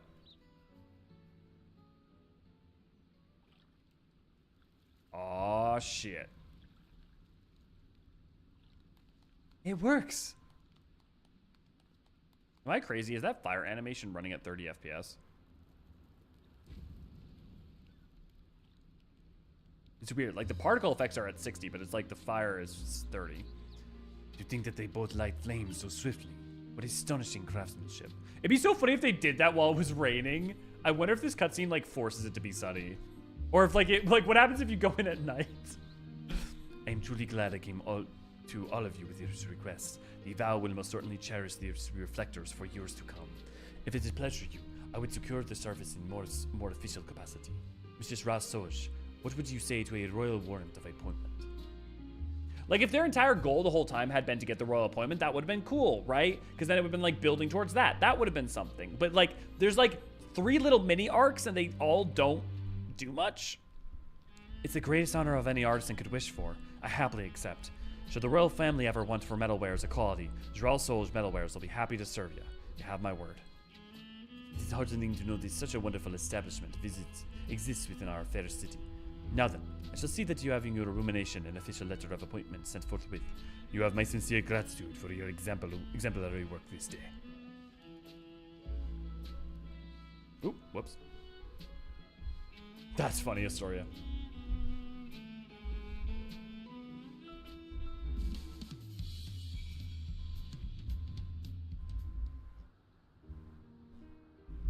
I can't thank you enough, Elio. We never could have come this far without you. Even when Papani left, I can't say I mustered the courage to go and see her if you hadn't been there by my side. It's my ignorance, I believe. My main selling point was speed and speed alone. But thanks to both of you, Zral Sol's metalwares will soon receive a royal warrant and appointment. I can't express to you both just how thankful I am. Oh, Mr. Zral Sol.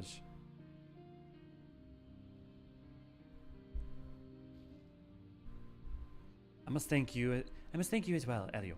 When we first met, I but recently left the comfort of Earthenshire, and I was struggling to come to grips with my work here.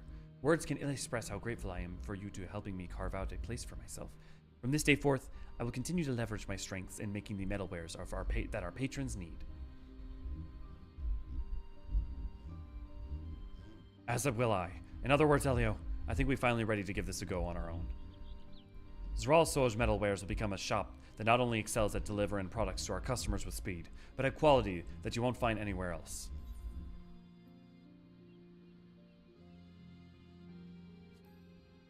I know you guys will become the finest metal workers this side of the salt. I appreciate the vote of confidence. Papani and I aspire to become metal workers like you.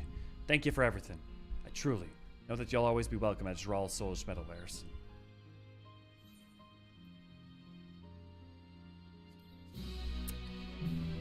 Not the best note to go on. Hey, quest complete right at 7 o'clock. Bam. Let's go. Not the best note to go out on. Not our finest work. Not their finest work. It's so interesting though, because everything else was the two others were so fire up to this point. I'm super curious. Everyone thinks I'm gonna love the fishing one, so I expect the fishing one to be absolute fire. But I don't know about the other one. The way like gets isekai. Do we have an experience at least in the? Yeah. Okay, friendly reminder, we are doing maps. Crystal Curl. This is where we meet up for maps on. I'm gonna be wrapping up here. Oh, look at little Shaggy boy. He fell into the ethereal sea. But yeah, with all that said, I've been Elio for Sharon. Thanks you everybody for joining in today. We'll be doing one final one tomorrow, and then we will be doing Lore Book Club on Friday right after the stream. I gotta make sure that I go quick for that stream because otherwise I'll start an hour late. I think remember the other two being good, but I guess we'll see tomorrow. I guess we will, Storia. I think you'll be cooking alchemy. Yeah. Heading to the tea tree. Sounds good. Thanks for stream. Yeah. I hope you all have a wonderful rest of your evenings. And I will see you guys tomorrow.